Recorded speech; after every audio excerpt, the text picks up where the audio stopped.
siya po yung tawag nito. With regards sa subject ng investigation, siya po talaga yung recommended. So, Ma'am Sir, please let us all welcome Fire Chief Superintendent Sinimor Haudian. Sir, good morning po and welcome po kay Region 5, sir.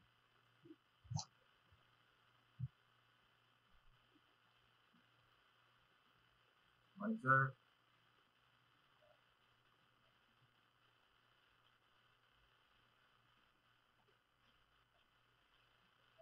Hello. Coordinator, okay ba ang aking audio? Yes, sir. Loud and clear po. Hindi naman, wala namang problema, no? Wala naman po, sir. Okay, so, anong kwan? Magtatanong lang muna ako, ilang ano ba ito sila? Ilan participants? 55 po, sir. Lahat po Region 5. Sir! Sige. Ipakita lang natin kung kwan, class marcher din. Kung nandiyan na. Yes po, sir. Sino bang class marcher natin? Sir, good morning po. Sige. Morning. Fire Good morning. Trainee Michael Ray Rivera. Rivero.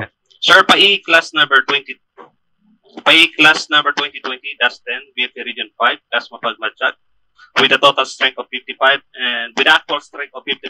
One is on pass. One pass.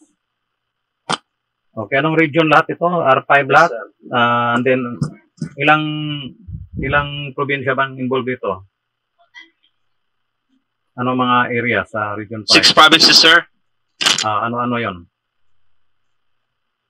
Camarines Norte, Camarines Yung sa Sur, participants lang. Lahat Bay, yan. Sorsogon. Lahat ng provinces Yes po. represented? Lahat po, sir. 6 provinces. Ah, Okay. Ilang mga female warrior natin dyan? Sa strength mo, sa 54. Ilan ang mga magagandang dilag natin dyan? wait lang, sir. Hindi kasi po, sir, nakalis sa, sa Wala. class attendance. Sige. Name lang, sir, yung Hindi mo alam kung sino. Okay, ito mga participants natin ay wala pang designation to sa investigation o mayroon na na-assign na sila?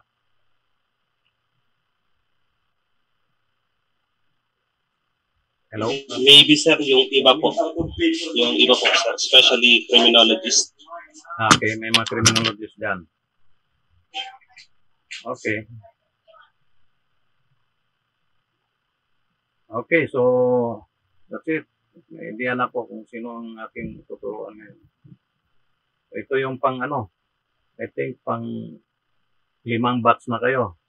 I started dito sa Region 10 and mga other regions in Mindanao. Isang cluster sila, followed by NCR. So, 2. Then, isang from, merong Region 5, ang Visayas. Region 7, Section 8. Andin kayo na. So, marami rin kayo, no? So, we are, I just don't know kung fortunate o unfortunate ito. Unfortunate kasi wala na face-to-face lecture kasi nasa COVID. Fortunate siguro kasi medyo mapunta na talaga tayo sa ganitong klaseng pan. Mas I think makatipid ang gobyerno nito.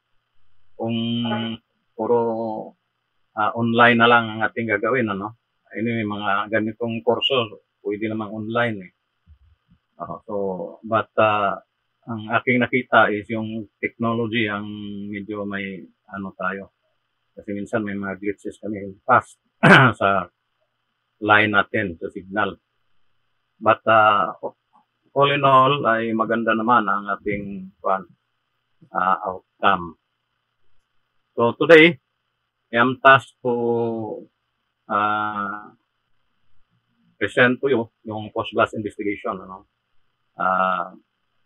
Yung pag sinabi nating post-blast, by the words alone, post-blast, ibig sabihin, there was already an explosion. And ang connotation nito in the investigation profession, pag post-blast, more of bombing, ano, ang nasa isip nila. Kasi pag post-blast, karamihan nagpo-post-blast, ganon. But, ang post-blast ngayon also includes the fire, no? So we could call it, in my experience, we called it post-explosion investigation, no? Yung we had the experience with the Glorieta explosion, nagkaroon ng confusion kasi na-declare ng PNP na bombing. So yeah, initially that was their findings. So then the president, our president then, President Gloria Macapagal Arroyo, declared it also as a bombing incident. But when we came in, the task force commander of the IETF, we presented our own version of the investigation. So we consider it as a methane gas air mixture explosion. So contrary to the initial disclosure of the government, so medyo nagkaroon ng confusion. So all throughout, dandahan nag-imbestiga, a few days, medyo may mga glitches, may mga may mga issues pa na i-resolve. So I was asked by General Barrias din ng PNP, yung spokeswoman nila noon, anong masasabi ko diyan sa ganung situation. Sabi ko, mas maganda unahin natin itong dapat yung sa pangalan pa lang, gawin nating post-explosion. Kasi hindi pa natin sure, dalawang version eh. Pwedeng coming from the bomb as per your disclosure ng mga tao ninyo, or it could be coming from another source such as gas. So, hindi pa natin ma-categorize clearly kung ano talaga, pero sa amin, gas yan. Sa inyo, bombing, kaya medyo may konting confusion. So, remember, in investigation, there is yung best practice na at the initial stage of the investigation, if you commit a wrong assessment, the outcome of your investigation will not end up good. It will not be a success kasi siyempre, initial ka, and then later on, as you progress in your investigation, nababago yun. Parang credibility-wise, susunog ka. Kaya nga, be very careful sa disclosure during the initial stage of the investigation. Once you disclose kung ano yon, meron ka, although initial, but klaro ka na theory o ano yon, you have to follow that up, because that initial theory will guide you all throughout your investigation. So you will come up with a successful investigation. So I happened also to investigate several explosion, and then of course yung NBI, National Bureau of Investigation, yung opisina nila doon in way back 1998, sumabog, may mga explosive sila doon. So we were critical in the investigation process kasi during the initial stage, meron kasing sunog rin. So there was a fire, and there was an explosion. So lahat ng sinasabi nila na there was a attempt to, or it was a terrorist attack. Bali, tinira sila from the LRT side as a level, pinanatan sila pababa. At siyempre, mayroon silang inimbestigahan at that time. So, medyo nagkaroon rin ng konting confusion doon. And then, chaotic yung scene, may mga investigator rin from other agencies. And then, may mga relatives rin ang namatay kasi may patay, 7 people died there, mga agents nila. So, kukunin yung cadaver. So, we prevented that from happening because we have to process. We are not only processing the scene, but we have also to process all cadavers or all fatalities inside. pati yung mga injured kung meron man. Lahat yun tinitingnan natin. So, wala mo nang galawan. Tayo muna. So, nagkaroon ng kunting initial friction doon kasi siyempre mainit yung mga ulo ng mga victims. No? Ganon. But we were able to pacify them, na explain to them na ito may sumabog, di ba? Sabi nga, kita na sumabog. May inano na rin ng mga witnesses. May sunog rin. Hindi natin alam ngayon kung alin ang nag-start, yung pagsabog o sunog o pagsabog. Which is which? Was there a fire followed by a explosion? Or vice versa, there was a explosion there is a following fire. So you cannot answer that. So tinanong ko yung mga EOD ng Western Police District noon. Hindi nila ako masagot. Kasi sa kanila, bombing talaga. Paano nyo ma-explain yan na may sunog naman dyan? So, kami muna mag-imbestiga. Sabi ko, kami muna. Kasi nakita niyo yung cordon tapes dyan. Kami sa fire yan eh. Unless we will be able to turn that to you. Kasi kami ang una nakarating dito. May responde ang mga bombero namin. Nagpatay kami ng sunog. So therefore, as can be seen by the cordon tapes, fire line, ang may control diyan kami. So, we have to first at least finish what we have to do, ano? Ano man ang aming role dito sa investigation. Di pa namin klaro rin kung ano talaga. So, but masasagot na namin yan later on kasi hating gabi nangyari. By early morning, before 8, we will be able to come up with a initial finding.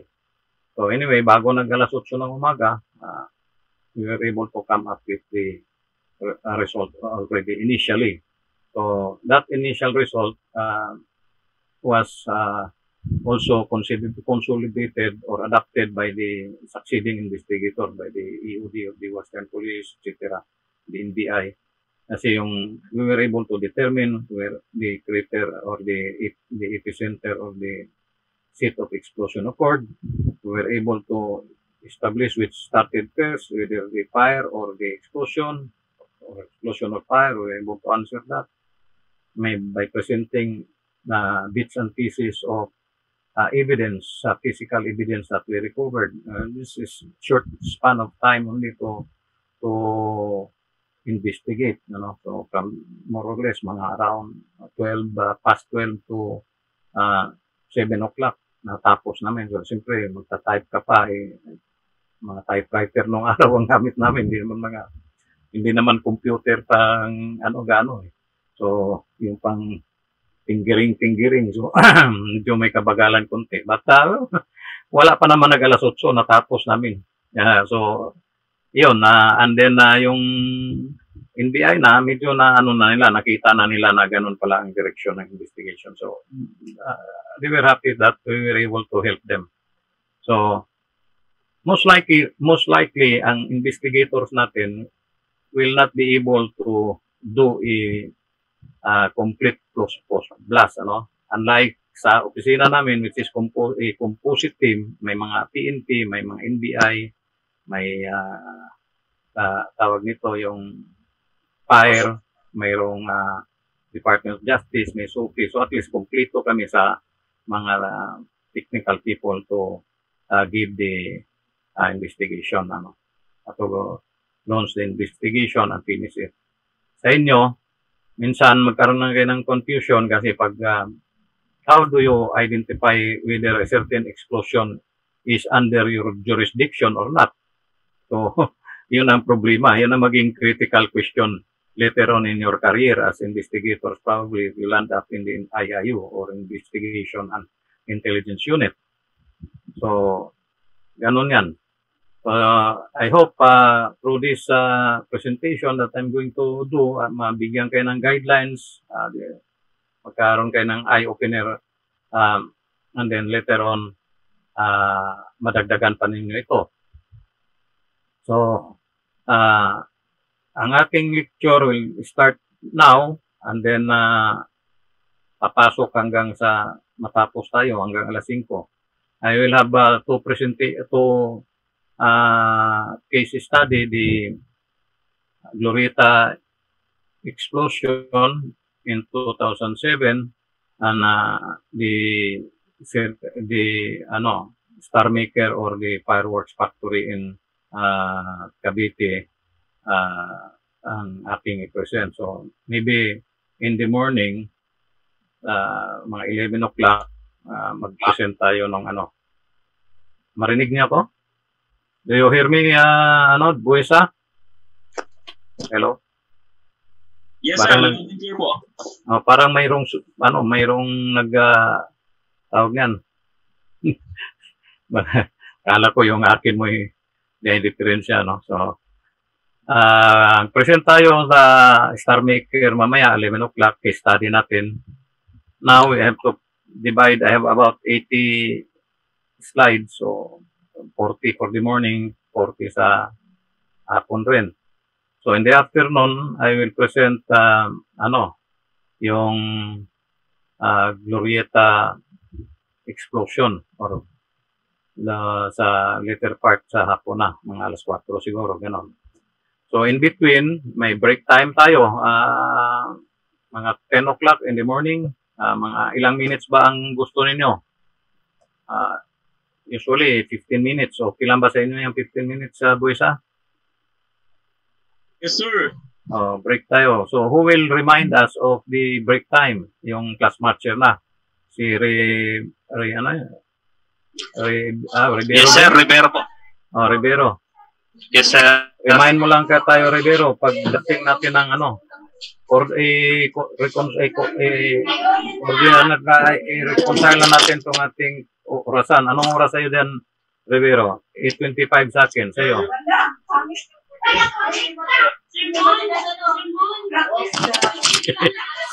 Yes, sir. 8:25. Tama lang? 8:25. May nag-aaway yata dyan. Yes, sir. Tama lang. Tama lang po. Sakto. Rivero, sino yung nag-aaway dyan? Baka nagsasabunutan nata yan dyan. Pasipay mo muna yan dyan. Hindi tayo magkarinigan. Excuse me lang po. Ma'am, Yeah. Father Mariano po na naka-open ng audio. Please off po. Sa Mariano.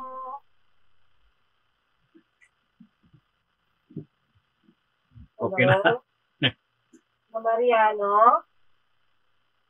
Kindly observe po yung audio natin. Po ang instructor. Salamat po. Okay. So,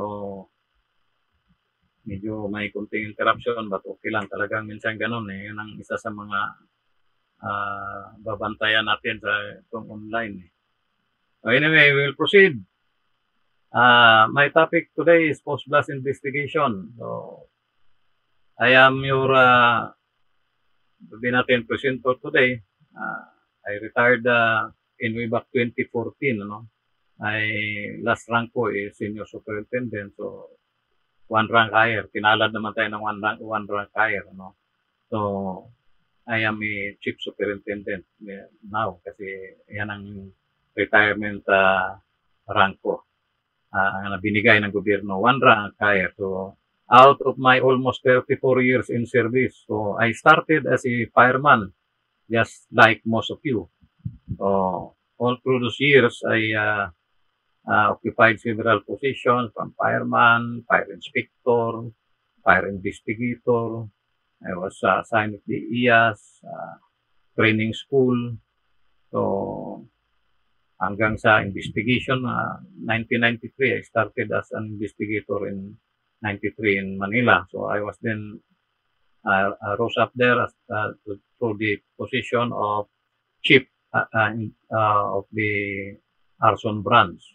So, and then in 1996, nagkaroon ng creation ng Interagency Anti-Arson Task Force because of that ozone disco fire incident in Quezon City that killed more than 100 people. So nagkaroon rin ng mga confusion at the very beginning ng investigation because ang police, pagmamadali nila na matulutas ang kaso, filed cases already with the prosecutor's office. However, the prosecutor office asked them, ano ba to? Bakit ano tong cause ng mga namatay na ito? Sagot nila, sa sunog yan, sir, eh. Sabi ng piskal, galing pala sa sunog yan. Anong dahilan ng sunog? Hindi namin alam, sir, kasi nag-imbestiga pa ang fire. Ay, sandali muna. Huwag muna kayo mag-file. Hayaan mo muna ang fire. Balik muna yan ang case ninyo for further investigation. I-resolve muna ng fire kung ano ang cause, no? So, wala hindi yung filing ng cases nila. So, but ang pressure ng public, ano ba ito? Ang investigator ito, ang gugulo. Oh. Kasi talagang magulo kasi because of the procedure. Now, if you try to, if you are still, siguro most of you ay wala pa sa serbisyo na matagal na, bago-bago lang kayo. Before kasi, during the PCINP days, we are under the nucleus of the Philippine Constabulary. So, tayo, nag-imbestiga. We are part of the Integrated National Police. So, kasama natin ang police. But then, since we are part of the Integrated National Police, we are under the nucleus of the Philippine Constabulary. Now, the Philippine Constabulary is one of the branch of the armed forces. So, ngayon, pag nag-imbestiga ang fire, we determine where the fire started, and then we finish our report, determine what caused the fire, and then after that, ibato natin sa PNP, who will make the charges in court. Kasi mas at that time, medyo siguro they found out na mas expert sila mas familiar sila sa filing ng cases. So, kung sakaling mayroong confusion sa findings, the Philippine Constabulary will also investigate. So, mayroong layering of jurisdiction. So, now, nagkaroon na ng na-disbanded na yung INP, nandito na comes now the PNP and the DEP, so under the DILG Act of 1990. So from that point, medyo nagkaroon pa rin ng hindi pa klaro, was not properly delineated as to minsan ang police nakikialam pa rin sa investigation ng fire. So, mayroong mga cases na gano'n. So, dandahan naman na-resolve yun. Isang point in issue was the explosion, was the fire in the Ozone Disco building in Quezon City. So, medyo sensationalize yun. Maraming mga tao involved kasi mga estudyante, newly graduate yung mga nangasunog doon. Siyempre, ang mga magulang noon, naghihingi ng ano ba talaga nangyari? Ng katarungan, bakit namatay yung mga anak nila? Nagdidisco lang namatay. So, it's really a painful event, a tragic event in the lives of the victims who survive and also mga families na nawalan ng mga kamag-anak. And then tayo naman sa fire, medyo stressful rin yung mga events na yon. So anyway, based on that, in 1996, a few months after that, na-create yung Interagency Anti-Arson Task Force. So the government addressed the situation by organizing a group of investigators coming from different investigative agencies. So here comes now the Interagency Task Force. So if you are familiar of the Interagency Task Force of the COVID-19, una ang IETF na led by the fire in 1996 na established. And baka most probably doon rin nakikita ng ating pamahalaan ang pattern ng creation ng IETF ngayon. Kasi if you remember, recently nagkaroon ng sunog sa Davao. Presidente na si President Duterte. Mayroong malaking mall doon na marami ring namatay nung nagkaroon ng sunog. So, siguro na medyo palagi na siya nabibrief ng mga IETF. So, kaya nung magkaroon ng COVID, nagkaroon naman ng IETF ngayon. So, in concept, this body in 1996 was a creation of the president. The IATF now doing another task is created by the president also, different times and different president. But part ng powers niya to create an organization like that or a task force like that to solve or to resolve some issues. So, noon in 1996, yan nga, nagkaroon ng task force. Kaya pag may mga major events that concerns public interest, mga na hindi makaya ng local, here comes the task force.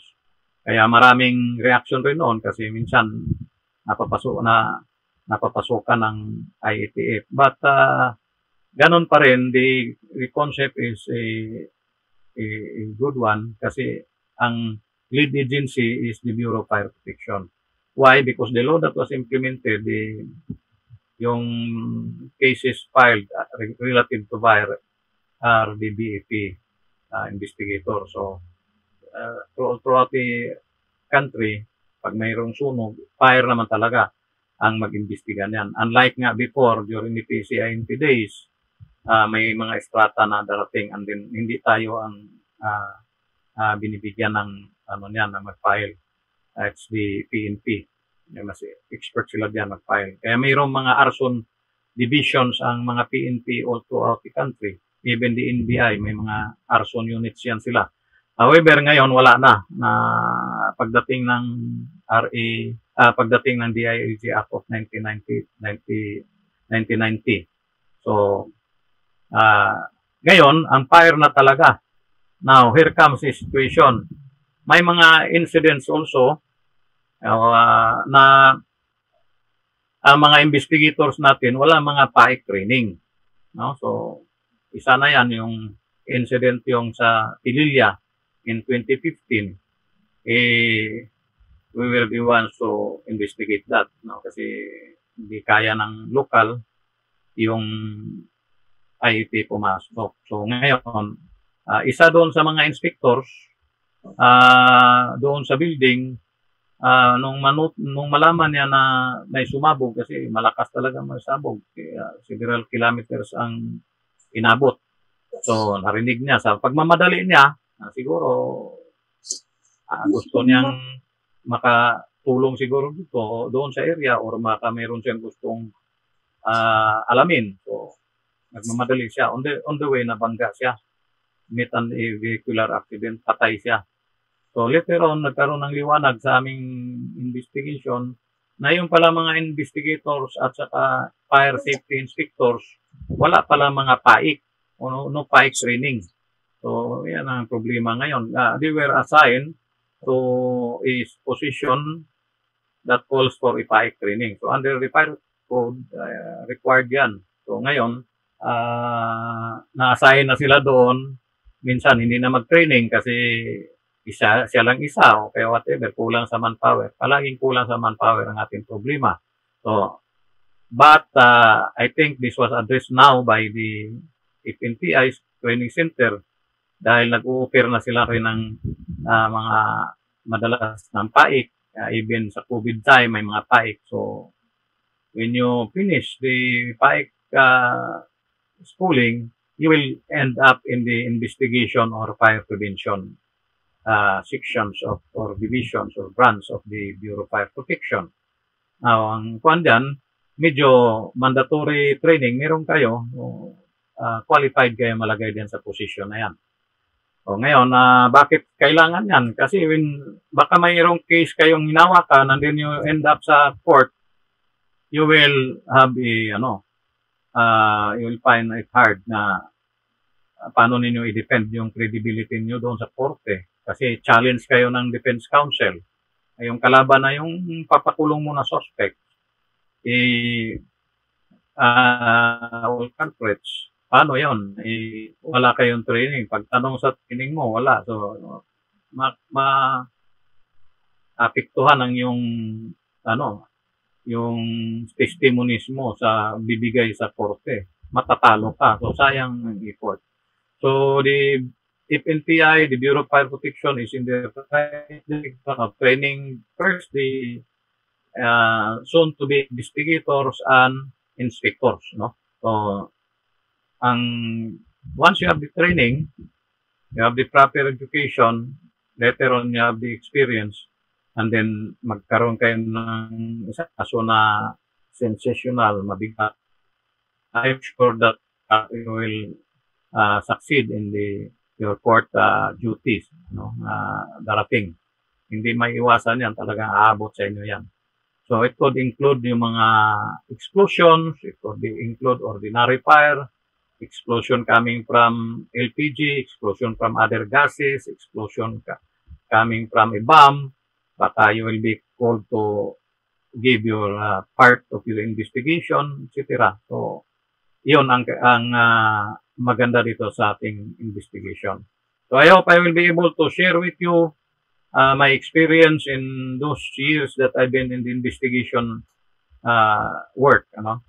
So, if you have any clarifications, questions, feel free to ask me while we are doing our presentation. Magkuhan ka lang, magparamdam ka lang dyan para mabigay natin. Or after sa ating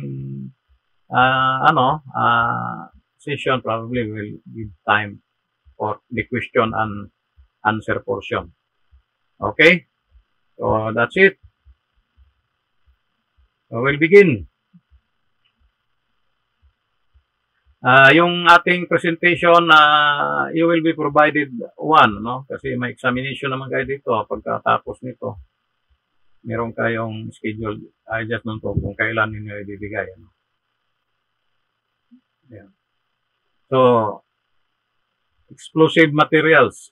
Any manufactured substance specifically designed with the capability of violent explosive decomposition. So, yung mga explosive materials, ginawa sila ng mga companies. So, this include industrial chemical products designed for non-explosive purposes and explosives. So, diyan tayo pwedeng pumasok. Kasi may mga products na designed for not explosive but will explode under certain conditions. Katulad na example ng narinig ninyo yung pagsabog doon sa Valenzuela incident in 2015 that killed a lot of people, mga more than 100 people, yung Sleepers Company, yung Supercell na tinatawag nila, azodicarbonamide. This is a raw material for sleepers production. Na-ignite siya ng welding sparks kasi mayroong nag-welding sa isang ginagawa yung roll down, roll up door, ano? Doon tumama na initially na nasindihan ito. So this small fire accelerated into immediately big and then exploded. So hindi na agapan ng mga firefighters ng company. So yung second floor ay nandoon mga workers, hindi nakalabas kasi immediately the fire front was advanced to more or less several feet from the original site of these chemicals. Kasi inimbak nila ito sa tabi ng pader, siguro na wala silang space malagyan, malapit sa pintuan, nag-ignite, sumabog.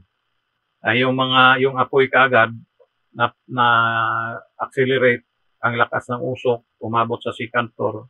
Yung mga tao sa taas na trap, I think only 4 survived out of that incident. So, and the resulting event ay, of course, nagkaroon ng mga kaso, yung mga inspectors, fire inspectors natin, yung local government, yung mga building officials doon, lahat kasama. So, problem talaga ang nangyayari, ano, kasi may mga inspectors tayo na sangkot doon. So, merong talaga mga materials out there in the process of your inspection. If you will be assigned in the fire inspection department sections of the city or municipalities where you belong, and you will come across a certain material. So the best practice there is you search, you get the name, You get a sample of that small sample only. Huwag masyadong marami, baka mamaya sasabog yan sa kamay mo. Kunti lang. And then, get the material safety data sheet from Google or from the company that stored it. Kung sila ang nag-export dyan, panapin ng material safety data sheet or yung company na bumili. Meron silang copy. Pag wala, Google mo, Google search mo. Lalabas yung mga material safety data sheet, you will know whether the material that you come across is anong klaseng hazards ang dapat i-prevent. Could be flammable, it could be there is a danger of explosion under certain conditions, etc., etc. So the material data sheet is very important. Material safety data sheet is very important for us. So isa yan sa kukunin mo. If you belong to the investigation later on, you belong to the inspection group later on, makakatulong sa iyo ito.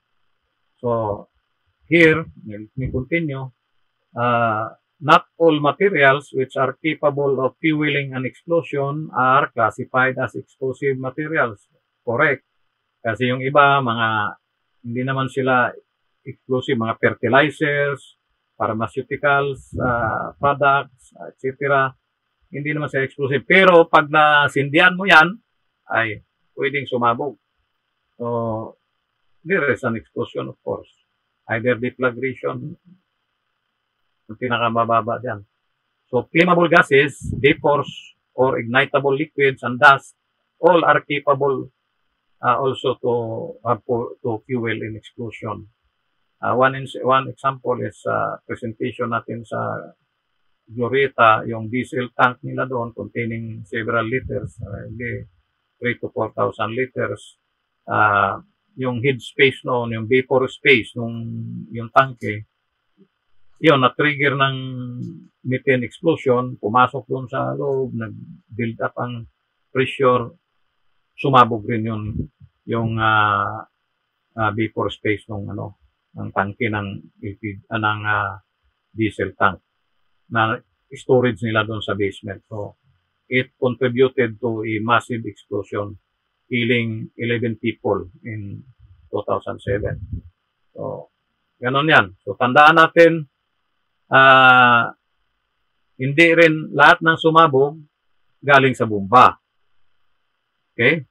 So, if you are, yan ang minsan pagkakamali ng mga investigators, especially sa PNP, they are more prone to give a bombing or coming from a bomb ang cause ng explosion. Kasi yung training nila more on sa bombing. Pag nakakita sila ng pagsabog, maski gas yun, minsan nakaklasify nila na bombing. Our role is to give our part of this incident kung gas nga ito or something else. Kasi as said in the slides that I presented, there are materials, chemicals out there that are not designed for explosive purposes. They are non-explosive products, but may explode under certain conditions. So, diyan kayo papasok.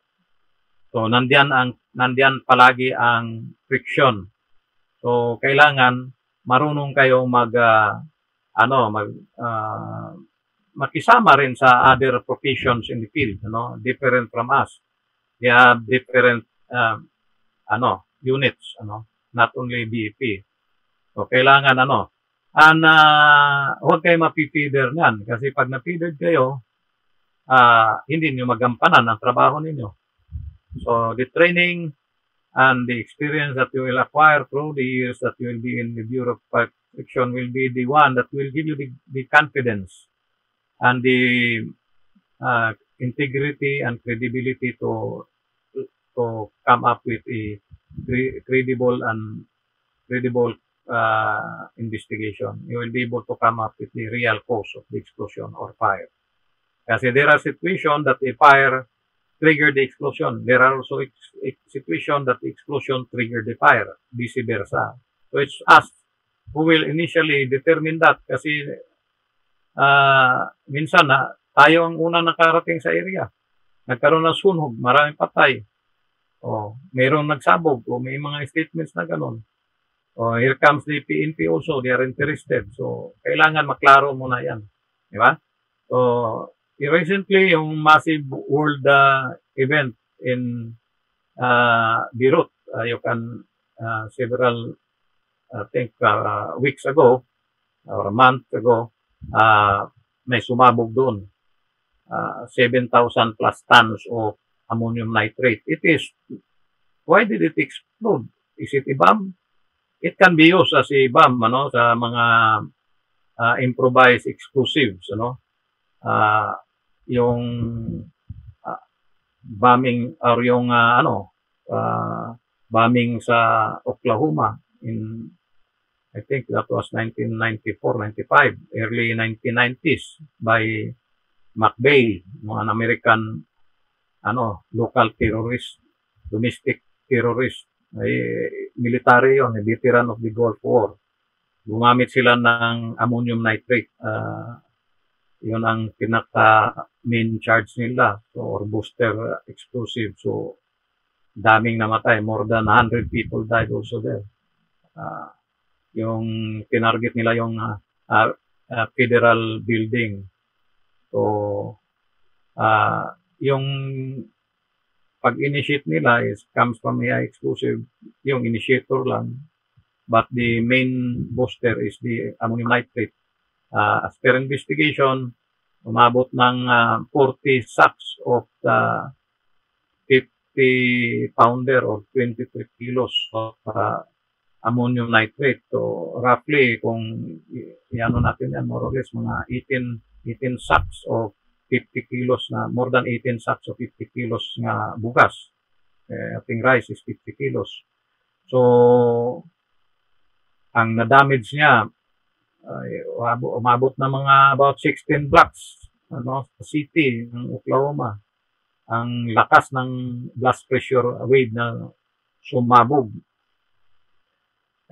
Yung Beirut, 7,000 tons plus of ammonium nitrate. Sumabog. Miles ang inabot. Umabot sa several miles talaga. And a huge crater was left behind by the explosion. So, yun mga seized items ng gobyerno kasi mayroong barko na dumaan dun sa kanila na question yung mga ang cargo na yon, papers, hindi ma-explain, so na-seize. On the process, nilagay nila sa bodega. So, in matter of time, mabot ng 6 to 7 years, daming mga, hindi kagad nila na-dispose yun properly. Yung the hazard is there, just waiting to happen, magkaroon ng disgrasya talaga. In-back doon sa isang warehouse in the port, medyo may mga legal problems, security problems, safety problems. So, yung na-experience nila doon and in other parts of the world, since ammonium nitrate was manufactured by the Germans, tayo rin may mga problema rin tayo diyan kasi may mga ammonium nitrate sa atin, ginagamit natin fertilizer. So, baka wrong ang pag-storage, baka masumabog rin. May mga problema sila sa legal, may problema sila sa security, problema sila sa safety. Di ba sa safety tayo? So, we will be able to come across that. In fact, until now, there was no conclusion yet of their investigation because the fire, there was a fire first. Nagkaroon ng fire. And then, later, nagkaroon ng massive explosion. So, dinidetermine ng fire investigators kung ano yung napagmula ng sunog. And then after that, they will determine what caused the explosion. Ganun yun. There is a systematic order of coming up with findings. So first, you have to remember, you cannot come up with the cause of the explosion or fire, whether it's a fire or whether it's explosion coming from a bomb or coming from other sources.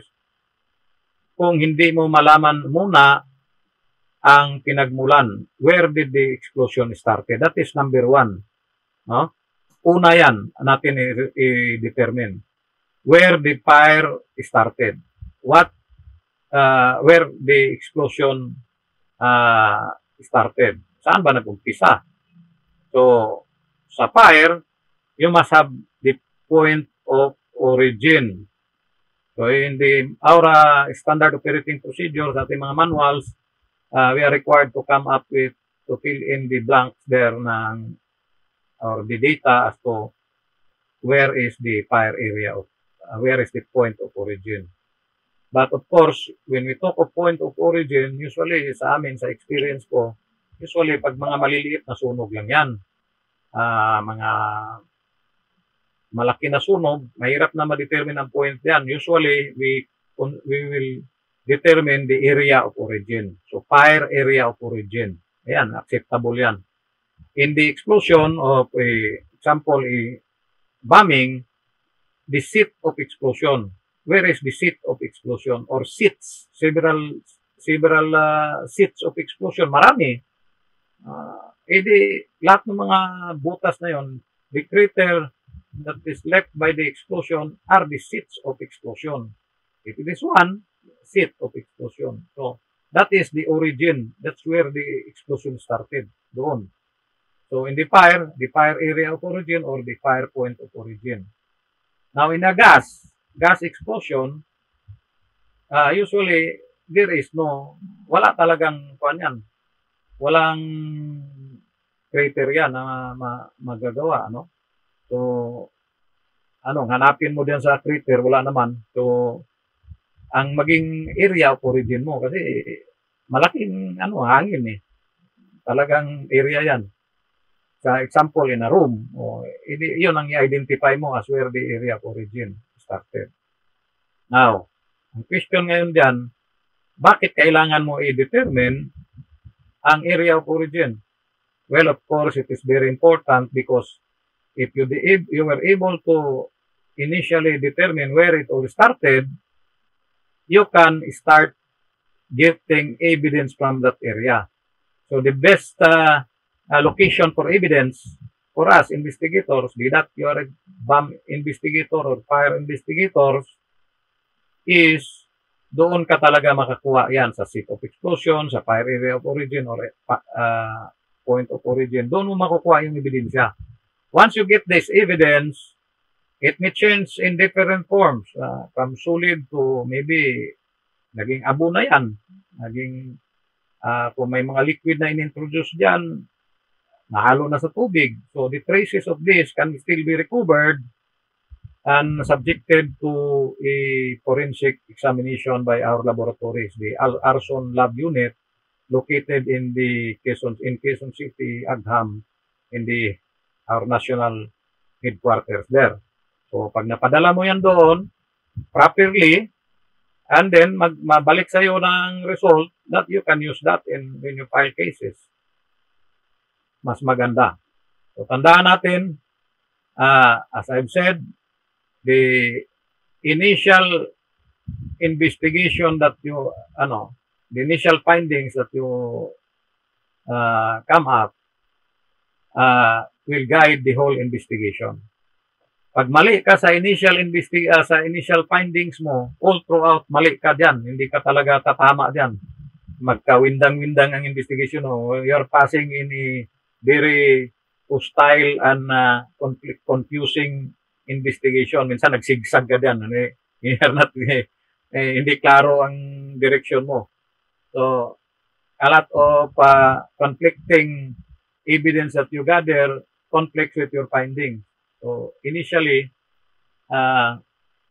kailangan talaga you must have an eye for investigation. Kasi when you talk of initial, most of it comes from your assessment. And when you assess, of course, galing sa mata mo. Kaya yung tinatawag tayo may mga eye investigator, eye experts.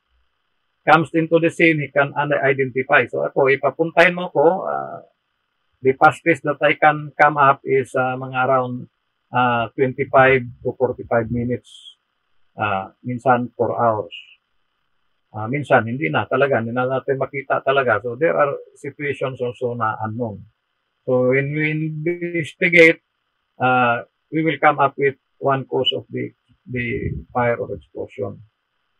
And then, pag hindi natin makukuha kasi kulang sa ebidensya, mga testigo hindi pa nag-come in, pwedeng maging undetermined cause. We determine first where it all started. Whether it is final already na mayroong accidental cause tayo, and then kung mayroon tayong undetermined cause, dapat mayroon tayong tanong tayo, asan ba ang area of origin? Ma-identify mo talaga. Dito yan. Bakit hindi ka ba't naging undetermined yan? May mga loose ends pa. Hindi pa klaro ang aming cause nito kasi marami pa. Tatali pa namin to. So, yung mga hypothesis mo ng yung findings ay hindi pa nagtugma-tugma. Hindi pa siya naitali. Sabog-sabog pa. So, yan ang tandaan natin. Then, meron dapat kang area of origin.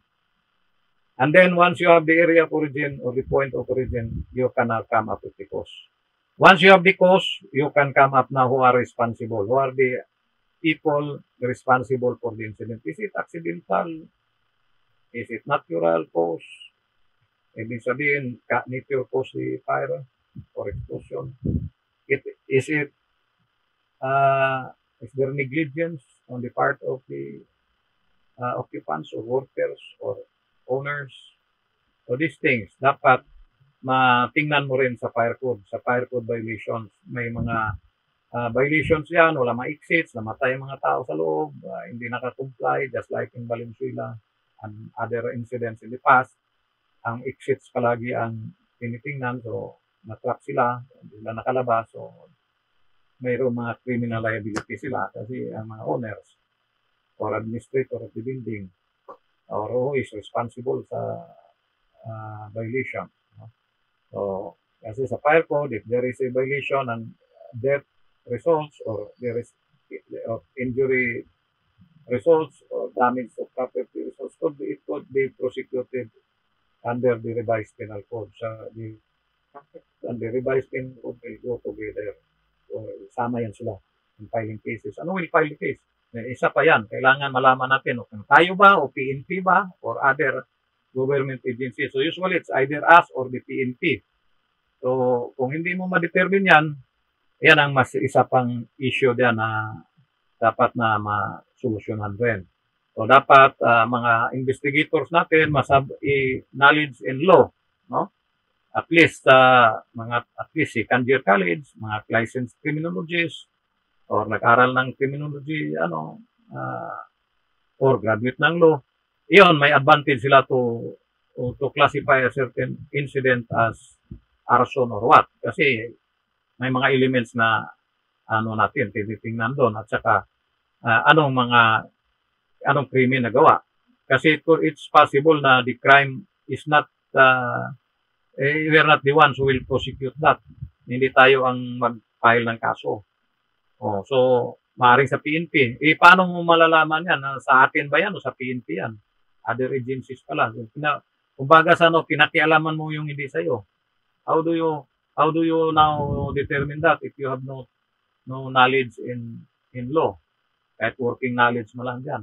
So, for a good investigator, you must have the right education. I'm not saying na nalagay ka diyan sa may mga courses kayo na iba, hindi kayo maging investigador. Pwede kayo maging investigador. You may find it difficult later on in classifying a certain incident for a successful case in court. Kasi nga, medyo may kakulangan sa inyong knowledge and background. Kasi importante yan, PET na tinatawag natin, knowledge, experience, training. For a good investigator, you must have at least 5 years experience in firefighting. Important yan. So, even in our unit, before you will be accepted, dapat dating firefighter ka. So, hindi po pwedeng nadiretso ka kagad yan sa investigation. No? Kasi example, licensed criminologist ka, wala kang firefighting background. Dapat magkaroon ka talaga ng experience sa firefighting. Why? For your own safety. Kasi investigation work, mag-penetrate ka sa building, pasok ka dito, pasok ka doon. Kung wala kang firefighting, at least 5 years experience yan, baka madisgrasya ka, mabagsakan ka dyan, mahulog ka dyan, whatever. The fire scene is a dangerous area. So, kung experience ka, mani mo na lang yan. Minsan, flooded pa yan. Kung hindi ka experience sa firefighting, mahulog ka sa butas, malunod ka ng katangahan mo. So, importante talaga, meron kang experience 5 years sa firefighting, and then may PAEC training ka, meron kang background sa law, example, nag-aral ka, at least second year college ka ng law, or better still, tapusin mo ang law, baka maging lawyer ka. And then, avoid mo na makulong ka, kasi tayo nagpapakulong ng tao. Okay? So, therefore, kung marunong ka magpakulong, pwede ka rin ikulong. Kasi, pag nagkamali ka, yung kalaban mo, ipapakulong ka rin nun. So, sayang naman yun na abogado ka, makulong ka lang. Meron akong niligtas na abogado natin dyan sa Sandigan Bayan. Dahil sa investigation nila, nagkaroon sila ng problema. Humingi ng tulong sa akin. Ako nag-testify doon. Isang incident. Hindi ko nabanggitin kung sino yun. Mabuti na lang, naligtas ko sila. So, pasalamat tayo sa Panginoon na maligtas ko kayo kung sakali. Pero by that time siguro, super tanda na ako o good na ako, hindi ko na kayo maligtas. Bahala na kayo sa buhay ninyo. Kaya mag-ingat kayo. Kumpletuhin ninyo ang training. Huwag kayong tutulog-tulog dyan. Kailangan makinig kayo and then kasi minsan lang yung training natin. Itong training pa natin na supposedly, pinakamababa dito, 2 linggo. Pinakamatagal, 1 taon. So from 2 weeks to 45 days to 1 year. Gagawin lang ninyo ng 1 araw. Alam na natin. But this is already an eye-opener for you. You will know your strength and weaknesses in your investigation career later on.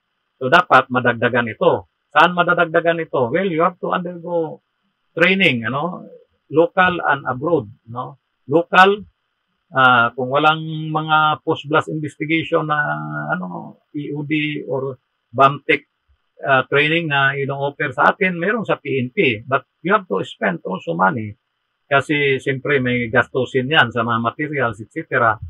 So the last time I learned is I think it cost them 17,000 to 27,000, depends on what are the yung kalakaran nila ngayon ng PNP. At hindi pa sure kung tanggapin ka, limited rin ang slot nila diyan. But they can accommodate us, just proper coordination and request sa ating side. So that can add to your experience training. And then abroad, yung International Law Enforcement Academy, I undergone training also there twice sa arson and sa post-blast investigation. So, I am a post-blast investigator. However, I am not an EOD. Magkaiba yung EOD. EOD disarms the bomb or deactivates it, render it safe, defuse it, tinker with the bomb, etc., hanggang sa disposal. Yan ang trabaho nila. Pag nagkamali sila, sabog ang mga daliri nila. Kung masama, sabog ang ulo nila. Ang post-blast investigator, nag-imbestiga after the explosion. So, medyo safe tayo dyan. So, karamihan sa mga post-blast investigators, katulad ko, medyo mga kamay mo manginginig na, huwag ka nang pumasok sa EOD, masasabugan ng daliri mo dyan. Mas maganda dito sa post-blast. So, if you are a post-blast investigator, you investigate. The EOD will assist you in the technical side of the investigation. So, they will back us up, Marang back up yapon yan. Maghingi ka rin ng mga tulong sa EOD if you need their help. So, kasi sa ating investigation in the present situation, do not be an island to yourself, Oman is an island. Do not consider seeking assistance from other law enforcement agencies different from us as a weakness. No, it is a strength in itself because your expertise is limited to a certain level only. And mayroon out there na makapasok sa investigation, it will strengthen our investigation. You can come up with a successful investigation and a conclusion that will imprison these culprits. Edi malaking tulong sa mga victims, di ba? Dating service sa kanila. Hindi na sila magtatanong kung sino pang nagano diyan, galing sa PNP yun. Kasi alam nila diyan, basta ang kanila nakulong yung suspect o nabigyan sila ng tamang justice. Hindi yung dahil sa kapabayaan natin, hindi natin alam, sa PNP yan. Biyaan natin sa PNP yan. Atin pala yun after several months. Sabi ng PNP, tinanong sila, ba't hindi na-imbestigahan ito? Hindi, ba't namin imbestigahan yan? Si Fire yan. Hindi babalik yung sa lamisan mo yan. Mahirapan ka mag-explain ngayon kasi several days or months has passed already, wala kang report. Alinlangan, magikin mo yung report mo, you will be in a hot water. Punta ka ng ombudsman, din later on Sandigan Bayan, baka matanggal ka, pinaka-worst, makulong ka. So, ito nga ating trabaho as investigators, as I've said, pwede kang magpakulong ng tao. Pwede rin kang ipakulong. Either way, vice versa. Inspectors, ganun rin. Mag-inspection ka, meron kang pinailan ng kaso, bakit hindi ka pwede magpakulong kung ireklamo ka nila? Diba? We had one incident in Manila sa Binondo. I think 2 patay, mga bata, mga medalist pa ng swimming yun. Ang isang building, ginawa nila, imbes na 5 stories, ginawa nilang 4 story para certain level, para hindi ma-consider as high-rise. So, para hindi sila mag-comply sa mga sprinkler system. So, here comes now, ikasuhan sila ngayon. So, guilty sila. So, ayan, on appeal, I just don't know kung mananalo sila, mas malamang talo yun. So, pag may patay, allergic ang korte niyan lalo sa kapabayaan natin. Ang dinoktor mo yung investigation mo ang report mo when you do your inspection, you doctored it, so therefore, mananagot ka diyan. Yeah? So, minsan dahil sa wrong use of words, minsan ganon, nagkaroon ng problema. There was one incident in Quezon City, one building there, nagkaroon ng controversy yun kasi ang nalagay niya doon sa report niya, inadequate exits. O di, sabi ng mga media, sinalsal ka ng media, ba ito? Bakit, ganon ang, niya, yung classification niya na inadequate. Ibig sabihin, fire hazard pala yan, dapat sinara yan. Several days before, nag-convention pa yung DP doon. So, parang inconsistent, parang ang hazardous na yung building, nandun pa tayo, seminar pa tayo, whatever. So, later on, nag-seek sa akin ng tulong yung inspector sa akin na yung nag-classify na inadequate. Found out na, tinanong ko siya, yung ilang exits ba ito? Sabi na, 2, sir. Paano naging inadequate ito? Anong pala? 2 pa lang yung exit. Yung pala, ang violation pala nasa somewhere sa 3rd or 4th floor. Yung exit width ay umigsi, lumiit na lumiit, hindi sa tamang sukat. So, yun palang ibig niya sabihin, inadequate. Nanalit sila. Ang problema na tuloy sila ngayon. Kasi, siyempre, hindi na sila makatras. So, sabi ko, the best dyan, mo na nagkaroon ka ng honest mistake in your findings. Sabihin mo na lang yan. Kasi ganun talaga yun. Kasi madama yung bureau natin. Wala man, hindi na binago. So, daming nabdamay ng mga DEP personnel doon. So, ang buhay ng investigation and inspection nasa inspector, nasa investigador. saan galing yun sila? Katulad ninyo, mga PAIC graduates, galing later on, galing sa inyo. So, pag nagkamali kayo, yung kamalian ninyo, pwede madamay ang bureau. Yun ang iwasan natin. Kasi yung kapabayaan ninyo, yung inefficient work mo because of your lack of experience, lack of training, lack of knowledge, resulted to cases that will be filed against you and other people who will be dragged into your case. Kasi siyempre, ayaw mong pumayag na aminin mo mag-isa. Kasi mahirap makulong mag-isa. Gusto mo marami, kasama commander mo, sasama mo. Dami, pati bureau, sasama mo. Hindi ka maghingi ng sorry. Kung maghingi ka ng sorry, baka patawarin ka. Pero pwede, hindi ka patawarin. Pero it's your work. You'll be man enough to accept your work. Kung inefficient ka, acceptahin mo yan. Talagang be man enough. Minsan, pag kulungan na, kaso na, wala nang matapang dyan naduduwag na tayo. So, avoid yung hindi natin akuin. Kung mali tayo, akuin natin para to correct the mistake, no? But if possible, tayo talaga, hindi tayo dapat magkamali. Kaya nga, meron tayong, tinatawag sa batas na presumption of regularity. We are expected to be regular in our work. Why? Because we are trained, we are educated, we have the knowledge, the proper knowledge, and we have the proper experience. Kaya tayo, ang presumption dyan na meron kang regular ang ginagawa mo. Ay, di ba? Pag-bisa, makikinig ka dyan sa PhilHealth investigation, tinatanong yung mga tataas na mga posisyon, mga executive vice president, etc., mga legal pa, abogado pa, tinatanong ano ang mga experience nila. Why are you handling that position?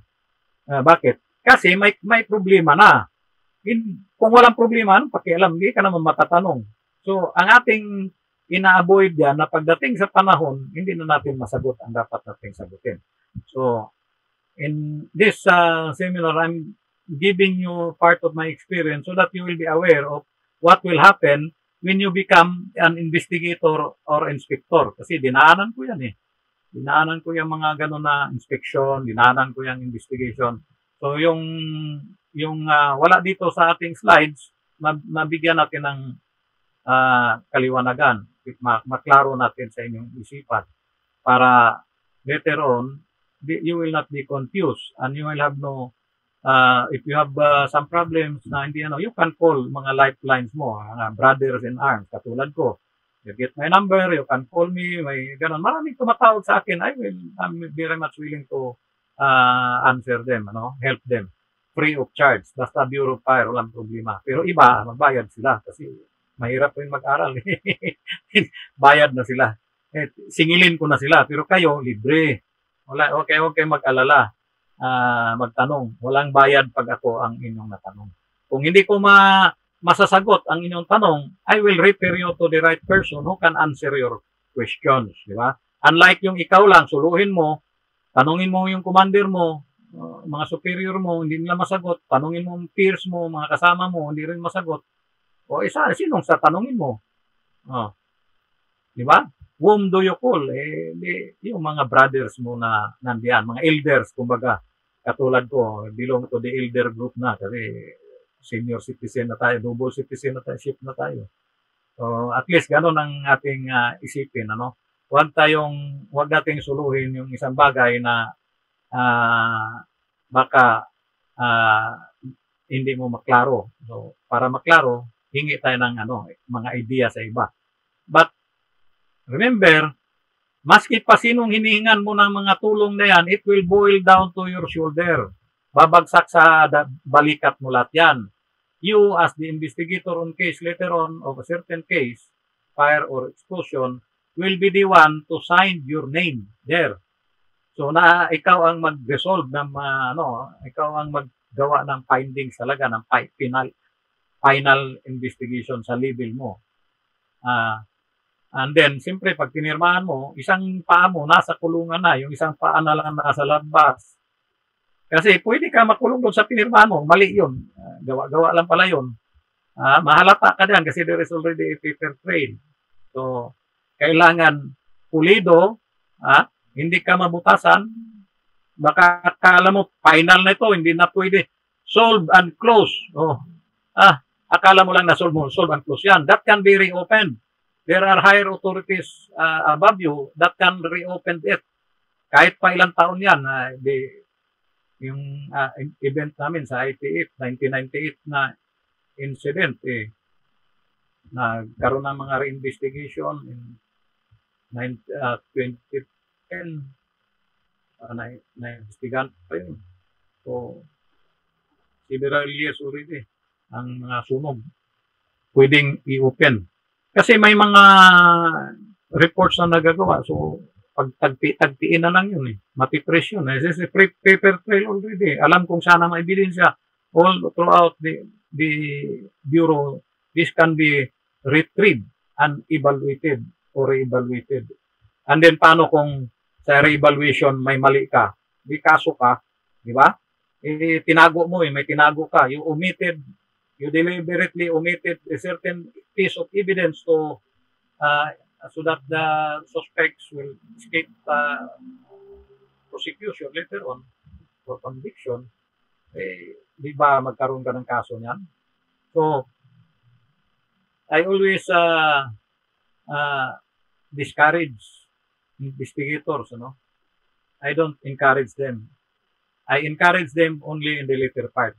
Even in my seminars, I discourage them. Para lalo nila malaman ang hirap na maging investigador at ang danger na maging investigador. Pero, maganda later on. So, sa umpisa, ngayon, kasi ngayon lang tayo nagka-online, ngayon lang tayo nagkikita-kita sa online, I will always discourage you to be investigators. Kasi mahirap ang investigators. Pwede kang makulong dyan. So, pwede ka rin magkaroon ng satisfaction later on if you do your work properly. You are properly equipped with the right tools, training, knowledge, experience, etc. Maganda rin yun. Ikaw, makinabang ka sa yung skill and knowledge that you acquire during your investigative years. So, isang investigator na aking, sa aking tao sa Manila noon, sir, gusto ko maging investigator. Sabi ko, tinignan kong credential niya. Sabat ko, ibang portion nito. Dapat mag-aral ka ng law para at least 2 years man lang. Wala, hindi niya ginawa na 2 years lang. Tinapos talaga niyang law. Natapos siya ng law. Graduate na siya. Sir, graduate na ko ng law. Sige, tagal-tagal ka na rin service. May 5 years ka na rin. Okay. Sige, pasok ka, investigator ka. So, pwede ka nang i-assign ngayon as sa isang kaso. May arson case tayo. Sige. Pag-appear niya sa korte ngayon, siguro, nasabon siya ng gusto left and right, binanlawan pa. So, pag-uwi niya, kayang hiya siya sa mga tao doon sa court. Hindi mag-get ng kanyang pride. So, punta siya, sir, hindi ko kaya maging investigador, sir. Ilipat mo na lang ako sa, firefighting operation. Sige, wala tayong, hindi mo kaya. Kaysa mas pulo ka pa balang araw, di ba? So, wala kang peace of mind. So, sige, lagay ko sa Malacanang, doon siya ng firefighting hanggang sa nagretiro na lang yun. So, hindi siya talaga, one case, court, nasabon ng judge. Kaya yung judge, talagang babanlawan ka, kawawa ka talaga dyan pag natripan ka ng judge, hindi mo nasagot properly. Lahat ng, kung malaki ka, i-small ka talaga, liliit ka ng parang kuto na lang liit mo. Pero, kung ikaw ay likas talaga na investigador, mayroon kang tapang maging investigador, ma-hardle mo lahat yan. Sabi mo, talaga part sa experience ito, baka ito, medyo nasabon ko, sa sunod, challenge sa iyo. Para hindi ka masabon, ano yung mga pagkukulang mo, dapat fill in already. So that pag na-fill in mo na, next encounter sa mga courts, anywhere, talagang biyasang-biyasa ka na. Kasi, talagang ma-experience mo yan. Ako, when there was an incident sa Super Ferry 14 bombing in 2004, I appeared there sa Special Board of Marine Inquiry. Puro mga generals ang kaharap ko doon. Mga 6 sila, puro mga admiral yung mga ranggo. So, ranggo ko at that time, I think major lang ako. Kung kulang-kulang yung abilidad ko, baka sabunin ay, siyempre, mga magagaling yun. Sa safety rin sila eh. May mga diesel architect doon sa hanay nila. Daming tanong.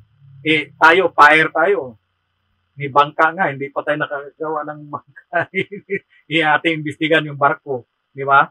But I was able to convince them ano ang dapat. Mas maganda pa nga yung akin. Mas marami pa kong alam sa kanila sa loob ng barko. Why? Because I hands-on went to those areas, maski mga pinakasulok-sulok ng barko hanggang sa harap at kaduluduluan sa ilalim. Kailangan pasukin mo yun hanggang kaya.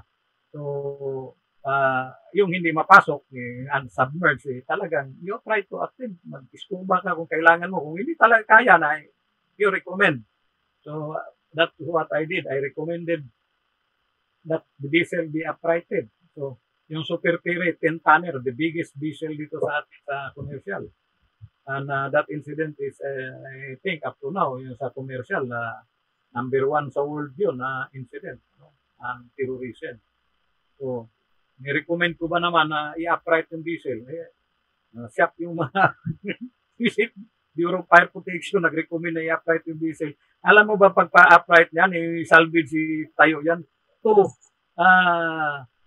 million US dollars ang hihingi ng salvage company. O sino magbabayad niyan? Alam lang, hindi kaya ng diesel company. So, mabuti yung mga insurance, interested din sila. Excuse me. May mga insurance sa ibang bansa na interested to know what happened kasi world ang record ng pagsabog na yun. Interested sila. Sila ang nagpundo ng pagsalvage. So, yun, naitayo. Dahil nalaman natin ng cause mo. So, itong explosion, unexplosive materials, non-explosive category but will explode. Talagang ma-encounter nyo ito sa inyong trabaho, especially sa inspection, and then sa investigation. Okay? So, yun ang natin. So, yan. Industrial chemical non-explosives include fertilizer grade ammonium nitrate. Ayan, na-mention na naman. Ito? Yung ginagamit sa fertilizer, yung ammonium nitrate. Kung alisin mo yan, paano mangyayari sa mga halaman natin, mga gulay, mga galing rin ng pagkain natin dyan sa mga gulay, mga bigas, o kakainin natin, kung walang mga fertilizer. So, kailangan talaga may fertilizer. So, kailangan ng pag-iingat. So, when we talk of pag-iingat, ingatan ito mga materials na ito, papasok ang fire. Kasi, safety, nasa safety tayo. So, inspection, you will inspect these materials, make recommendations sa kaniyang para hindi yan siya ma-disgrasya, hindi masabog. So, chlorates designed as herbicides sa mga halaman rin. Gas generating chemicals used as ingredients for foam plastics, katulad ng sa Valenzuela, as I mentioned already, that killed about more than 100 people. Organic peroxides used as polymerization catalyst. Nitroglycerin sa mga explosives, and PETN solutions for pharmaceuticals, nitrate, organic acid, salts for pesticides, and others. Explosives are any chemical compound, mixture of or fuel device, the primary or common purpose of which is to function by explosion. These explosives can be commercially made for the use of the blasting and pyrotechnic industries. Yung mga pyrotechnics, yung mga fireworks, diba? May fireworks factories. So, we had one accident there or incident in Cavite, Trece Martires. Yun ang part sa inyong presentation later on, today, or this morning. Or for military purposes. Or they may be illegally made by individuals who are not authorized or licensed to do so.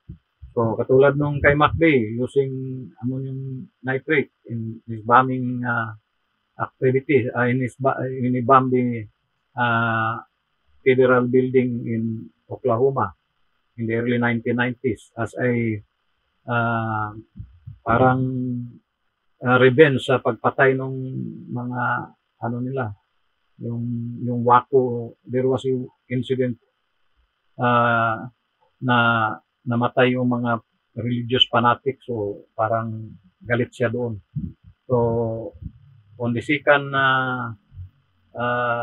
anniversary of that explosion, nagpasabog rin siya din sa Moray. Parang Moray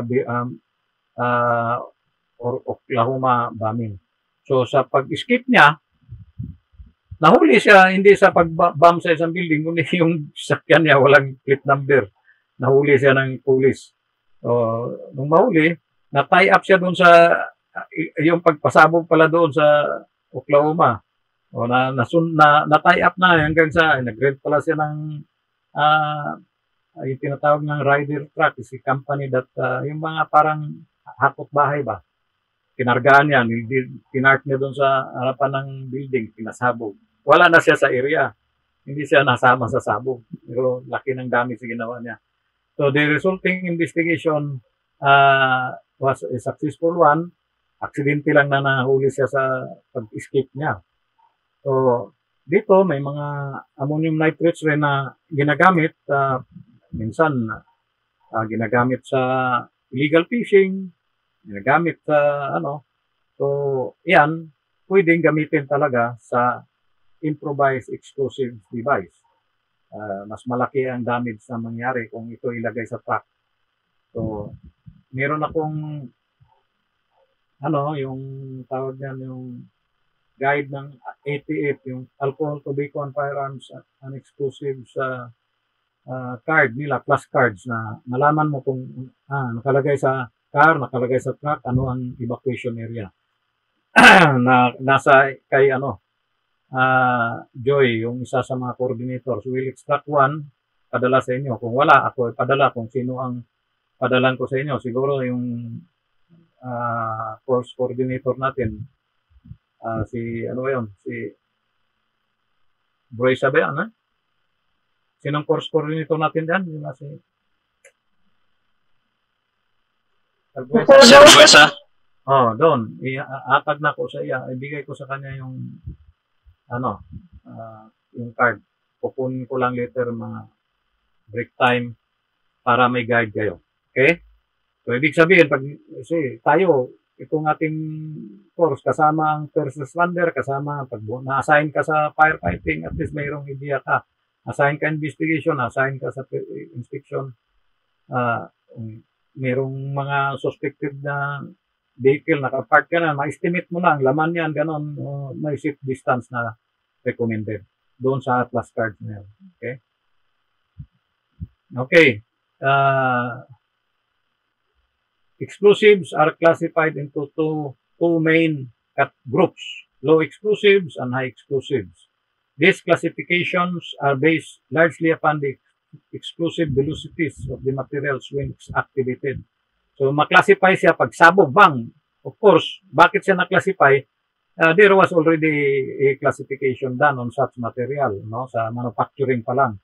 Siyempre, may mga testing ginagawa dyan sa mga laboratories nila. At ang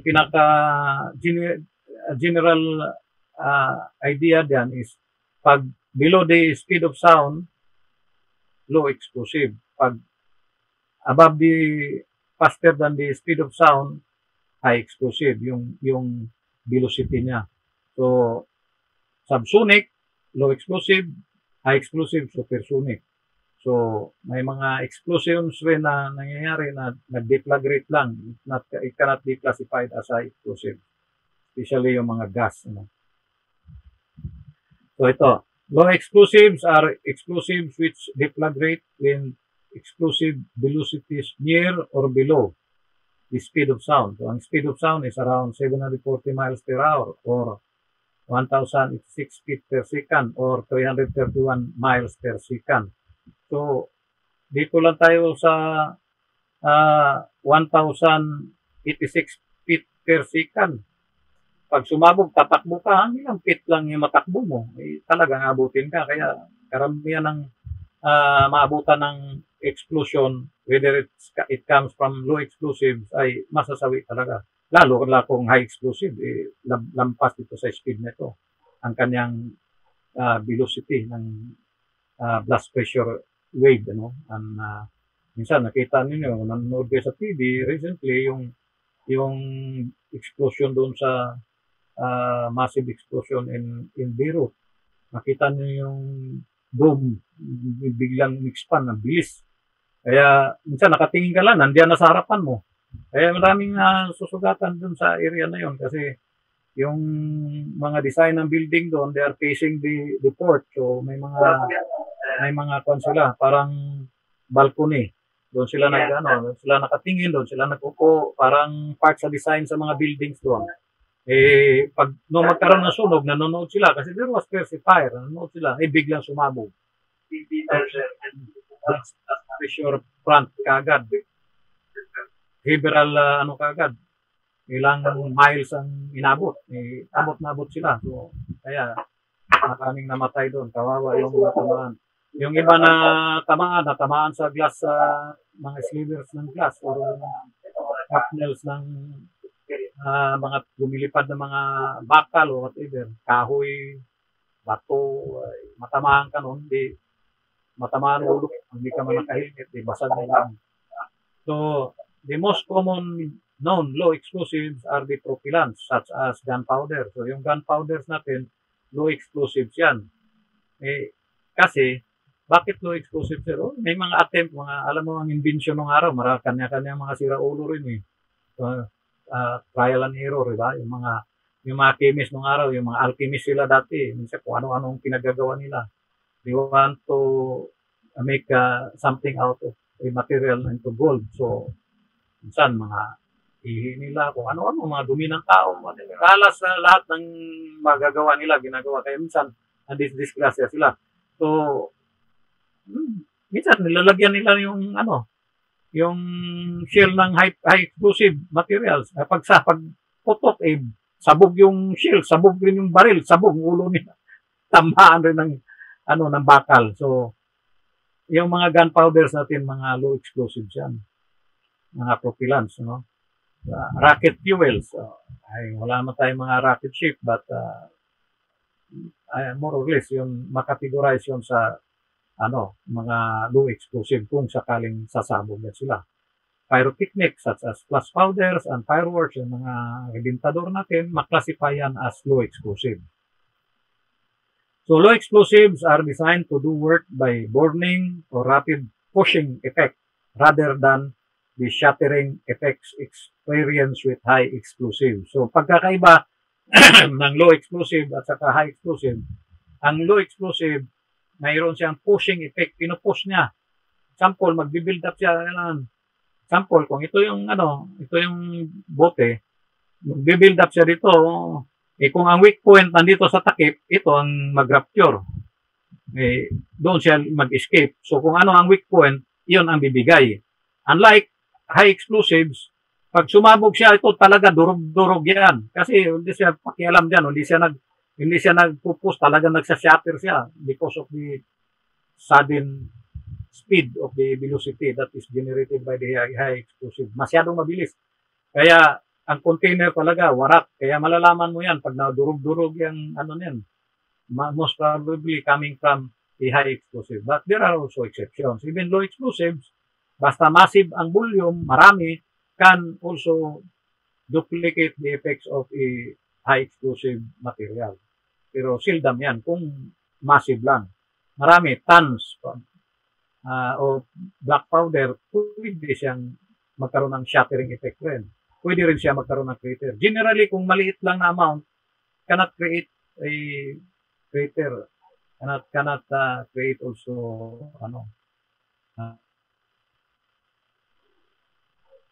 so high explosives, these are materials which detonate with explosive velocities well in excess of the speed of sound. Explosive velocities from high explosives can be many times the speed of sound, so more than the speed of sound. Velocities of over 20,000 feet per second are common sa high explosive. So just imagine that kung nakatapat ka ng mayroong bomba diyan na high explosive ang talagang madudurog ka. So it is also divided into primary or initiating explosives and secondary explosives. The most commonly known high explosives are detonating cord, yung DET cord na tinatawag. Yung mga blasting caps, yan. May palaman na high explosive yan. Dynamite, military composition, C3 and C4, TNT, ammonium nitrate, and fuel oil, or ANFO, ammonium nitrate, fuel oil, nitroglycerin, and nitrocellulose are also explosives. High explosives are designed to do work by a high-speed shocking or shattering effect upon the materials on which they are used. So kung ito ay nakalagay sa container, ang container mo ay mawawarak yun, mawawasak at lilipad ito ng several feet from the area of origin or the epicenter of the explosion. So ito outline natin sa explosive materials. Ayun, may non-explosive, industrial chemical o for non-explosive purposes, fertilizers, ammonium nitrate. Palagi yan na babanggit ang ammonium nitrate, chlorate, as weed killers, gas generating chemicals for foam plastic, tulad ng azodicarbonamide or supercell, organic peroxides as polymerization catalyst. Ito ay ang effect niya ay talagang dudubli pa or may mag-increase ang kanyang bagsik. So it is a catalyst. Ito and ETN solutions for pharmaceuticals. So may mga materials diyan sa pharmacy. So kaya yung mga pharmaceutical hindi basta-basta sila hindi ka basta-basta makabili diyan kasi regulated din sila. Nitrated organic and acid salts for pest control. This can be used as non-explosive but may explode. Explosives, yung mga low explosive propellants, gunpowder, mentioned already, rocket propellants such as solid or liquid, pyrotechnics, yung mga fireworks natin, plus powder, flares, fume generators, yung optical signal, acoustic signals, and fireworks. So high explosives, yung primary initiating explosives, yung mga lead aside, yung mga pangalan ng mga primary initiating explosives, lead stipnate, mercury fulminate, diazodinitrophenol, trypsin, ang mga mixtures nito. Secondary explosives, military explosives, such as TNT, trinitro. Ano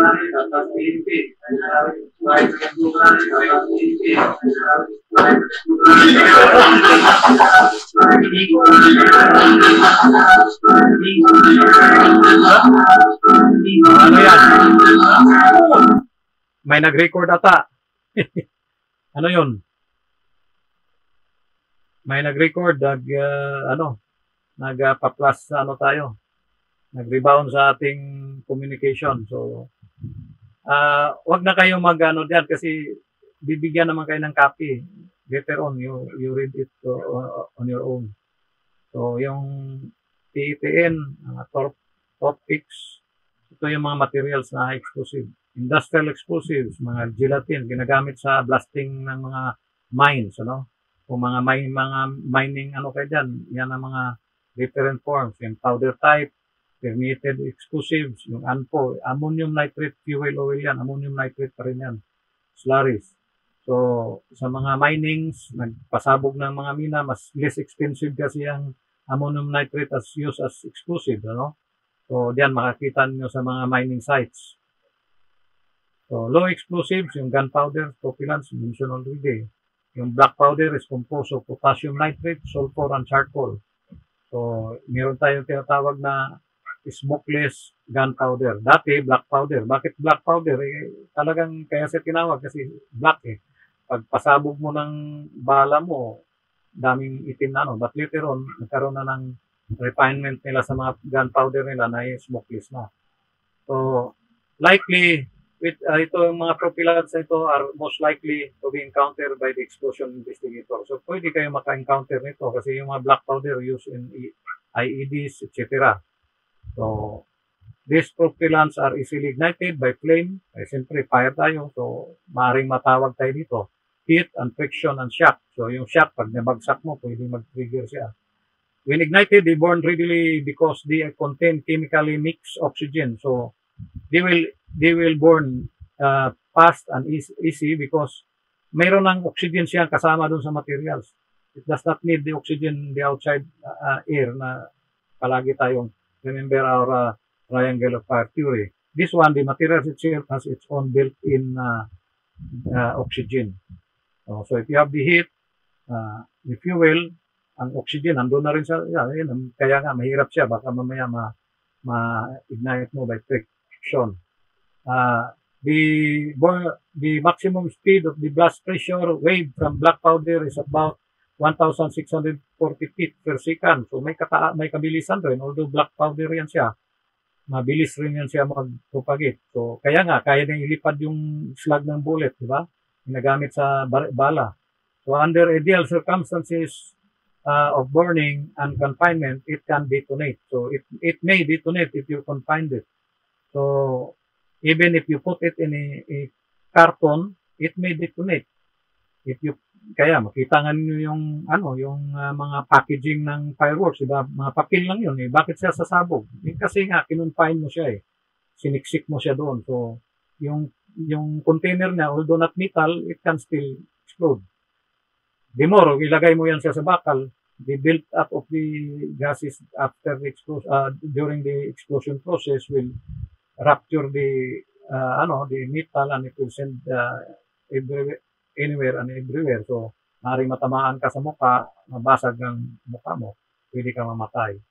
So low explosives, yung mga pyrotechnics are used in flares, smoke or gas generators, plus powder, fireworks, and optical or acoustic signals. So marami yan na encounter natin, lalo na malapit ng Pasko.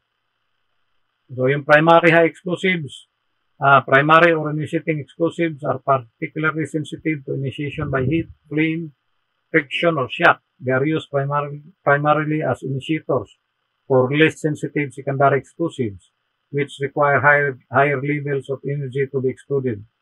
So pwede ginagamit siya in tandem with mga non-sensitive explosives, yung mga primary explosives. So it will initiate the explosion, maliit lang siyang volume, pagsabog, sasabog rin yung secondary explosives nila.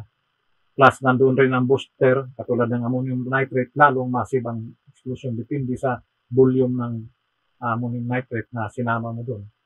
So yung mercury fulminate, extremely sensitive to heat and shock initiation. With the advent of the lead acid, the use of mercury fulminate by itself in blasting cap has declined. So ito ay hindi na ganong ginagamit, na sasapawan na siya ng lead acid.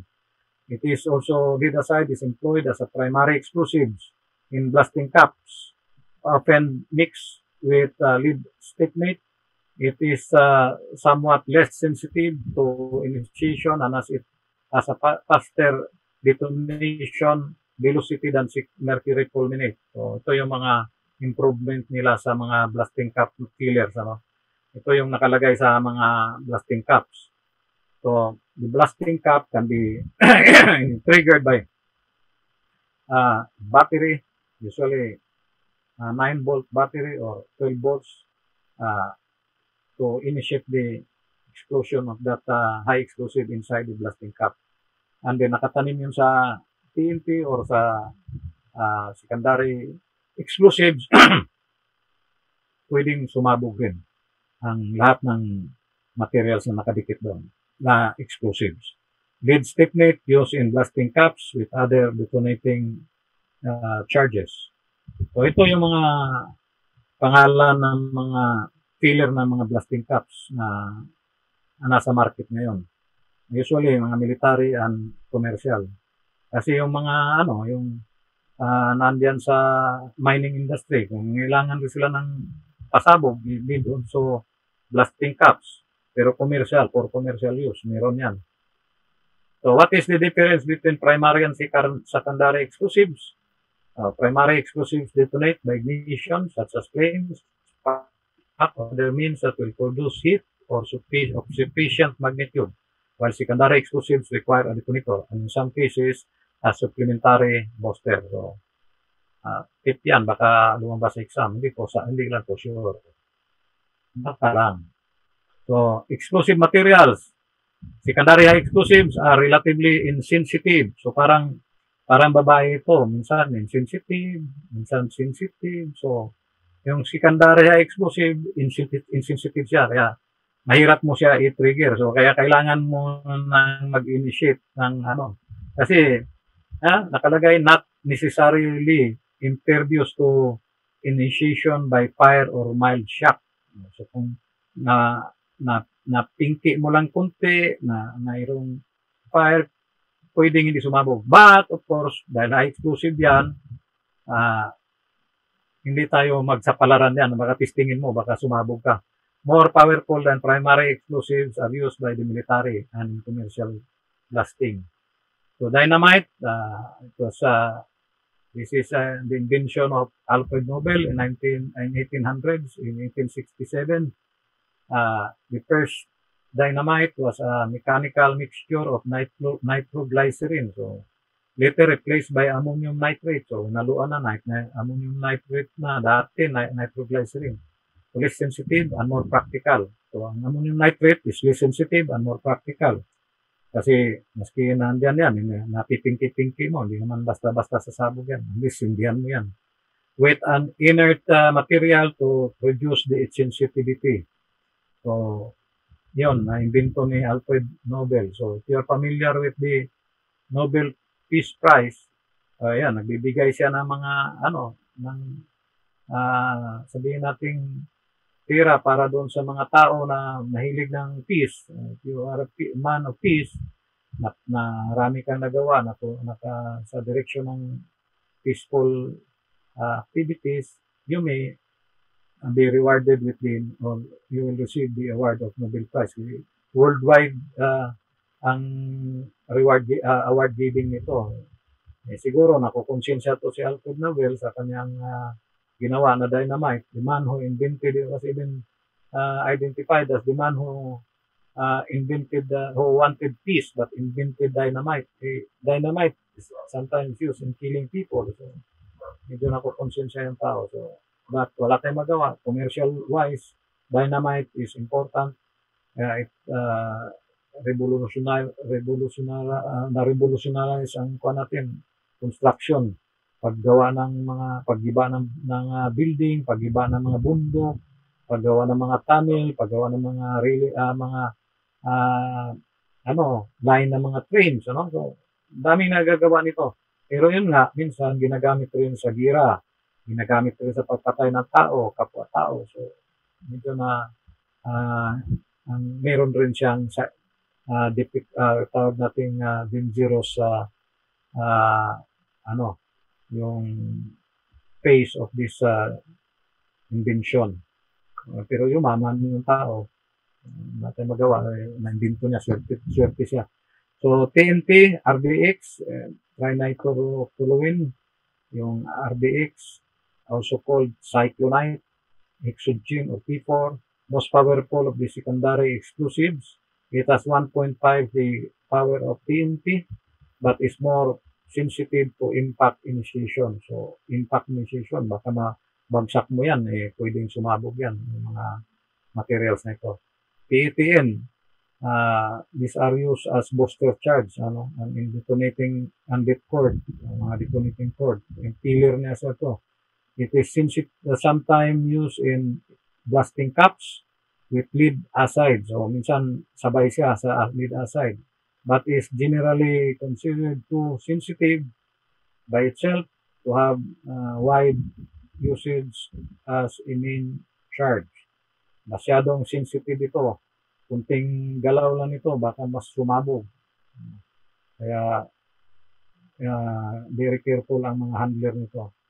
ANFO, ammonium nitrate and fuel oil. So, ANFO is an acronym of ammonium, nitrate, and fuel oil. So ANFO is commercially made, or maybe binary mixture made with fertilizer with ammonium nitrate to which fuel oil is added. So usually, hinaluan nila ng either yung diesel fuel. Yan. So, yung mga bombers, alam nila ito gawin. So, pag sumabog yan, massive ang isa na nga yung noted yung Oklahoma sa world events ng bombing coming from ammonium nitrate. And then yung Beirut explosion just recently. So, chemical name of dynamite and TNT, dynamite nitroglycerin. No? Mixing nitroglycerin and with sawdust is what Alfred Nobel used to stabilize the volatile explosive for safe handling. So, sa dami ng mga experimentation, daming mga minor explosion, nakaligtas siya sa mga pagsabog while inventing dynamite.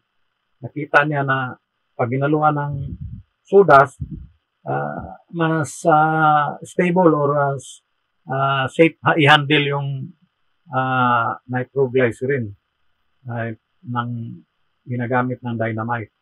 So, they made of the following ingredients: nitroglycerin, sorbents, such as powdered shells or clay, and then stabilizers. Yung TNT, ito yung trinitrotoluene. Usually, makikita mo sa mga military grade ito. No? Sa commercial, mga blasting, mining, meron rin yan sila. Yung mga smuggled, yung mga pushlit, mga ginagamit ng mga ng mga terrorists, yan, nakakuha sila niyan, pwede lang gamitin rin as IEDs or mga ginagamit nila sa bomb making nila. What are some basic elements of an explosive train? So, hindi ito train na nasa release ng train. Ito yung train na tinatawag nating high explosive train. Is usually composed of a detonator, a booster, and main charge. So, all the detonator, booster, and main charge is the explosive train. The detonator may be initiated electrically or mechanically. Mechanical shock and may contain an explosive relay, pyrotechnic, delay, etc. The detonator set up a detonation wave when initiated. So, it might be initiated electrically. So, yung may mga, yung blasting caps natin, meron siyang battery na component. So, yung power source niya comes from a battery, usually 9 volts batteries or 12 volts. No? So, yung energy coming from the battery will supply the electricity, then the blasting cap will explode, and then kung saan nakatanim yun, sa secondary charge niya or sa booster niya, yun, sasabog, mas malaki ang pagsabog na mangyari. Hindi lang maliit. So, the philosophy and methodology of investigation. The philosophy of explosion investigation. An explosion investigation is a complex endeavor. It involves the application of elements from many scientific, engineering, and investigatory disciplines. So, hello? May tanong? Wala? So, as shown here, investigatory disciplines. Ano yung mga nasa investigatory disciplines? Yung katulad ng mga licensed criminologists. Andiyan kayo, you belong there. What about yung mga scientific? Yung mga scientists natin diyan, mga physicists. Nandiyan, you belong to the scientific. Yung mga engineering, so yung mga either scientific, engineering, mga forensics natin diyan, nandiyan. Yung mga engineering, chemical engineering, mechanical engineering, electrical engineering. So, that's why it's called a complex endeavor. Kasi you need a lot of engineering, scientific, and investigatory disciplines into the investigation. So, kung medyo kulang ang yung investigation, you have to recognize other disciplines, you know. Kasi, example, may mga mechanical na sumabog, mechanical explosion, you know, yung mga boilers sumabog. Hindi mo familiar sa operation yan. So, you call in yung mga mechanical engineer sa inyong hanay. Mga kasama ninyo can give yung explanation of how this equipment works. Ganon. So, kung electrical, edi siyempre tawagin mo yung mga electrical. Dami na mga electrical engineers natin dyan. So, makatulong sa atin. So, better still, kung ang mga assessment ang ating susundin, ang mga magagaling daw na investigators come from the electrical engineers, mga criminologists mixed with this engineering group, and then law. So, yung tatlo na yon pag nagsama-sama together, matindi na yon. Medyo kayang humarap ng kahit sino yan. Plus, dagdagan mo pa ng mga scientists dyan na be more. Di ba? So, explosion scenes are chaotic places and dangerous. I mentioned that already in the earlier briefing that I did. Kaya nga, kailangan maingat tayo dyan. No? So, mayroong isang event dito doon sa Glorieta explosion in 2007 in Makati, yung kinordon namin yung area. Here comes the expert ng company na nagpunta doon, coming from abroad, the doktor ng methane gas. Pumunta siya doon, lakad siya din doon, lakad sa ilalim, naka-flooded yung basement, na-shoot siya sa butas, kapakapa siya doon sa butas, na-shoot siya, septic tank yun, dami mga itsas de primera, nahigop niya yung mga energy ng tao. Kaya, yun ang kailangan natin experience. Walang experience sa firefighting basta ka lang lusong ng lusong. Hindi mo alam, may mga butas yan dyan. Na-experience mo yan, sa 5 years ba naman na pag firefighting mo, hindi ka pa nahulog ng bangag na dadaanan mo, maging maingat ka na later on. So, it is preferable na yung become an investigator, meron kang background talaga sa firefighting. Kasi mamaya, pasok ka ng pasok, naguho ng yung building, akala mo, matibay pa yun, wala kang patay ka, una kang i-recover namin diyan sa sunod na investigation na gagawin. So, maingat tayo dapat kasi buildings na dumaan ng fire is weakened by the fire and the water and the heat.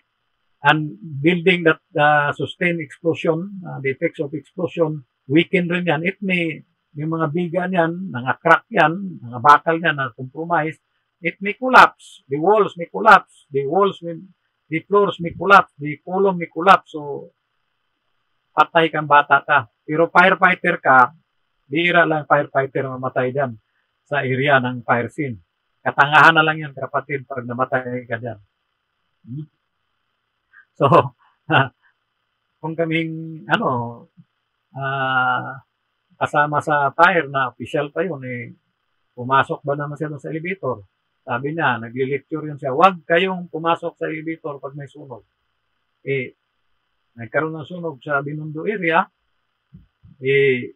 3 days after, hindi na siya makita, hindi nakabalik ng istasyon, hinanap, nakita siya doon sa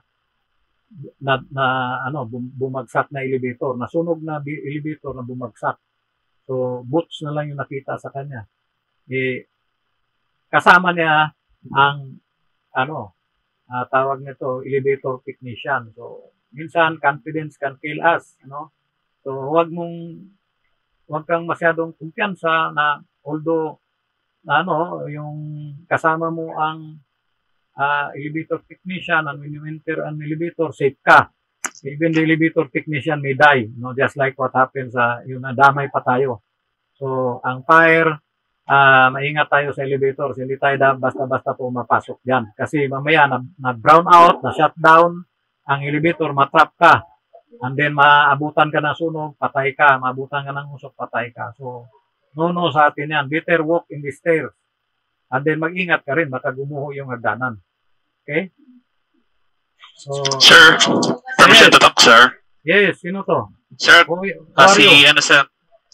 si Partner Rivera, Task Marcher po. Okay, sir, can we request for a 15-minute break? No problema. Sabi ko sa iyo, abiso ka lang kasi hindi naman ako nakatingin ng oras. Kayo diyan. Yeah. So, yes, sir. Anong oras na? 10:02, sir. So, 15 minutes after, kita tayo. Ha? Yes, sir. Yes, sir. Thank you po. Okay. Thank you. Sir. Enjoy your 15 minutes break. Okay po. Thank you, sir.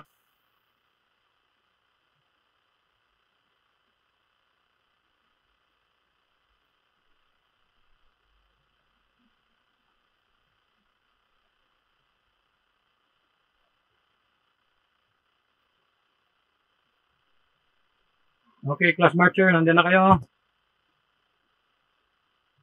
Hello? Yes, sir. Okay, we'll start again. Okay po. Okay, yung guide procedures, ano? Conduct a preliminary evaluation of the crime scene. So, we'll do this. Usually, it's yung mga first responders, yung mga, when the investigator arrives, you also conduct your preliminary evaluation of the crime scene. So, tatawag natin crime scene kung there is a crime already suspected to have been committed. May mga telltale signs of a crime commission. So, pag hindi, fire scene. This the same. Yung mga first responders, if you are assigned as firefighters later on, nasa operation kayo, you will also do the evaluation. If you are in the investigation, you do the initial or preliminary evaluation of the scene. So yung firefighters, yung mga first responders must assess the scene quickly yet thoroughly to determine the course of action. But for this is required, safety considerations and evidentiary concerns. So part sa kanilang mga role na gagawin ng mga first responders.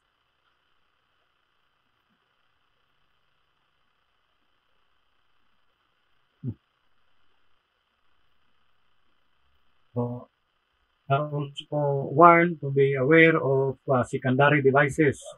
Because when there is an explosion, there might come another explosion. There might be explosive device still that did not explode and designed to kill first responders, fire investigators, etc. So, just like what happened in Holo recently, yung bombing doon, suspect na dalawang mga suicide bombers. Yung isa, dinala nila yung bomba doon sa nakamotor, tinabi doon sa isang truck ng military, pinasabog. Maraming mga nasugat, patay. A few moments later, here comes the cordona. Cordona nila is part ng standard operating procedures ng military, police, fire, or any governmental agencies who will conduct an investigation. Palaging kinokordon yan to avoid people, unauthorized people or persons to interfere or tamper with the evidence in the scene. However, in this situation in Hulu recently, yung isang babae gustong pumasok, hinarang ng isang nagman sa cordon tapes o cordon line na ginawa nila. Ay pumasok, hindi nakapasok, but nagpasabog na ang suicide bomber. So, sama yung nagsita sa kanya, patay kagad sila. So, yun ang matindi, So, merong mga secondary devices or bombs that are put in a certain area that when you park your car, the investigators in-anticipate rin ng mga bombers yan na patayin kayo. So, pagdating mo, pagtabi mong ganun, pasabugin ka remotely by cellphone. So, yung mga yung bomb nila na ginawa nila, yung mga improvised explosives device or IEDs, nilagay nila doon ng isang cellphone rin na may nakatanim na parang ringer, nakatanim doon sa blasting caps niya. Or pag tawag niyan, pag ring, makomplete ang circuitry kasi instead na bell ang mag-ring, nag-connect na yun, nakatanim yung two wires into the material. So, pag tinawag na complete ang, instead na ring, current ang pumapasok doon, complete ang circuitry, sasabog yun, masabugan ka. So, remotely done. So, most probably, yung tao, nandiyan na sa malapit lang, maring in distance or in a distant na hindi siya kagad mahuli. So, the scene may contain secondary devices designed to kill or injure first responders. So the first responders, yung bumbero, tayo yun. Isa tayo doon sa mga first responders. Sa police, meron sila mga quick response team nila. Design yan ng mga secondary devices ng mga bombers. So yan ang iniingatan natin. So if a suspected secondary device is located, you immediately evacuate the area and contact police or military EODs. Remember, do not tamper with the bomb or the box where this bomb is suspected to be placed. Only an EOD from the police or the military can deactivate that or render safe that bomb. Pag ikaw nagawa-gawa diyan, pwede ka madisgrasya kasi yung minsan may mga design ang bomba ng anti-disturbance mechanism, no? So it's just like a mercury, may mercury, metal man yan na liquid. Nagamit sa temperature natin sa kilikili. Ba, yung mercury na ganyan yan.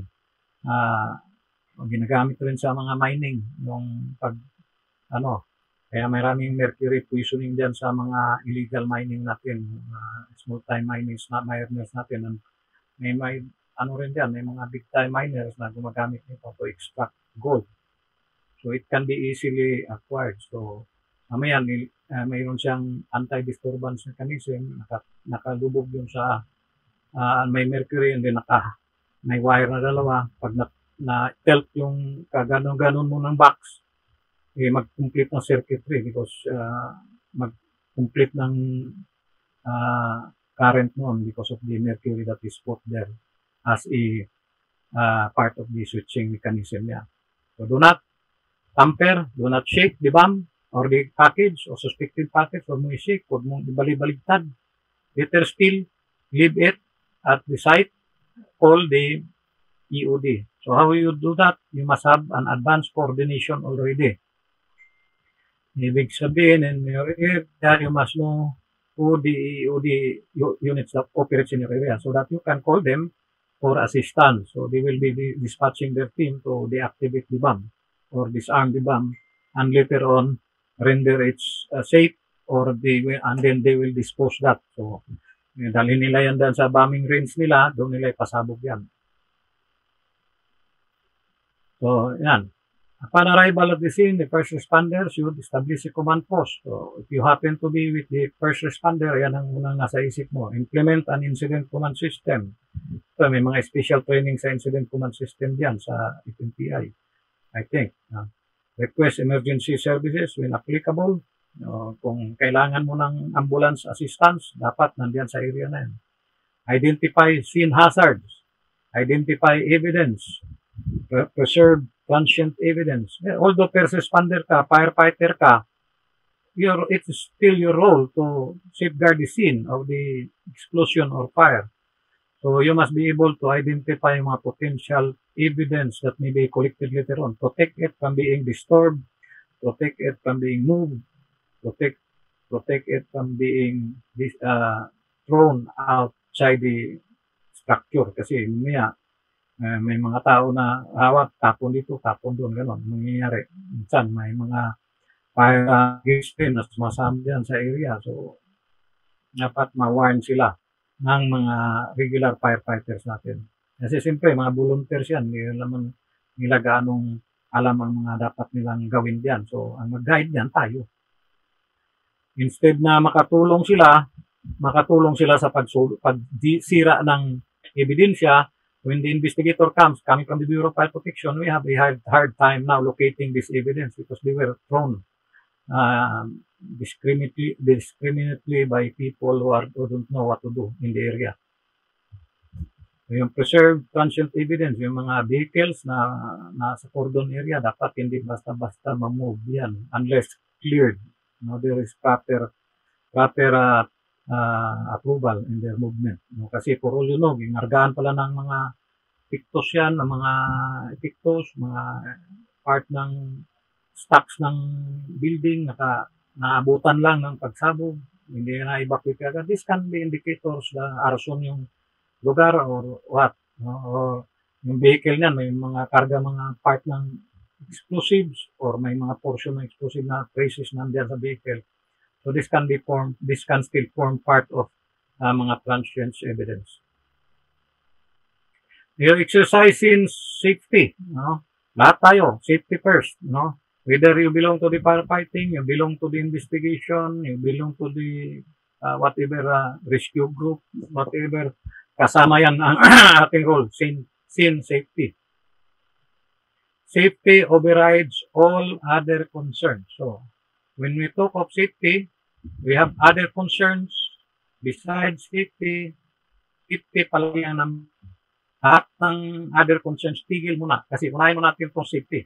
May suspect ba? Sir, may nakita kami doon sa ground floor na mayroong suspected na may suspicious looking box there in that area.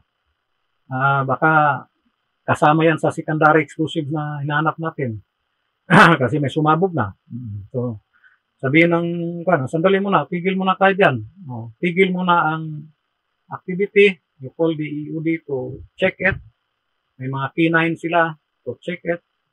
And then later on, they might send in, may mga robotics sila kung complete sila sa kanilang equipments. And then later on, yung mga EODs na talagang titingin. So, ganon.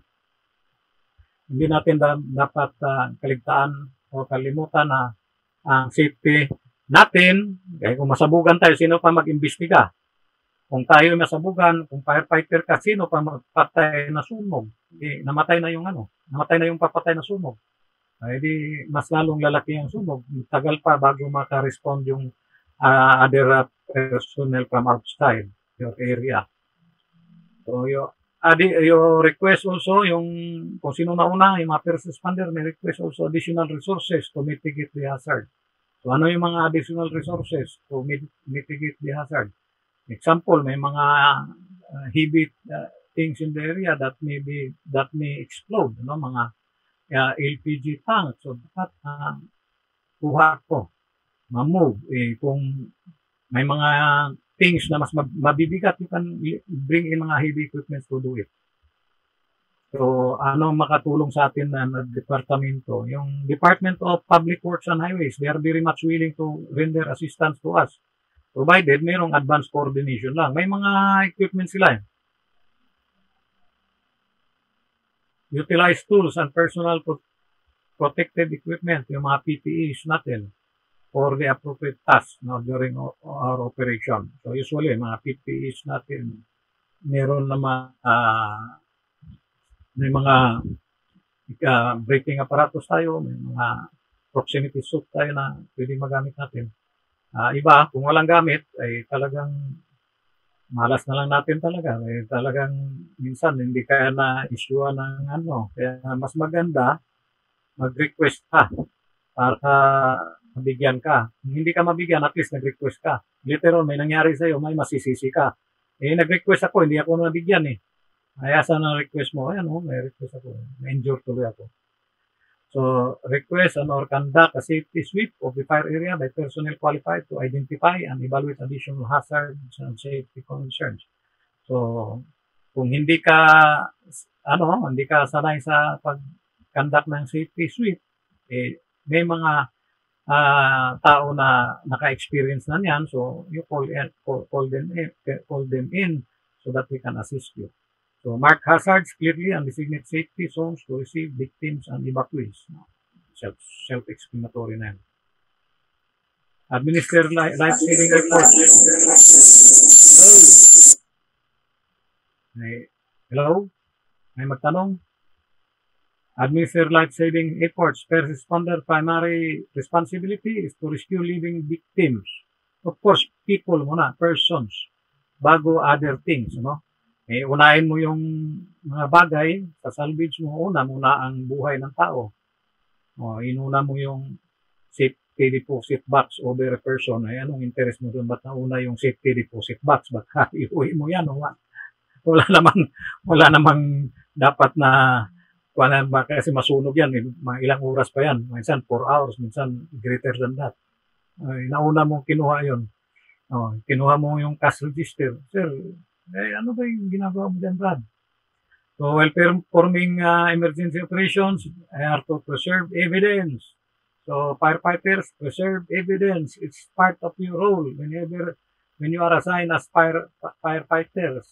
kasama yan sa trabaho mo. Baka sabihin mo, wala akong pakialam diyan. Arso nang maggawa niyan. Hindi. Part ka sa evidence protection and preservation. Avoid disturbing areas. Kasi karamihan sa mga experience natin, yung bumbero ang sumisira ng ebidensya. Nasipa dito, sipa doon, tapon dito, tapon doon. So, ganun ang nangyayari. So, after performing preliminary evaluation and establishing scene safety, first responders should initiate rescues of severely injured and or trapped victims.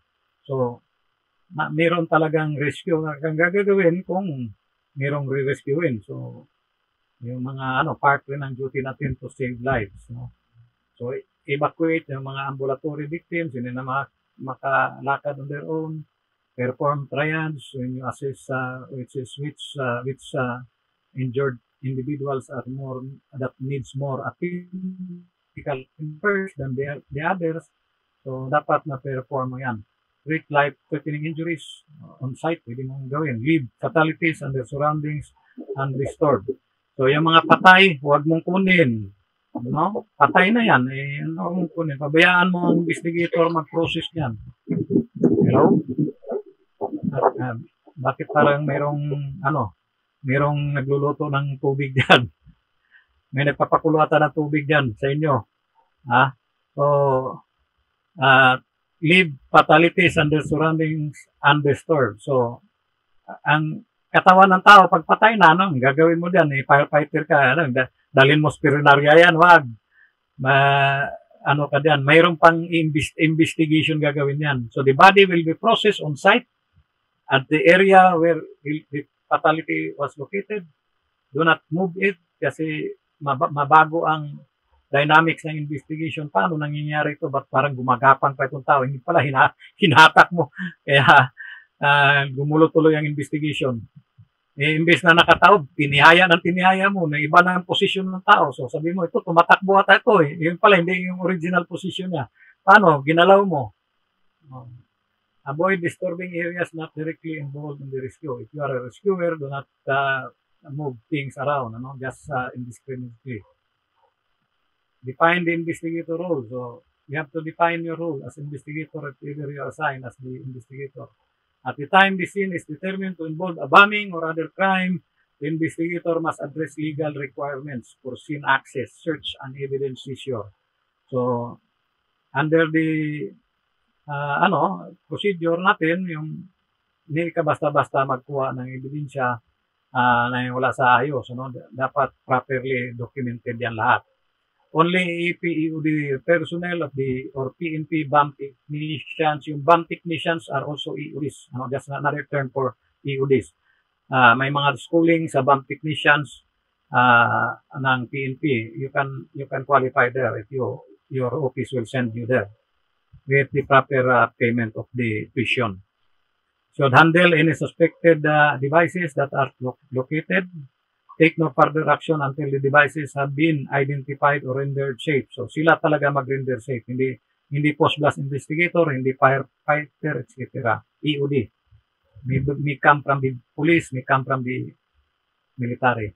The investigator must coordinate with the fire incident commander and first responders to determine what occurred and assess the current situation.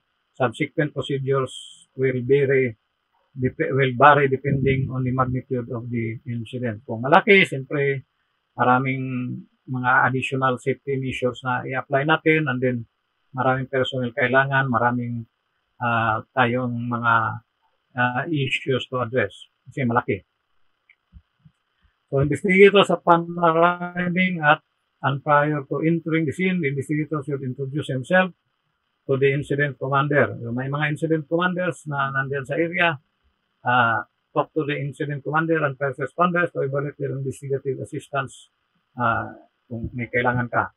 Conduct briefing and essential personnel sa mga law enforcement, military, fire, EMS, HAZMAT personnel, and utility services personnel. 2. Evaluate initial scene safety. Safety na naman palagi to the extent possible prior to entry.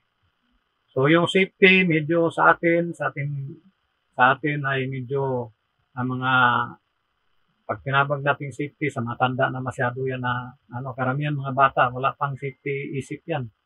Why? Hindi man sila hindi ganong binigyan ng primary consideration sa schools natin. So, dapat yan sa eskwelahan. Start small. They should be encouraged already. So when I went to the US, visited my children there, I happened to bring them sa school. So pagdating ko, kasi susunduin sila ng bus, sakay ng bus, atid sa school. Pagdating sa school, doon sila kakain. While they're eating, malilikot yung mga bata kasi mga grade 1, mga grade 2, gano'n. Malilikot. Iba-ibang lahi, may itim, may puti, may Mexicano, may Chinese, may Filipino. Rambol, saksak sinagol doon sa takbo dito, takbo doon. Kakain. Pag tabi ng pinaka-teacher nila na in charge doon sa mess, safety issue.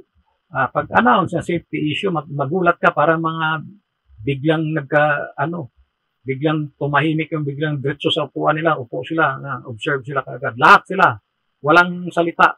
Nakatingin sa instructor, ano sasabihin. Kasi safety issue. Ano kaya yung safety issue? So, sasabihin ng instructor yun, magsasalita siya, maglalakad. Lahat ng mga bata nakatingin sa kanya talaga, all eyes there. All eyes, all ears, all attention to the direction of the teacher. So, they are still small. No? Kids pa. Wala pa, very young kids. Mga utak nila, masyado pang sabihin natin, pa talaga. Hindi pa walang pagkamuang-muang. But yet, they were already introduced in that, pag nagsabi na safety issue, talagang all eyes and ears sila. Hindi dito sa atin, maski magsigita na safety diyan, issue diyan, wala rin. Tagal kumilos. Minsan, mag-drill tayo, naglabasan na yung mga tao lahat, may natitira pa doon sa loob, nagko-computer pa, bakit nandiyan ka? Ito, iraraspa ito eh. Naman yan, practice lang. So, hindi po pwede yung gano'n. No? Pag fire drill natin, fire and earthquake drill, pag baba ng tao lahat, dapat mula sa pinakamataas hanggang sa pinakababa, labas lahat yan. Be strict on that. Kasi, when the real incident comes, wala nang, hindi na sila baka matrap na sila doon. Pag gano'n ang attitude nila, mabagal sila tumilos. So, safety first, always. Palaging pabalik-balik sa ating dito ang salitang safety. Ensure that the search for secondary explosives device has been conducted. Ensure that the scene has been secured. That the perimeter and staging areas for the investigation have been established. And that all personnel have been advised of the need to prevent contamination of the scene. Advice pa rin. So, ibig sabihin, this is on the scene na already. But beforehand, sa mga training natin sa ating mga schooling, palagi tayo maka-encounter na. Dan meron talaga tayong obligation, whether you are assigned in the firefighting. Hindi ibig sabihin na saka ka lang need to prevent contamination sa scene when you are in the investigation. No. You are required, all of us in the Bureau of Fire Protection that enters the scene of the fire or explosion or crime scene should exercise caution, no, for our safety and protection of our evidence. Assess legal consideration for scene access under the exigent circumstances. So, yung mga consent, administrative, criminal search and warrants. Okay. So, sample, mayroon ka na during firefighting operation, may evidence kang kukunin, investigator ka kukunin. Do you need a search and seizure warrant? No need. You, under the exigent circumstance rule, you can get the evidence. Why? Because the area is still under the control of the Bureau of Fire Protection, and that leaving it there may destroy the evidence. So there is an urgent need to pick it up, mark it, document it, etc., etc., para mayroon kang ebidensya. Hindi mo pwedeng iwanan. Hanapan ka, challenge ka ng security. Asan ang kontinyo dyan? Warrant. Anong warrant? Pinagsasabihin mo, under exigent circumstance rule, pwede kong kukunin ito as part of our evidence. So, yung kitong area is under the control of the Bureau of Fire Protection. So, how do you prove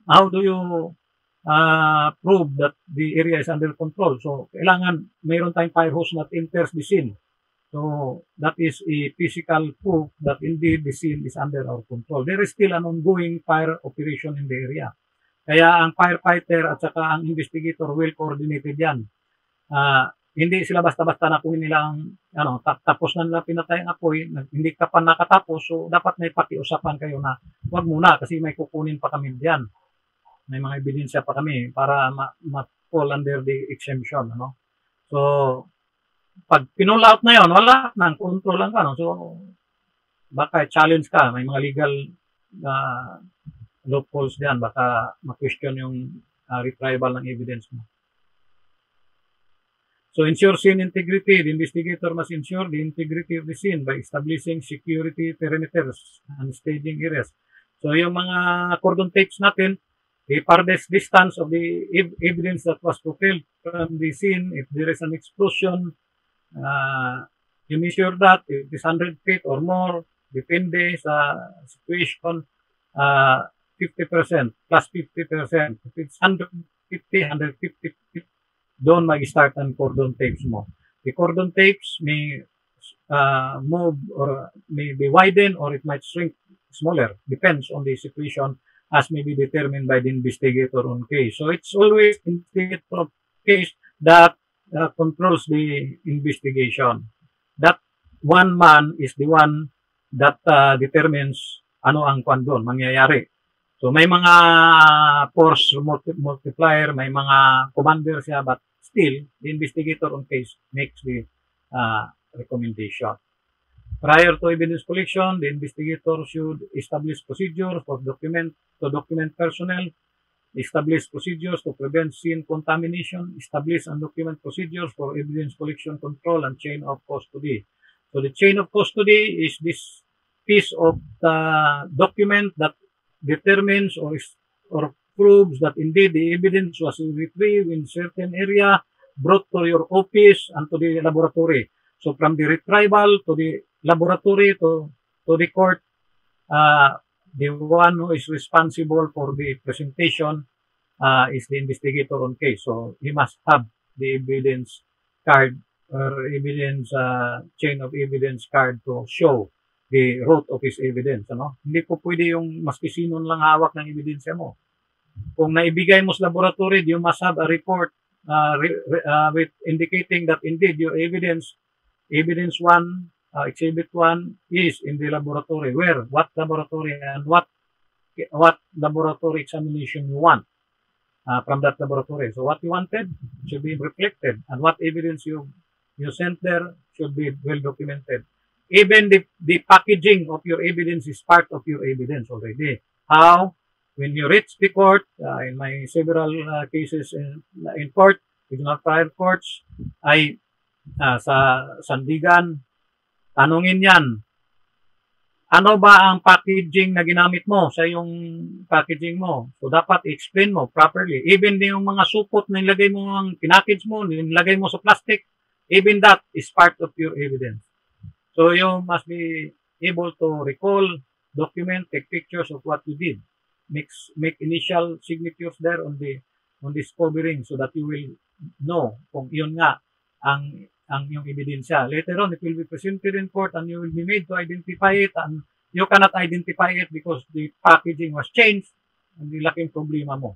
Pero kung you cannot identify your own evidence, the more na malaking problema mo. Dapat ma-identify mo. Okay? So, yung packaging natin, importante. Conduct scene walkthrough. So, ang investigator should conduct a scene walkthrough on the, yung crime scene or fire scene or explosion scene. So, usually the scene walkthrough, you walk in a straight manner to avoid interfering with the evidence, and you exit also the same way to avoid something with other materials in the area. Baka yung ebidensya mo, maapakan mo, maimbit sa sapatos mo, madala mo sa inyong bahay. So, you have to inspect your shoes also. Lalo na yung mga pieces of fragments and shrapnels that is the result of an explosion. These are critical in your investigation. Secure required resources. Following the walkthrough, investigators should meet with available emergency responders and investigative personnel to determine what resources, equipment, and additional personnel may be needed. So in one of our case, in the MB Escondite fire incident, suspected arson in Manila Yacht Club in Manila, when I was there, ay problema namin kasi nasa tubig yung hal na lang yung naiwan ng diesel. So we requested the Department of Public Works to bring the diesel to the sidewalk so that we can closely make our observation, document, etc., the evidence that we will be recovering. So ginawa nila yun. They oblige our, they approve our request. So dapat mayroon kayong mga PR na sa mga companies, private or government, na kung sakaling kailangan mo ng tulong sa kanila, they will extend free of charge. Okay? Pag sila humingi ng tulong, hindi ka rin ng tulong sa kanila. So, advice personnel of any secondary device, ganun rin. Na-mention ko na yan. So, mga secondary device are devices designed by bombers to kill or injure you or maim you. Ensure the sufficient utilities and support services. So, dapat mayroong pagkain, food, electricity, trash removal, sanitary services, security services, and other public services. Yung food, siyempre, nag-imbestiga ka.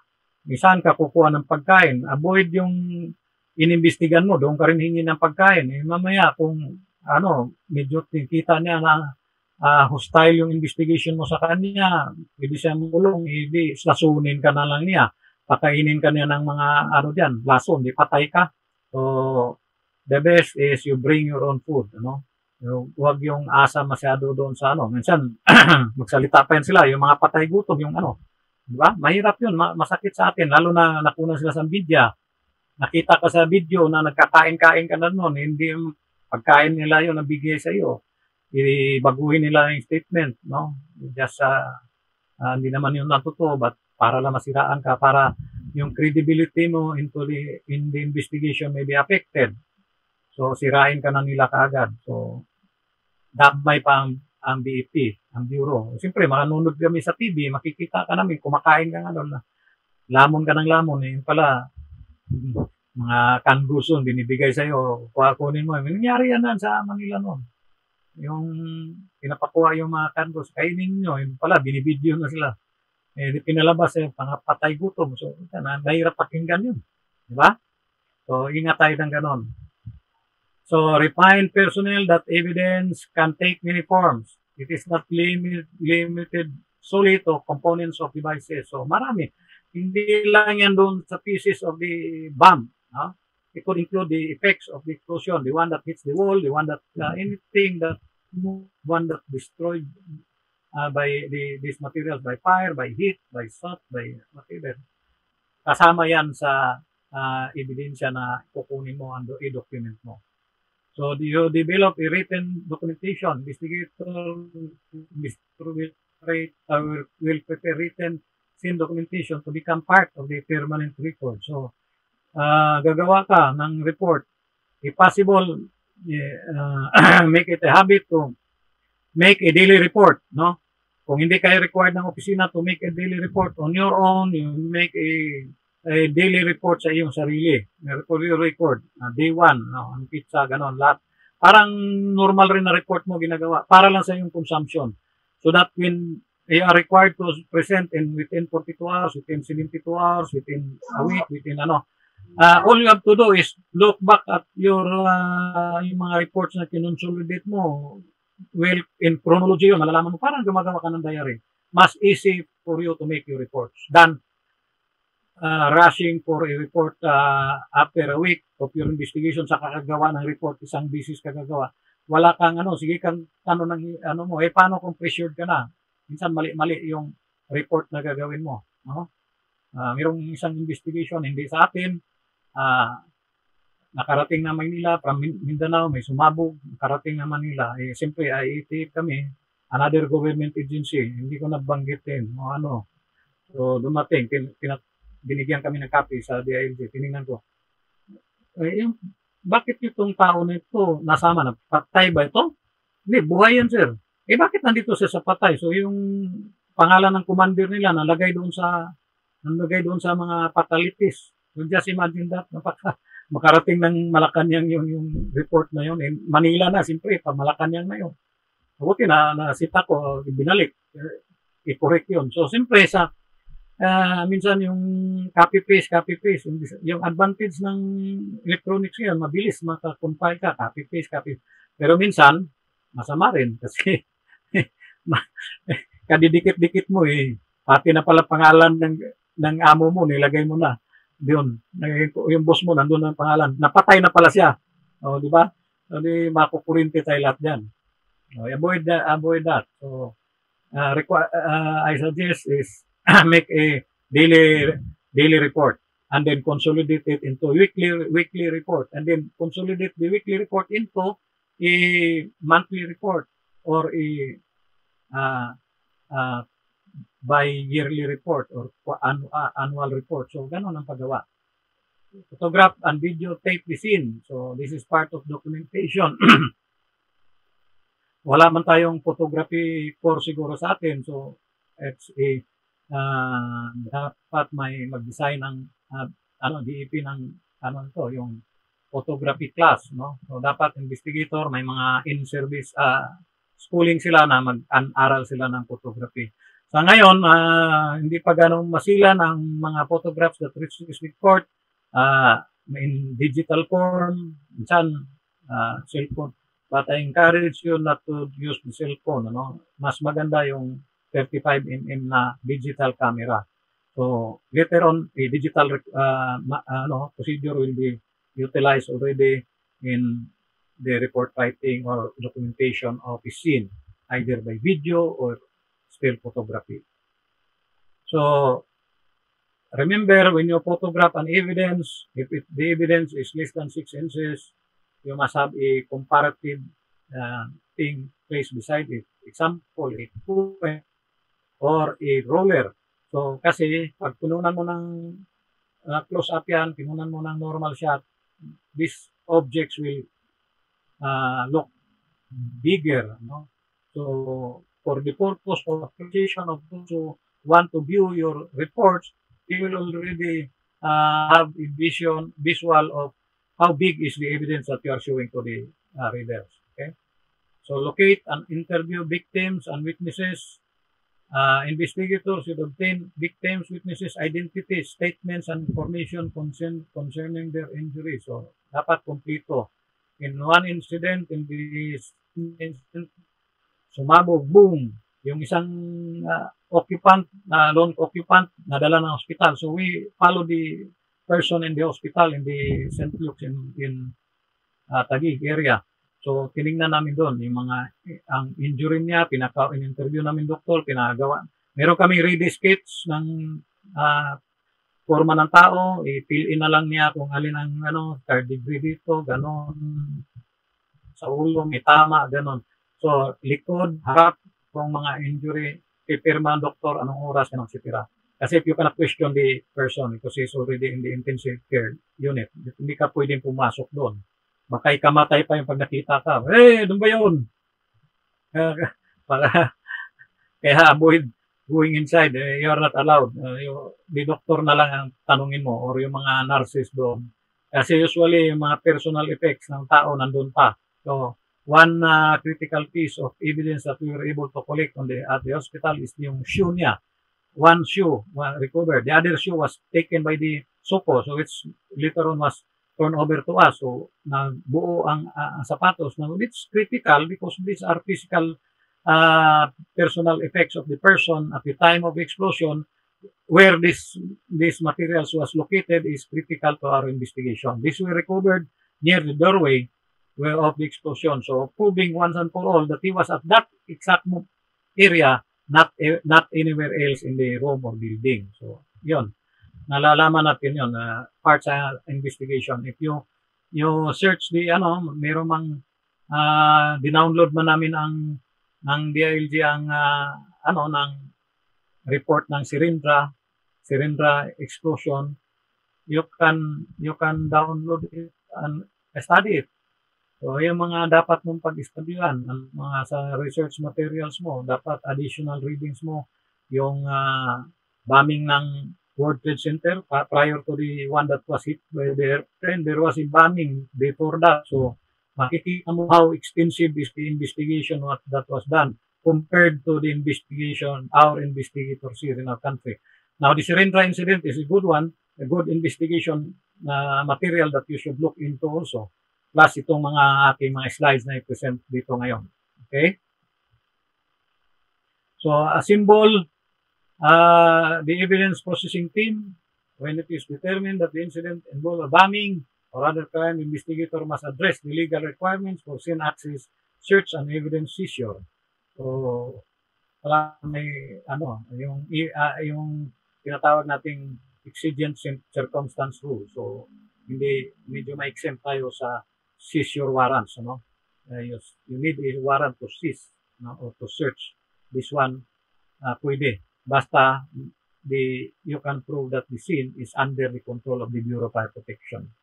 So, effective organization and composition of the evidence processing team ensure the proper collection and preservation of evidence. So, if you have good organization, be much better. How do you organize? Well, it involves experience. No? Kung wala kang experience in handling big incidents, very difficult. But if you have one experience only, you know how to manage a big, huge investigation. No? At one time, pinakamarami naming minanage, umabot ng mga about 300 people in the investigation, both from the investigation proper and the administrative support group.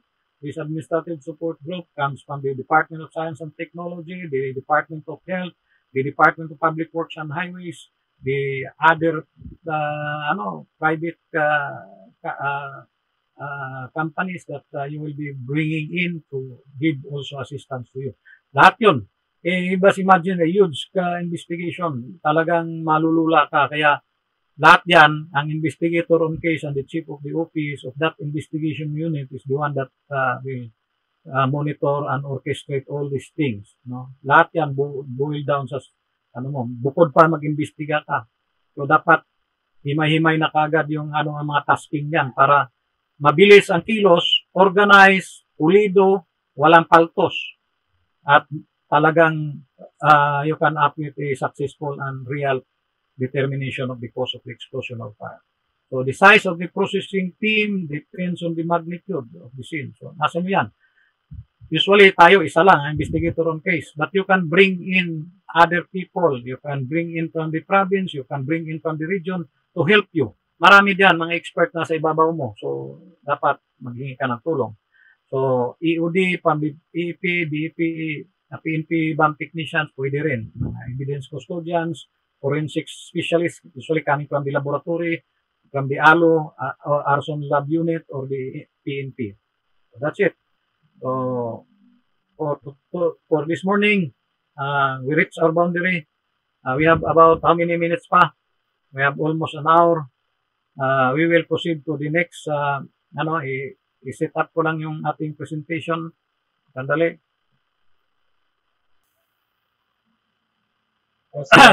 Okay. So, this is our presentation for this morning.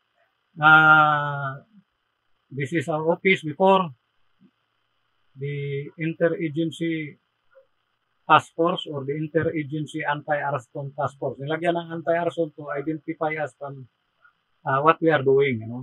So, pero ang talaga Interagency Task Force. The Interagency Task Force is composed of the Secretary of the DILG, the Secretary of the Department of Justice, the Director of the Bureau of Fire, the Director of the NBI, the Director of the PNP, and representative of the Safety Organization of the Philippines Incorporated.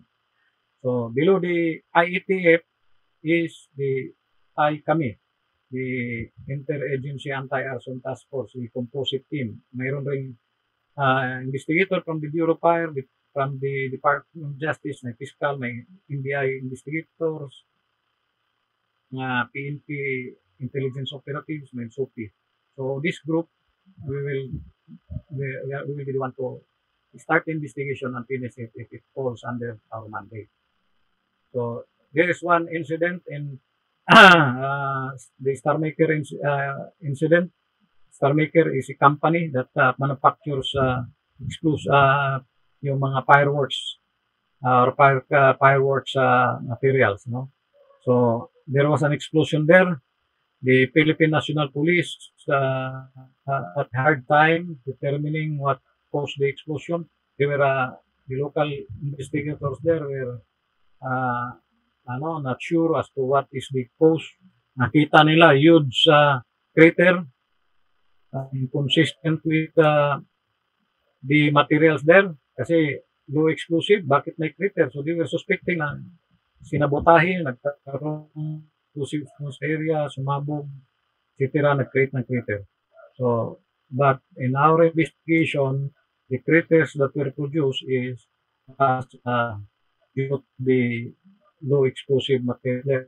They are producing and storing black powder, yun na nakakos. But the volume of the black powder is enough to create a crater. So, although low explosives not supposed to make a crater in small volume, but in huge volume it can. And just like the ammonium nitrate in tons of ammonium nitrate in Beirut, when it exploded, although it is categorized as a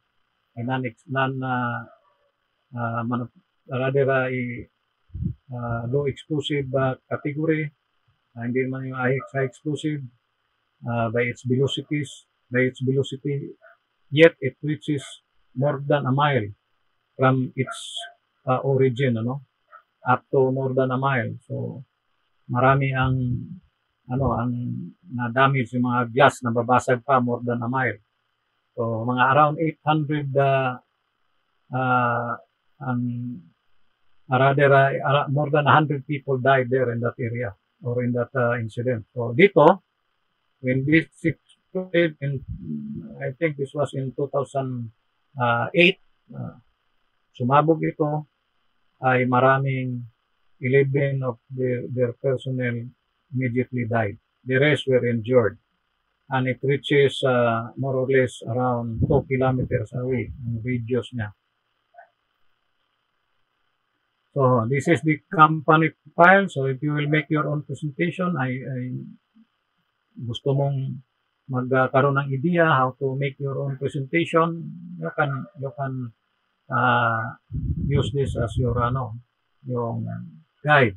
If not, okay lang, walang problema. Pero at least may guide kayo. That's the purpose of this. I'm not supposed to share this with you because this is a product of our we just don't share it to anybody. So this is just for you, for your own consumption as investigator. Para pag na-assign ka sa investigator, magagamit niyo to. Okay, the Philippine Pyrotechnics Inc., a company owned by family of Salvador Doitan, was the only company in the 1980s that was given a permit to manufacture fireworks for the export market. It was only in the 1995. It was only in 1995 that TAN seriously considered entering the local market. By that time, the company has been renamed Star Maker. Star Maker na siya. So, facts of the case that on or about 10:46 hours, 29 January 2009. So, may ang akin is 2008 at nasabi ko, so more or less around that time, ito yung nagkamali lang ako sa date, sa year. But first quarter of 2009, an explosion fire incident occurred inside the compound of Star Maker. Said incident reached chief alarm and was placed under control at about 12:14. Was declared fire act on or about 14:33 hours, same date by Senior Superintendent Custodio, the Provincial Fire Marshal of Province of Cavite. The explosion resulted into the death of 11 persons, injuring 93 persons, and property damages that could reach 15 million pesos. That on 30 January 2009, Police Senior Superintendent Hernando Mendoza Safra, Cavite Police Provincial Director, requested the IATF, our office, to assist the task force Tarmaker investigators.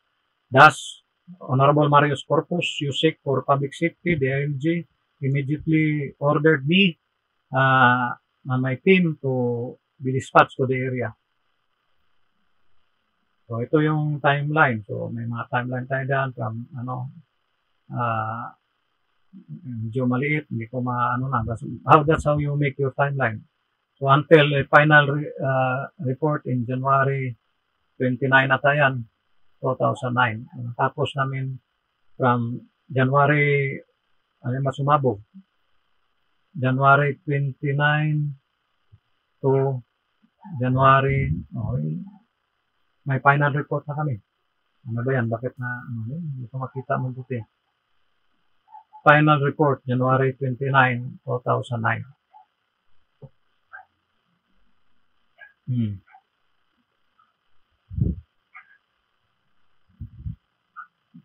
Nako, mukhang tama ba yan?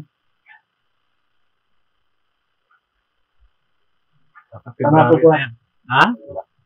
Hindi ko makita. Paano ba ito dakihan to? Pag-iwag po ito. Yun.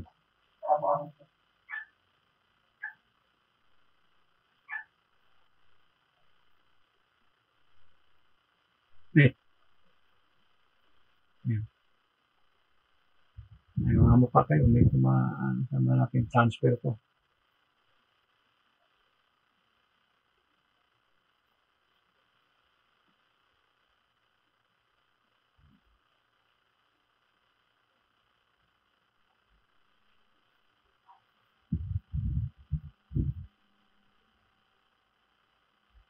So, tingin ko to, hindi to January 29 ang final report kasi 29 yung incident, baka typographical error yan.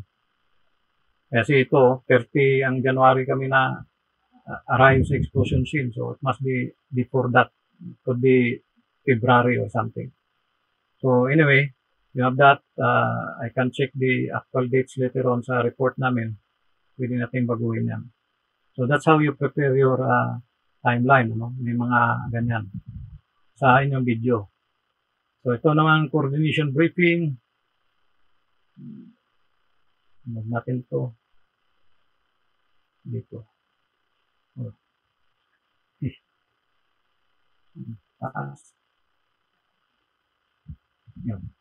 So yan, nandiyan ako at the center. Ito na to the right is the EOD ng NBI. Brief kami kasi una sila doon. Mayroong rin from the local police, si Superintendent Ludan. So we are already inside the scene already. So ito yung mga sketches na nagawa ng aming mga sketcher. May mga draftsman kami sa aming office. So this is more or less around 2 hectares ang area. So nakita niyo yung mga Victor arrows pointing outwards. That is the direction of the blast pressure wave after the explosion. Other during the explosion, another Victor arrows. So you will notice that the arrows were reversed. So that this is the indication of the this is the negative phase of the explosion. That is the positive phase. This is the negative phase. So lahat ng mga arrow direction yan, may mga corresponding markings ng damage sa effects ng explosion, documented by photographs, by video, etc. Part sa inyong collection ng inyong gagawin. So dalawa, may craters rin dalawa dyan. Ito, another one, there was a sympathetic, there was one explosion. The succeeding or sympathetic explosion means the first explosion triggered this mga black powder materials and exploded. Ganyan. Ayan. Split seconds lang yan. Pag naabot sila ng blast pressure, mabilis masyado, sumabog rin yan. So, may mga crater rin yan. Yan, may crater yan. Crater number 3. Dito naman, sabog rin. May crater number 4. So, ito yung crater na. Nakita mo yung mga bilog na yan. Kung makita ninyo. Ayan. 1, 2, nandito. Somewhere there. May isa pa. 3, 4. So, may mga measurements yan. Okay? Okay. So, this is the main gate of the Star Maker factory. Nakita ninyo yung electrical wires, dangling wires sa harap. Yung lumipad yung piece of evidence, yan o, wire. This is the perimeter nila, perimeter wall. Yun, wire, pass. Lumampas pa dyan yung, yung piece ng evidence na, piece ng container na lumipad dyan. Ito yung to the east. So you must have a compass. Part of your tool is you must have a compass. Why? Because you need to have a directional direction of your mga pieces kung saan sila lumipad, to the north, to the east, to the south, to the west. Ay paano mo di-determine yan? You must have a tool to do that. So yan ang mga craters niyan. So, more or less, isang container, full of that, of black powder, yan ang sumabog. This is similar container. Ganyan ang itsura. So, in crater number 1A, yan, mayroong container na nandiyan sa pwesto na yan. When sumabog, yung crater ang naiwan, approximately 35 feet in diameter, so may kalakihan, and 5 feet deep. So, may kalaliman. Kaya nga, akala nila, yung mga local investigators doon sa PNP, high explosive ang ginamit. But actually, it's not. It's made of low explosive, yung mga black powder.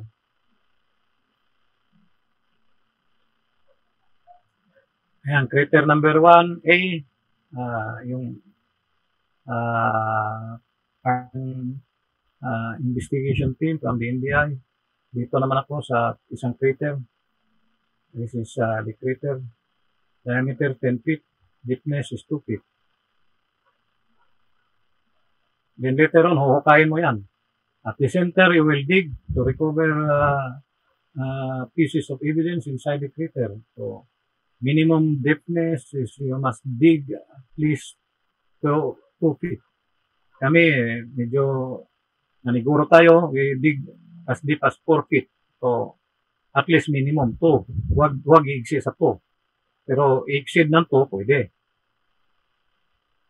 Huwag lang kayong lumampas ng China. Baka sa kadidig ninyo, abot na kayo ng China. Iba na yung hukay ninyo. Baka makadiscover na kayo ng mga ginto. Sandali lang, inom ako tubig.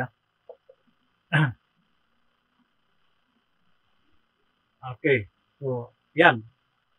Distance between crater number 1 and 2. Malapit lang na distance yan. Crater number 1, the horizon. Crater number 2, in the center. Ang distance niya between crater number 1 and crater number 2 is 60 feet ang distance. You measure the center to center. Excuse me. So, may recovering kaming slab ng bato, which is critical sa investigation rin. Flooring ito ng lugar na yan. So, inset po to piece of concrete flooring at the alleged bombshell caps storage building. Thickness 2 and 3/4 of an inch. Showed signs of soot deposits on its surface consistent with black powder explosion. So, this is crater number 2. Mahukay rin.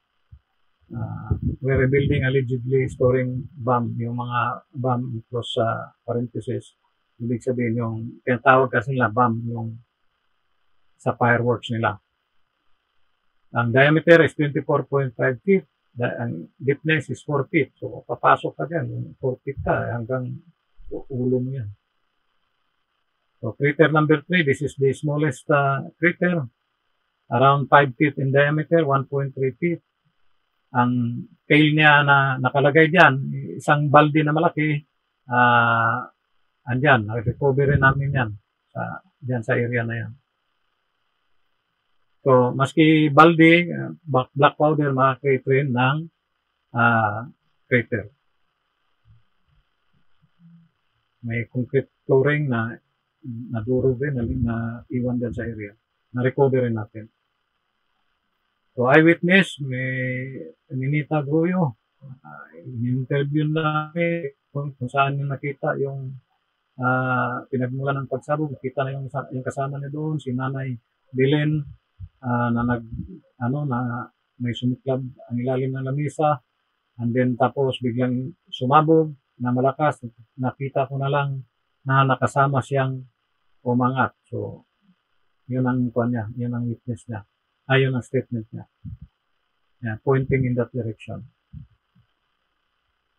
So you must go there in that direction as investigator. You must also observe his view. You document it kasi later on when you appear in court, wherever that court is, it could be a tribunal in the Senate, it could be in the real court, in the regional trial court or what. Tatangunungin ka, hindi mo naman siya sinamahan, nahihirapan ka later on. Na-question yung credibility mo. Then, dali namin sa area.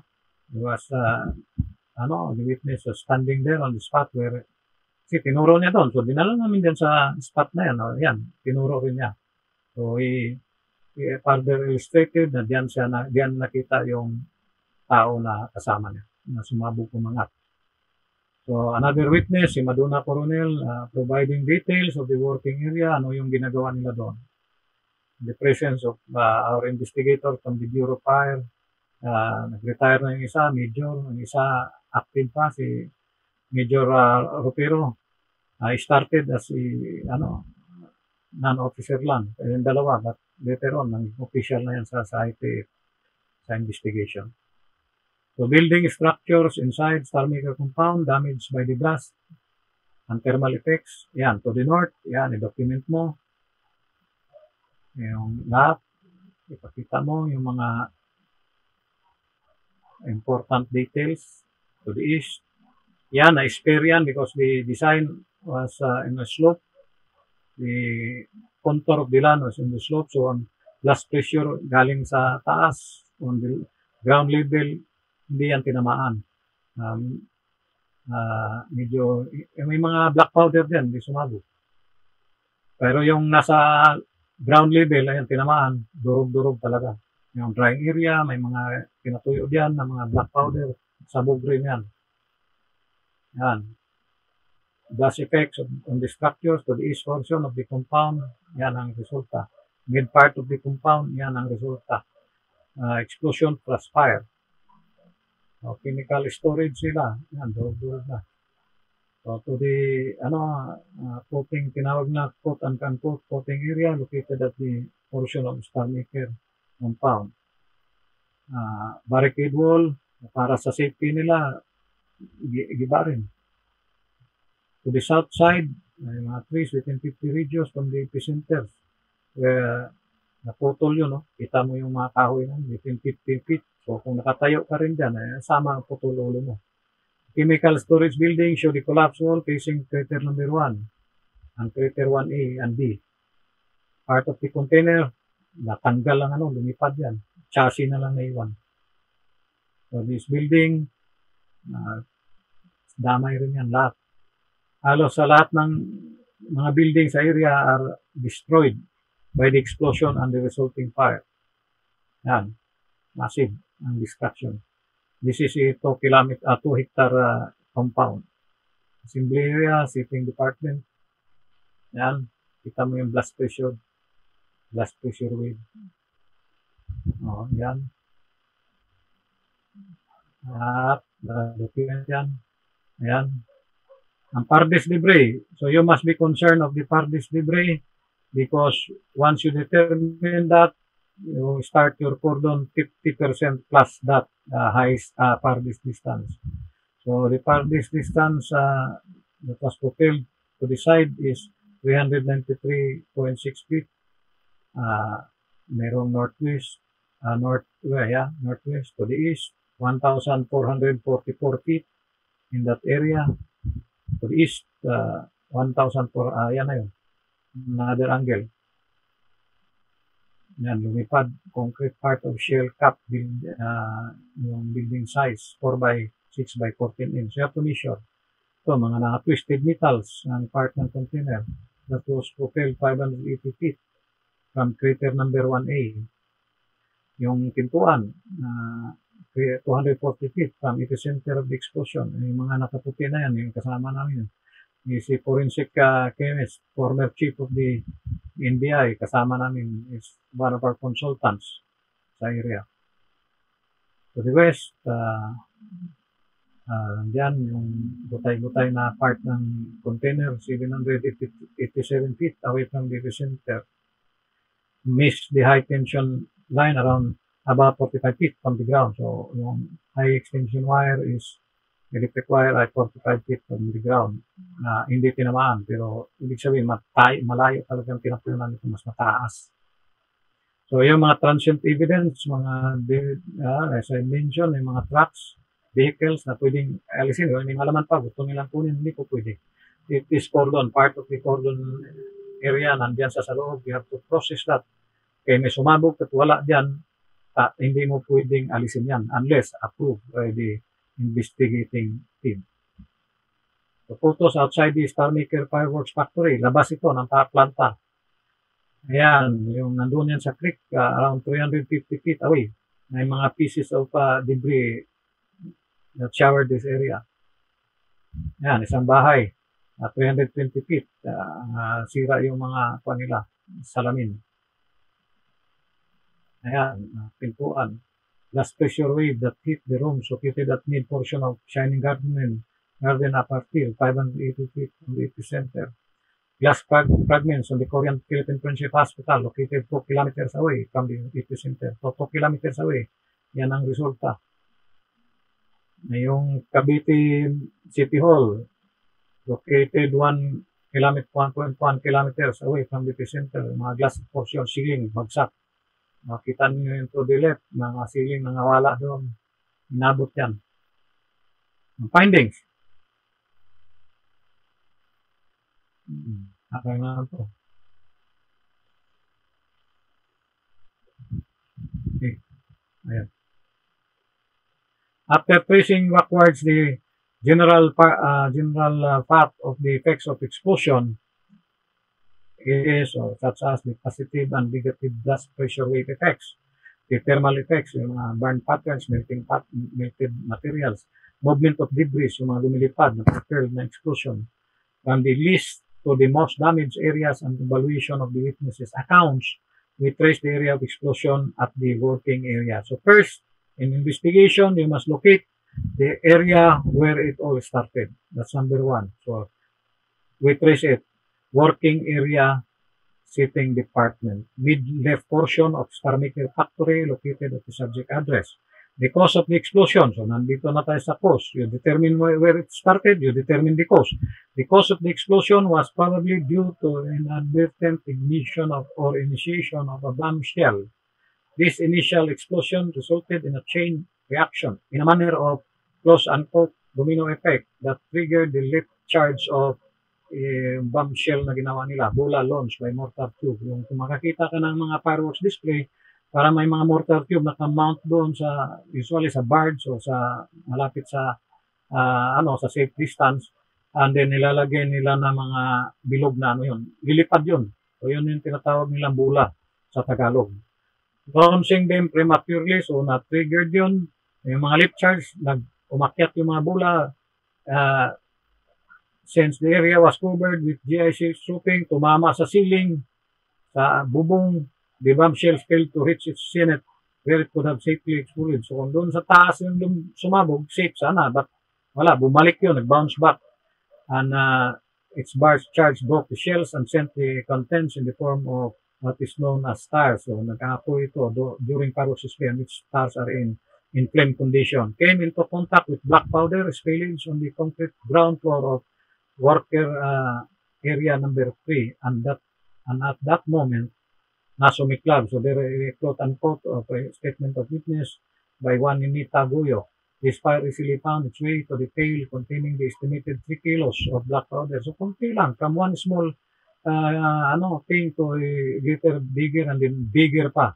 They treated there that area of disease nanay-bilin, causing it to explode, even accelerating the domino effect so much so that the fireworks explosive materials inside the container van number 3, about 6 feet away from the tail, was ignited and the blast pressure tore the van apart, causing a very huge explosion, leaving a very big crater about 35 feet in diameter with a depth of 5 feet.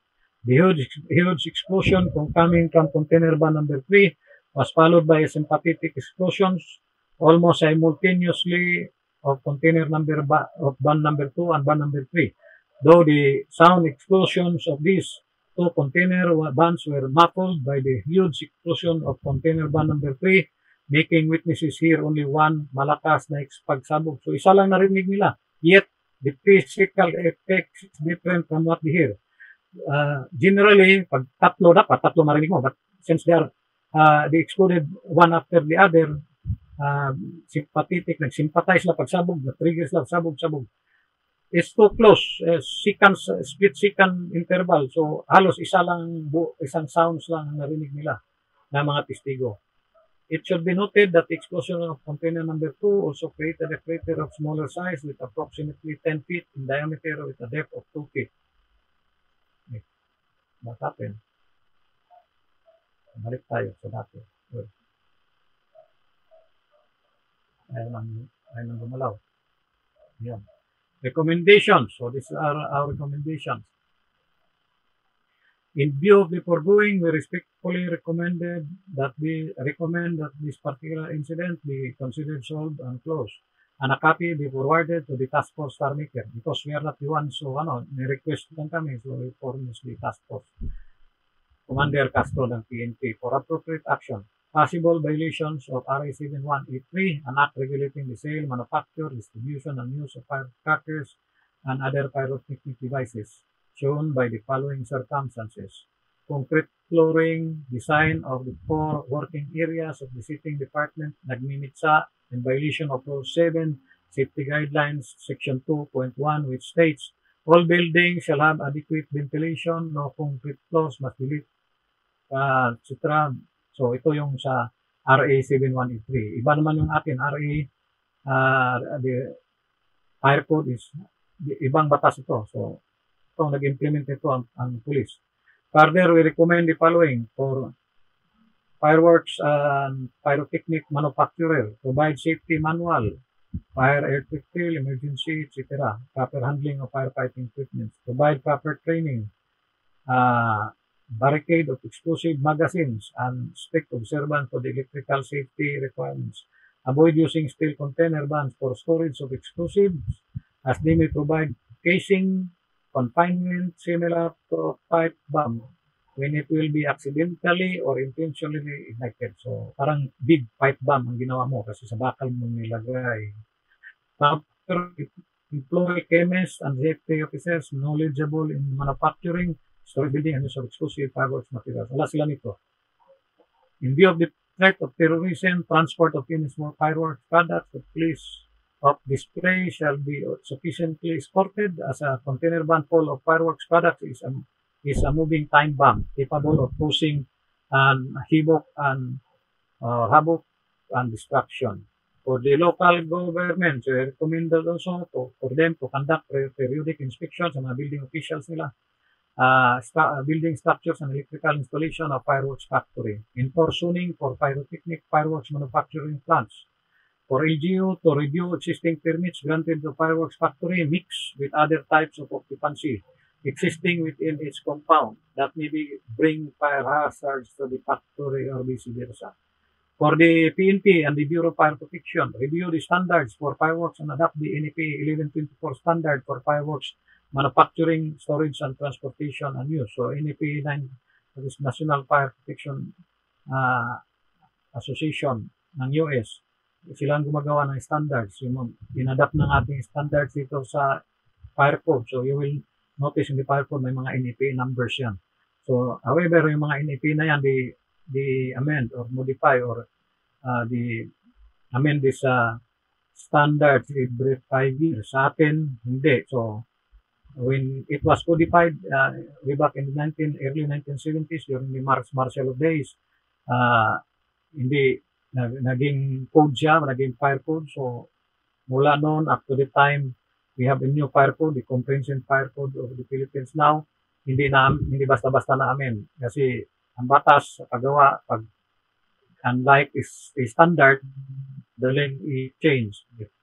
Now, lalo na ngayon na Congressional Act, na mayroon ng Republic Act, mas mahirap na yan i-amin. Kinanglan or kailangan ng Congress to do it. Sa mga standards, it's just a committee who will do it. So, but since ang standard nila ay magaganda kasi based on laboratory results also, so kaya kumukuha tayo sa kanila. Kaya ang Philippine standard and nag-adapt ng American standard. We are more or less influenced by the American standards. For the BEP to look into the incompatibility of fireworks factory with other types of occupancy that may bring fire hazards to the factory or vice versa. So kung fireworks factory, dapat purely fireworks lang. Walang halo na other nature of business into the kasi the one business that will be inserted or mixed into the fireworks factory may cause this hazard to increase and may cause the explosion inside the factory. Safety education and training for fireworks manufacturers and employees, strengthening on the spot joint inspection by concerned agencies such as the PNP and BEP and LGU to have working knowledge, background, or training in fire and explosive. So yung paik ninyo ay makadagdag sa inyong awareness. Dagdagan pa ninyo yan. This is just an eye-opener. It does not encompass everything. No? Hindi yan kumplito kasi isang araw lang tayo. So these are my group, the I-88 Composite Team Spitfire. Yours truly, may members, Dr. Idabel Pagulayan, chemist consultant, attorney Paco Ribot, legal consultant, SI4 Cotingo from the EOD Anti-Terrorism Division NBI, Inspector Opero, ngayon major na, Bombero, Fire, Inspector Alumno, Fire, nagretiro, Major, Inspector Beko, I think major na rin to, active pa, Engineer Dave Owanan, Electrical Engineer from the National Bureau of Investigation, George Esdelara, Forensics, chemist ito, active sa NBI, FO4 Passes, BEP, IATF, SPO2 Tamayo, Intelligence namin, Operative from the PNP, SFO1 Cerrito, Inspector na ito ngayon, Station Commander na ata ito, IATF, FO3 Pilma,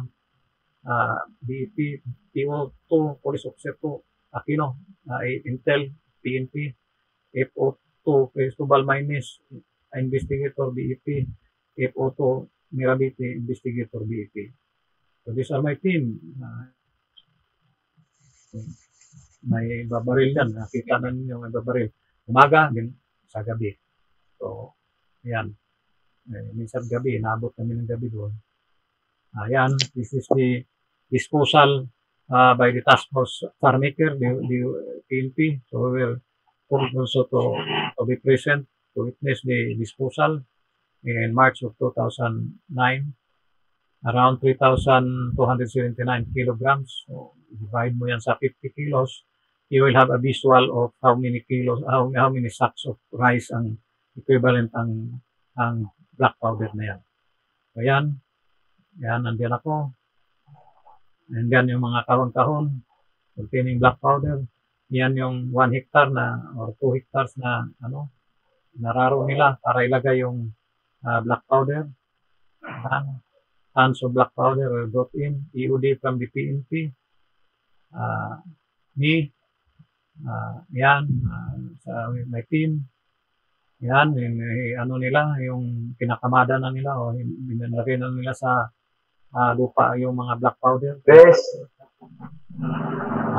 Yan, may yan, portion, yan, another angle, yan, sinimbihan na ng ignition of black powder. Siyempre, parang mabilis yan. But makikita mo, dito sa pag-dispose niya, isang PNP, yung EUD na nagsindi na sugatan, nagkaroon ng burn. So, even if this is a disposal, you still be very careful, no?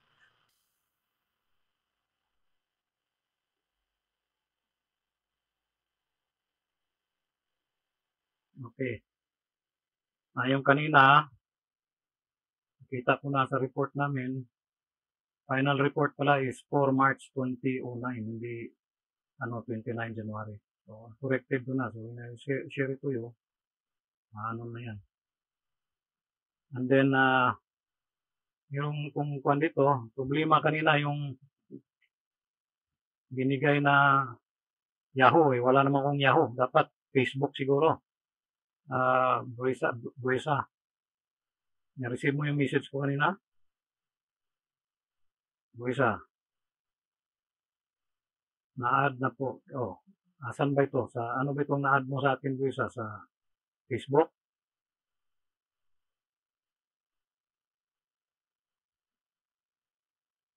Buesa, are you there?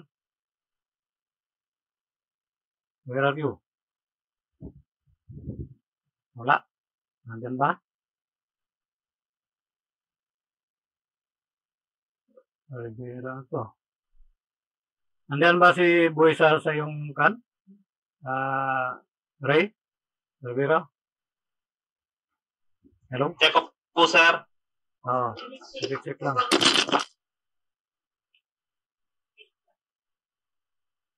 Wala pa? Negative, sir. Negative po, sir, Negative. Buesa. Sige, di bali pagdating na lang. Papasok lang po Okay. siguro mamaya-maya. Siguro. Marinig ba ako? Yes, sir. Copy, sir. Loud and clear. Okay. So, we'll resume.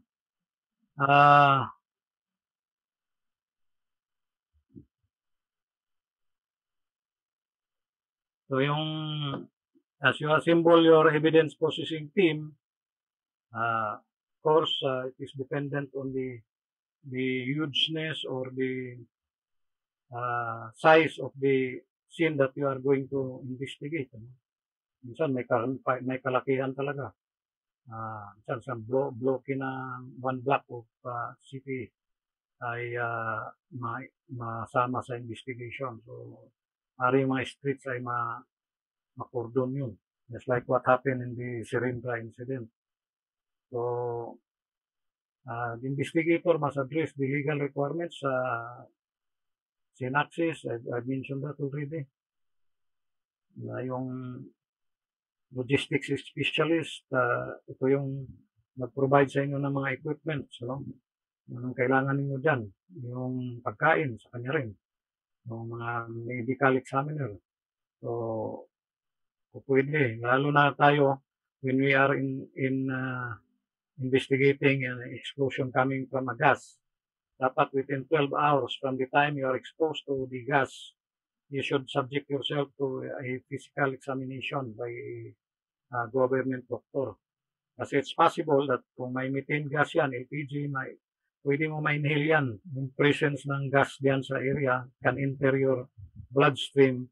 Once tested, certain percentage of the gas may be still recoverable, ma-trace yan doon sa bloodstream mo. So, that can form part of the evidence, yung mga results ng examination ng laboratory sa medical team that will conduct the examination on the firefighters who responded, mga investigators who responded, yung mga people who are in the scene who are witnesses, potential witnesses.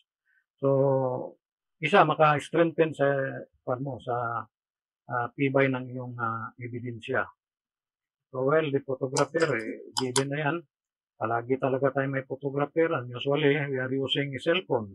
But I discourage you to use cellphone except for your consumption. So, kasi minsan gumagamit tayo ng cellphone, yung mga family activities natin, birthday, minsan may mga secret affairs natin, binibidyo natin, may pasayaw-sayaw ka doon na baka compromising ka. That's part of the cellphone memory. So, mamaya when you introduce your evidence, kukunin yung cellphone mo. And then when they open it, makikita yung mga mga nude photos mo doon. It will just, it will goes to show that you are not careful of your mga photographs, which is part of the evidence. Kasi pati mga tao na okay lang kung mga ikaw lang yung nagpaano doon, may mga compromising position ka doon na hindi ka nice. Di ba?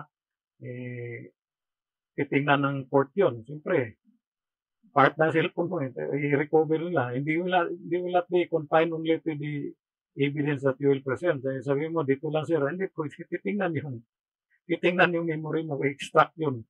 Patay kang bata ka. So, the best is, you must have a photograph camera or device that is solely for investigation purposes. And that the memory cards or the memory chips that you will put there should be for investigative purposes only. So, ito nakasave rin to, nakasave keeping. Hindi ikaw nag-save keep nito, it is the evidence custodian. So, if you have one evidence custodian in your office, siya yung magtago. If you are the evidence custodian also and happen to be dual ang duty mo, hindi mo pwede rin iuwi sa bahay yan. Dapat nandun sa opisina yan. Mayroon kayong official storage ng inyong mga photographic evidence. So, dapat I suggest that one incident, isang memory chip yan na i-kuan mo doon. I-insert mo doon sa camera. So, alamin mo, pag medyo malakihan ito, you need a bigger memory. So, bili ka na kagad ng malaking memory. Pag medyo medium size na investigation, based on your estimate, kasi siyempre, experience will dictate that you can estimate how many photos you will take. No? So, give and take. Kailangan mayroong mga clearance yan para pag-take yung photographs, may pasubra ka, madaling sabi. So, yung mga chips na yan, dapat mayroon kang backup files, madaling sabi.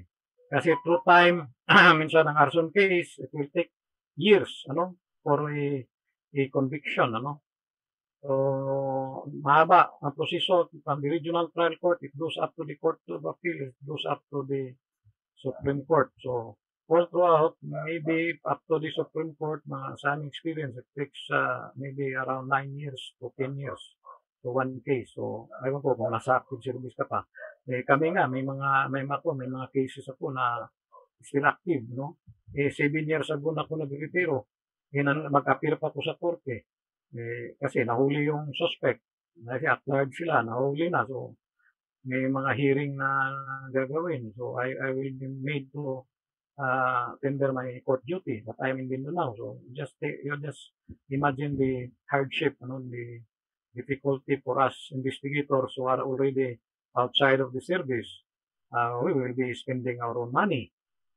Paano kung wala kang naipon? Kasi nandito ako sa Mindanao, pupunta ko ng Manila, appear ako ng hearing doon sa Bulacan. So, siyempre, mag-stay ako dyan sa Maynila. Di ba? Mabuti na lang, mayroon akong bahay dyan. So, kahit pa paano, pwede ka mag-stay. Pero papuntang Bulacan, you need transportation also. Yung mga backup mo, siyempre, puro mga syndicates yung kalaban mo. Siyempre, may bodyguard ka. Civilian ako, kukuha ko ng PNP bodyguard. Bibigyan mo pa yun ng kanyang pang allowance, di ba? Kasi mamaya, yung bodyguard mo na ng babaril sa'yo, hindi mo binibigyan. So, very difficult for us investigators later on if you are already retired. Your own expenses. Good if you are in the active service. If you appear, lahat yan gastos ng gobyerno. Yung pag-appearance mo. Okay? So, photographer, yung mga photograph device, yung mga accessories niyan, dapat, lalo na yung mga memory cards niya, meron kang backup na external memory, papasok mo doon. Allowed yan ng mga device kasi usually yung mga memory minsan magkakaroon ng diferensya. So, pag maganda ang quality ng mo, photographs mo, and then credible, wala kang deletion dyan, hindi mo dinidelete, no? Pag nakita mo, parang pangit ito, madilim, delete mo. O parang, bakit may mukha dito na, ano, yung shoota ko, ba't kasama dito yung shoota ko, delete mo na naman. O, bakit nandito yung, ano, may mga pinagde-delete ka. Good investigation. Akala mo lang sa digital, mayroong mga numbers yan inside the machine, ano? Inside this device. Madaling i-retrieve ng mga proper expert technicians na who will open it. So, pag nakita nila, siyempre, yung kalaban mo, di ba? Proof beyond reasonable doubt. We are part of the prosecution team, we as investigator and the prosecution office. Tayo magkatandem para ipin down natin yung suspect sa ebidensya na dala natin. Yun namang kalaban natin, the defense counsel will do everything in his technique, in his arsenal to impeach you, to discredit you, na hindi maganda kang kumuha ng investigation, wala kang inefficient ka, hindi credible yung mga photographs mo, ebidensya mo, dinadagdag bawas mo. Photograph, dagdag bawas. Tanungin ka, bakit nawala ito? Dito sa aming, when you submit this, kasi bibigyan mo ng copy mag-request ng copy yung prosecution ng kinukuha mong pictures. Baka akala mo, ikaw lang yan may hawak na, no? Yung mga CD, they will be furnished a copy of that. Basta original galing sa iyo in the court, there they will ask. So, you will be directed to the court to give to them. But of course, since you are the investigator on case, you are not the one who will give it to them. I-force through mo rin sa, the evidence is not with me. It is with the evidence custodian. So, in that effect, pa-effect ka sa korte, magaling itong investigador ito, mahirapan ako nito. Ang kalaban mo, papawisan yun. Bakit ba ako naghingi ng lalo silang madiin, di ba? Sometimes, double-edged sword yung maghingi ka na maghingi. Question ka, question. Pwedeng yung question mo, maganda ang sagot natin, malalo sila madiin. Di ba? So, yung inihingi niya, mayroon ka pala. So, parang yun naman sa ating side, ipa-appear natin in the eyes of the court, in the eyes of the law, that we are efficient in our job as investigator. So, pag tanungin ka, kahingi kami ng mga evidence. Well, we are willing to give it to you kasi court naman ang nag-direct. Basta sumpinahan lang kami, sir. But, ang aming evidence custodian ang i-direct. So, ito yung pangalan ng evidence custodian namin, ng opisina namin. Siya magdala dito. Kasi at the moment, I'm not bringing it. It's not within my custody. You believe ang nun. Pati yung prosecutor, yung defense counsel ng kalaban mo, kakabahan yun. Okay. Baka talagang may ebidensya talaga. Organize sila. Organize ka. Magpakita mo sa kanila, organize ka. Pero kung question nila, later on, pag-present ng mga photographs o mga memories, pag-check nila, makita ng mga technical man nila, yung mga expert nila sa digital records, makita ito, binawasa, no? Mayroon siyang deletion dito, pero nandiyan ang number. Baga sa 1, 2, 3, wala yung number 2. Diba? So, sakbakbakin ka na. Honorable, distinguished gentleman from the BEP. Where is this evidence number 2? Where is this? It's not in your digital memory. Where is this? Sabi mo, I erase that. It's not necessary. But we want to see it. We insist nila. We want to see it because that piece of evidence we believe can free our client. So, nangangamot na ulo mo ngayon. Hindi mo na maisip kung paano mo ipalutang yung evidence mo. Nabura mo na Saan mo kukunin yun? Wala na. But they will create doubt. Di ba ang ating sinasabi in criminal procedure? Proof beyond reasonable doubt. You create a doubt, kahit maliit na doubt, it will destroy your case. Especially arson, bombing, whatever. Siyempre, pag bombing, intentional yan. It could be done by the arsonist. It could be done for terrorism purposes. Kasi bombing can be used, bomb to create fire, can be used by arsonist. Talagang naimbestigahan natin yan. Di ba? So, yun. Yung photographer, very important na you must not use your cellphone. Pwede yung cellphone para sa mga initial pakita mo sa boss mo, ito boss yung doon. Pwede yan, pwede sa yung consumption. Pwede mga informal, pero formal dapat mayroon kang 35mm digital camera or 35mm manual yung conventional camera noong araw. Pero ngayon digital na eh. So, acceptable na rin sa court yan, but less pa ang procedure niyan sa ngayon. But soon they will have a court procedure on presentation of digital photographs as evidence. Lalo na sa atin, we are using digital photos. So, yung mga procurement specialist, sa atin, wala naman. But usually, yung logistics na rin ang gagawa nito. Kaya rin bibili kung anong kailangan natin. Safety specialist, well, kung malaki talaga ang mo, bakit di ka pwede maglagay? Siya yung mag-isip para sa safety ninyo. Safety of people that are investigating or responsible group that investigates, especially big incident. Searchers, collectors, sketch artists. So, yung maraming mga magaling mga artist atin, mga draftsman, marami dyan. So, ito pala, yung mga sketch artists, dapat merong notation sa ibaba, sa legend, it might be in the lower portion, left side or right side, nakalagay doon, note, not drawn to scale. So, disclaimer ka, although may mga measurements ka, ilalagay mo not drawn to scale. Kasi pag ilagay mo, drawn to scale, and then, sinukat mo, and then, 1:1. So, 1 foot probably is 1, sa yung ratio doon sa sketch mo sa, yung drawing na present. So, doon ka babakbakan. They will now question that kasi since you use talaga accurate measurement, they will question, they will request the court that court, Your Honor, we will request that we will go to the site and measure it because we believe that he is not telling the truth. He makes it appear that this portion and this portion are very close.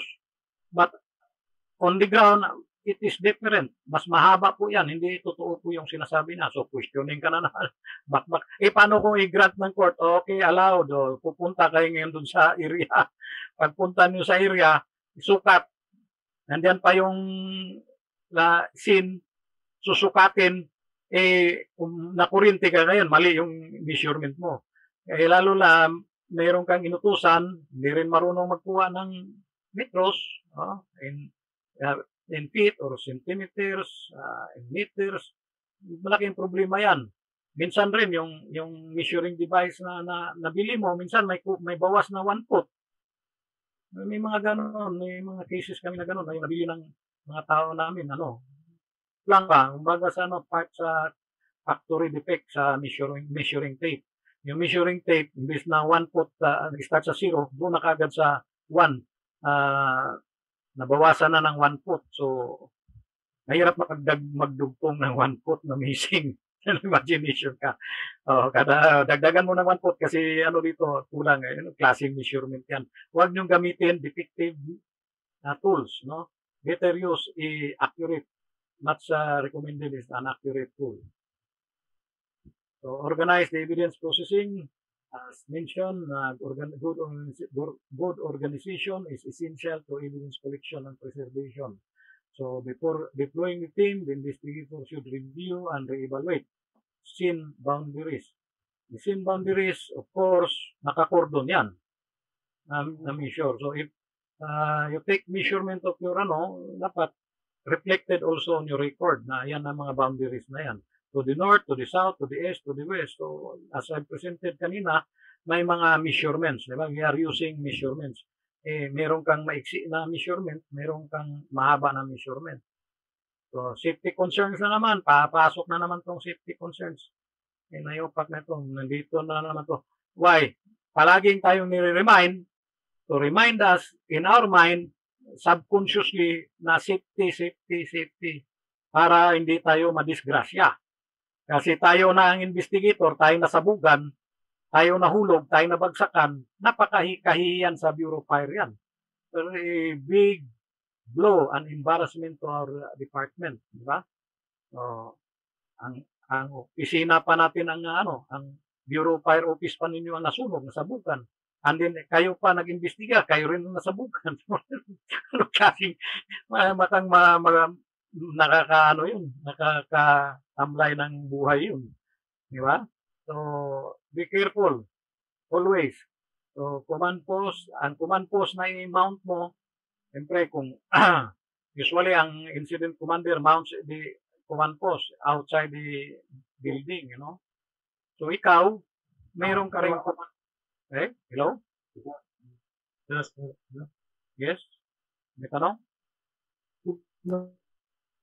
You have any questions? Identify yourself para makalaman natin kung sino ka magtatanong. Kung wala, we'll proceed. So, nasa na ba tayo? So, na-distracted ako. Anyway, yung command post, yes. Yung command post, sometimes tayo rin, yung mga investigators, para away from prying eyes of the media, maglagay tayo ng command post ng atin, sarili, apart from the command post na in-establish ng DEP, yung sa operation, maglagay man na yan sila doon. Para hindi tayo, kasi mamaya, matelegraph natin, yung pinagagawa natin doon. Baka nilagay mo doon sa mga, yung mga summary ng anong gagawin mo. Siyempre, mayroon kang schedules doon, mga personality, lalagay mo. Makuna ng media yan, gagawa ng istorya mga media na ganito ganyan. They will be putting words into our mouth na hindi naman natin sinasabi. No? So, maingat kayo dapat sa ganon. So, maring ang command post na nakita, pwede rin tayo sa atin as investigator, maglagay tayong isang area doon na para hindi naman tayo maisturbo sa ating trabaho. Kasi makatagal yan sa ating investigation. Pag magkaroon ng problema, nag-imbestiga ka pa, marami ng tanong. Nagli-leak yung ating mga information. Dapat hindi tayo magli-leak. Need to know basis. You investigate, need to know. You don't need to know, you should have the business in knowing. Wala kang pakialam dito. Kung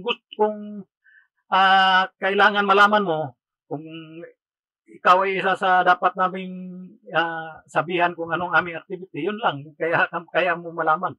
And then lahat yung mga statements, disclosure, whether informal, dapat maingat kayo. Baka ma-record kayo, no? So I had a personal experience several times, sa ganun. Kaya maingat ako sa ganun. Kaya nga, nakapag-retiro ako, hindi naman ako nagkakaso. Dinadasal ko na hindi ako magkakaso. Palagi kong na-remember yung aking alma mater. When I was here in Cagayan City, I'm Ateneo product. So, Veritas liberabit vos. The truth shall set you free. So, it drives me as an investigator to tell the truth. Always, whether it's hurtful or not. Wala tayong magagawa. Talagang totoo yan. Maski kapatid kita sa trabaho, kung ano mang pagkukulang mo sa iyong pagtrabaho, lalabas dito yan. Hindi ko pwedeng itago yan. Yan ang katotohanan. Then, sinabihan pa ko ng kuya ko, former assemblyman, sabi na, bago pa lang ako sa investigation. Siyempre, kuya ko, tanong ako, sabi na. Nasa custom siya dati. Sabi niya, a piece of my advice, investigator from the DEP. Sabi na, kapatid, always tell the truth. Sabi niya, he looked at me in the eye and then told me, always tell the truth. Naging magaling na investigator rin siya sa panahon ni President Marcos. Sabi ko, natandaan ko palagi yun. Always tell the truth. Kasi yung katotohanan, even how painful it is the truth. You cannot twist that. Kahit na tayo, we are subject to that. Subject to the truth. As Bureau of Fire personnel, we should be truthful in our work, especially investigation. Kasi kung maging sinungaling ka diyan, you will cover up something, mag-whitewash ka diyan, kulong ang pupuntahan mo. Mauna ka pa sa kulungan kaysa ipakulong mo yung tao. Kasi siyempre, may diferensya, di ba? So, in my investigation of the Sirindra, Honorable Secretary Marua, he was the, then the he was he is the chief of the IATF. Time na yun eh. 2013 na yun. Natanong ng media, ganun. Ginamit ang pangalan ko. So while ongoing pa ambush interview sa Malacanang, binalikan ako, nandun ako sa scene. Tinawagan ako ng undersecretary niya. Ikaw ba yung nagsasabi doon ginamit ka na source ng isang media man na gano'n. Sinabi daw ako gano'n. Nagulat yung si secretary, I do not know that. Sabi ko, wala rin ako sinabi, hindi ko kilala yung tao niya. Binanggit yung pangalan ng media. Sabi, no. And, it is our policy that we don't we don't disclose anything without any information without the office knowing it. So, hindi ko nagsasabi doon. Hindi ko kilala yung sinasabi ninyo. Well, totoo naman yun. So, when they backtrack and then check on mga facts ng mga pangyayari, we found out na tama nga ako. Second event naman, totoo ba na, bakit kayo nag-interview kay sa abogado ng victim? Sabi ko, sandali muna. Totoo naman nangyari yun. At nagpaalam ako sa inyo eh. Nagpaalam ako, di ba? Hindi naman kami makagawa dito ng appearance kasi ginagawa pa ng mga opisina natin. Yung building is under renovation. Sabi ko, diyan lang kami sa nearby coffee shop. Inupiran nga ako ng kape. Hindi ako uminom. Wala. Bakit ka inom? Baka mamaya sabihin kang kung ano-ano pang sinabi sa'yo. Mamaya, lasunin ka pa. Mamatay ka pa. So, avoid yung mga may i-offer sa'yo na lalo na mga official na activity ng mo. Kasi mamaya matrap ka, tatanungin ka doon sa area, ipa-reveal sa iyo yung mga findings mo. Instead na ikaw magtanong sa kanila, ikaw ngayon ang tatanungin nila. Magagaling yan sila sa twisting of facts. So, hindi naman sila nakalusot. Sabi ko, paalam naman ako sa inyo. Inalaw naman ninyo. So, wala ang magagawa. Kung tinanong ako, sabihin ko, hindi, nagpaalam ka ba? Ba't hindi ka nagpaalam? Patay, tanggal tayo sa trabaho. So, as investigator, be careful in your dealings. Whether you believe your actions are official, you should always make a report on that and seek the approval of your higher commander or yung official mo diyan sa office mo. Mamaya, susulong ka lang, sarili kang republika, that's open to corruption and open to doubt. So, avoid these things from happening. And when you take certain statements, it is ideal that you take statements of witnesses in the office, in your office, huwag sa labas. But, as I've said, there are exceptions to the rule. So, pwede yan doon sa area. Minsan, ang mga witness, takot, ayaw pumunta sa kusina, maabala, may edad na. So, but you have to go there to the area to take their statements. And then, kailangan magpaalam ka rin. Official ang pagpunta mo doon. Meron kang travel order, magpunta. Especially sa aming case, it's another place. It's not within Metro Manila. It's outside. So, you have to seek approval first. And then, pag tinanong mo yun sila, it's a part of our technique that you should be aware na when you investigate a person, especially yung sa Bulacan, may mga explosion na nangyayari doon. So, you take statements on several people, several witnesses. So, ang question dyan, later on sa court, questionin ka ng prosecution. How far are the witnesses from each other? Ganon tanong, akala mo maganda yung tanong, huhulihin ka na nun. They want to prove na malapit sila at nagkaroon ng coaching, nagkaroon ng hearing distance, ang kanila mga statements ay parang coach or hindi masyadong accurate, no? So dapat ipapaliwanag mo rin sa in the court and in open court that what your procedure was, you take their statements individually, or when the next witness, when they appear, far from each other kasi sinabi mo, they are far or not within hearing distance. Tanungin ka, how far is that yung witness number 1 and witness number 2? Gano'ng kalayo yan? Baka mamaya, isang di pa lang tapos sabihin mo, far not hearing distance, isang di pa lang, madadali ka dyan. So dapat, if possible, wala yung tao dyan, isa lang ang iimbestigahan mo, lalo na nandun ka sa field. Or even in your office, hindi yan sila pwede magsama-sama, mag-cluster. Wala pang COVID, yung social distancing, in-observe na natin yan. Ang distancing, ang purpose, para hindi magkakutsing. So, this should be very far. If hiwa-hiwalay yung mga testigo mo. Kasi, pag malapit ang mga testigo mo, marinig na yung sinasabi ng isa, pwede niyang i-adapt yun, pwede niyang hindi ka makakuha ng accurate picture of what you are seeking. So the truth might be compromised because of your procedure. So that is my point. So be concerned of that, especially in the questioning of your state witnesses. Okay.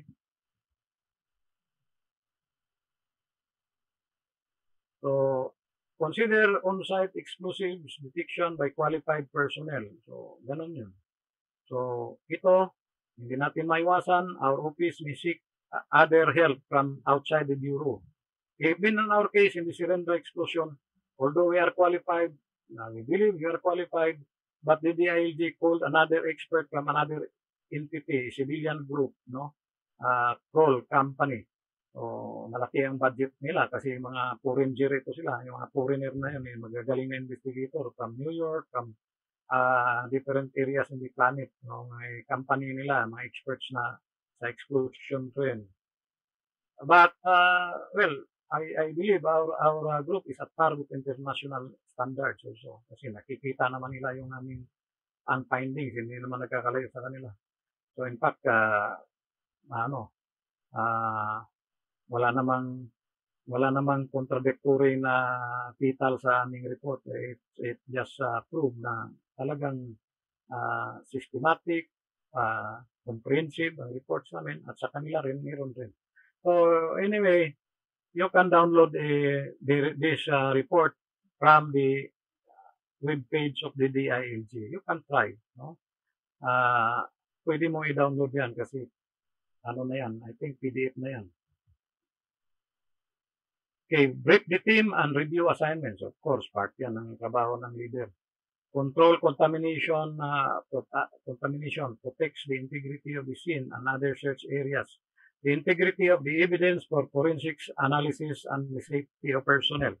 So, yung forensic, siyempre, ngayon, mahigpit rin ng alo. Dapat may mga pictures kayo.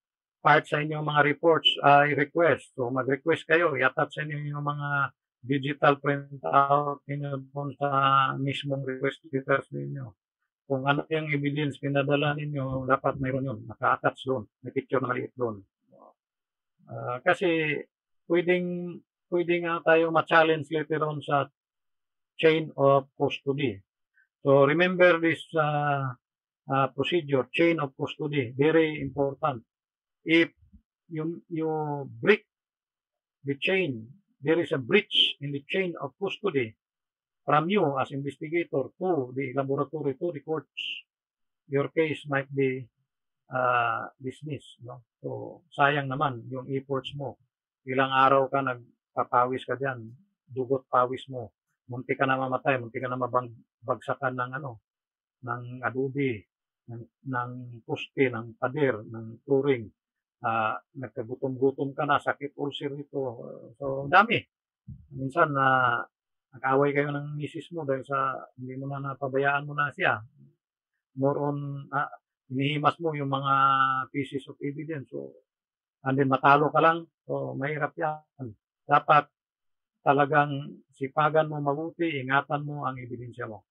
The investigator should ensure the evidence processing personnel use clean, protected outer garments and equipment as applicable for each scene. Every scene, you have in one day, you have 2 fire incidents or 2 explosion scene. Dapat iba-iba ang gamit mo na nililinis mo yun, dincontaminate mo. yung damit mo, outer garment mo, pang trabaho, dapat bago na naman. Kasi mamaya, nadala-dala mo yung contaminants. Remember, sometimes in exclusion, only traces makes a critical elements in solving the case. So, ikaw pala yung palang powder noon sa kabila na exclusion, nadala mo sa pangalawang exclusion, puro nag-positive. So, maging ano tuloy, parang lumalabas na series of exclusions itong nangyayari. Lalong sasakit ang ulo mo, galing itong mga ebidensya na lumabas sa laboratory. Ikaw pala ang contaminant. Kumbaga sa virus, you are the super carrier. You yourself is the one that brought the disease to everybody. Just like in evidence. So, your equipment should be clean. See to it that it is decontaminated for every scene that you investigate. Consider obtaining control samples as applicable. Ito mga control samples, ito yung mga hindi sumabog, mga standards, no? Hindi sample, may sumabog, and then may mga, tingin mo, may mga powder pa na iwan doon, kuha ka ng sample doon. Para ang laboratory rin, medyo aware rin sila na yung may mga sample doon, para madali nilang siyempre sa dami namang mga chemicals na i-analyze, mag-isip talaga sila ng maraming times. Mas madali kung may mga samples kayo nakuha na. Besides your exhibits, besides the evidence that you recover, may mga standard samples kayo nakukunin.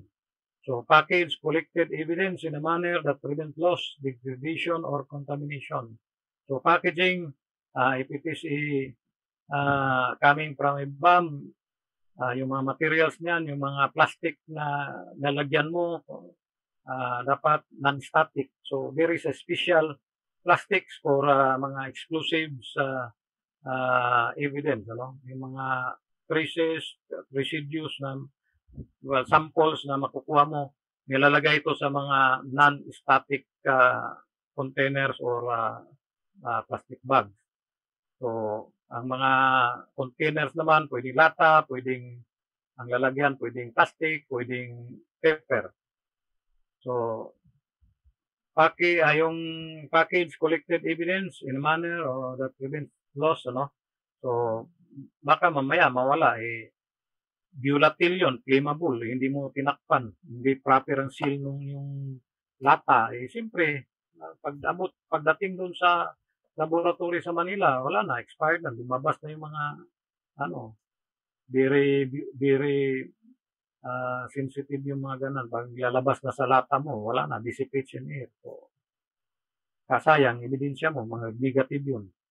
So, dapat nakaseal talaga airtight, So, when you package, store, and transport evidence from different scenes or search in separate external containers, put in separate external containers.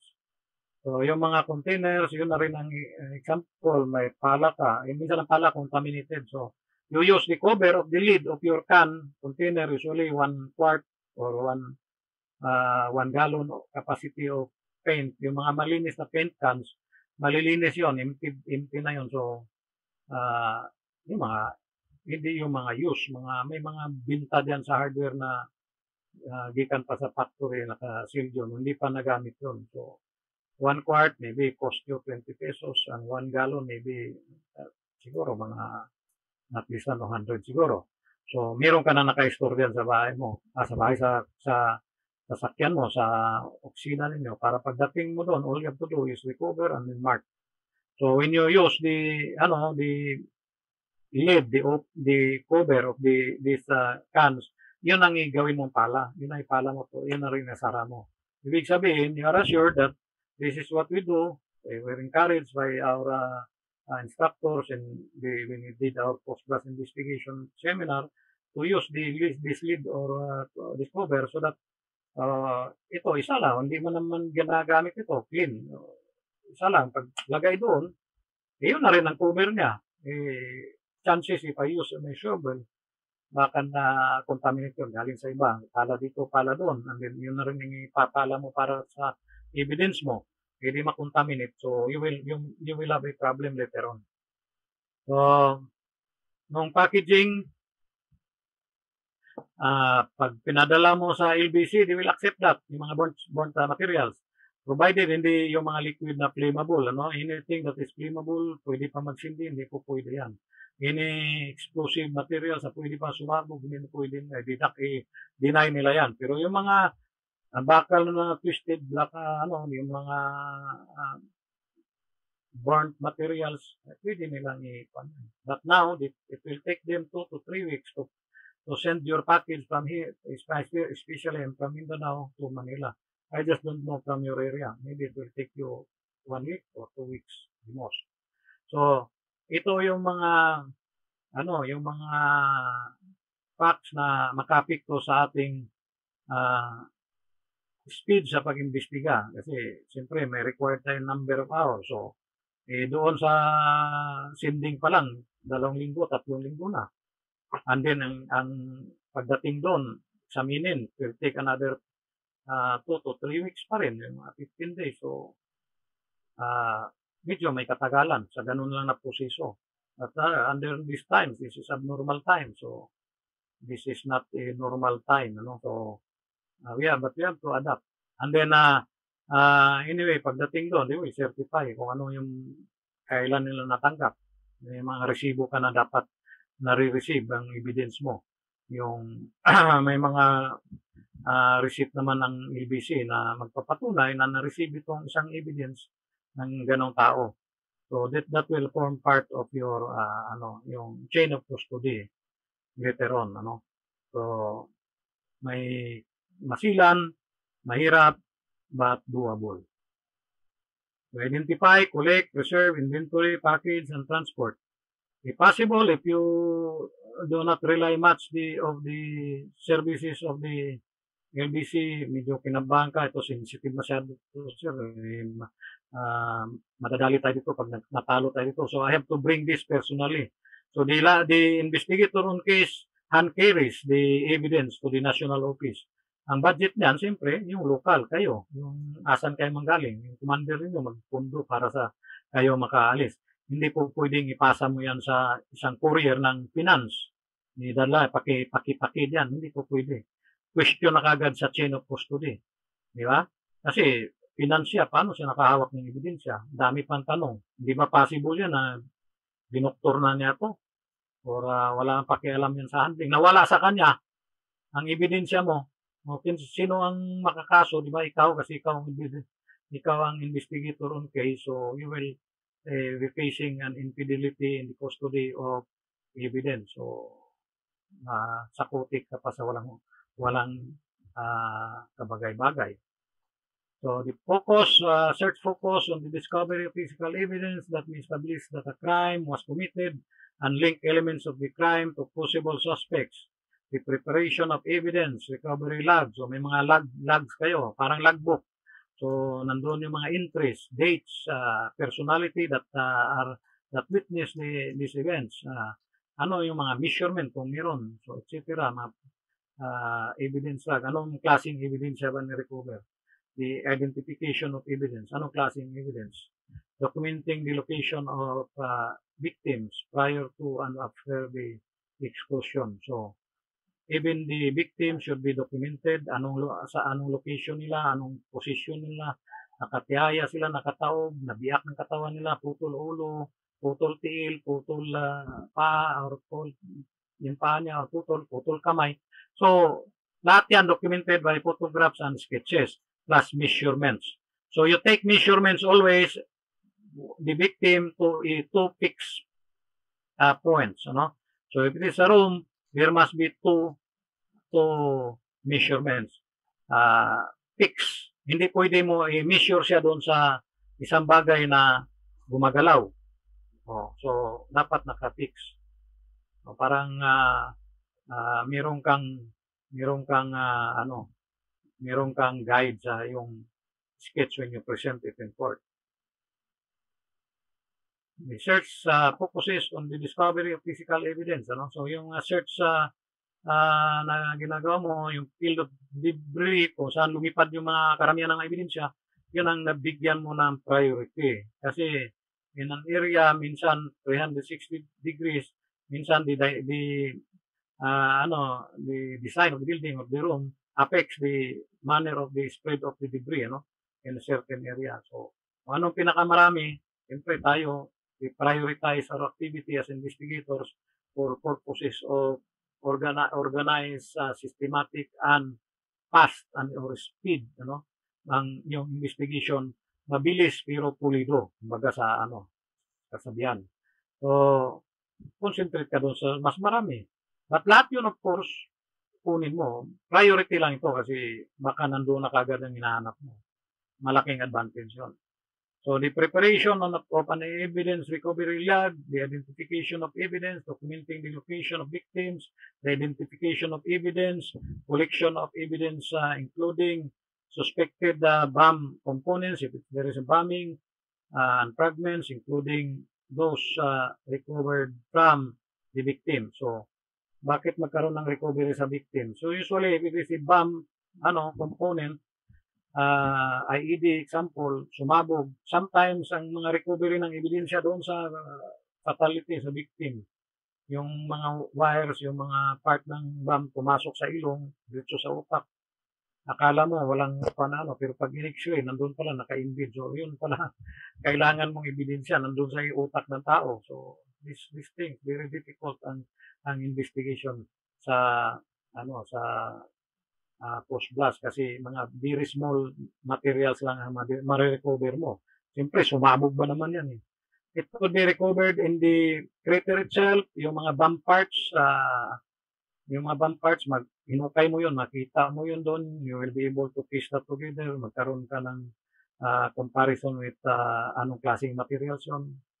And then, minsan sa body ng tao, ang victim mo, naka-embed pala sa dibdib, nandun pala yung mga fragments ng bomb.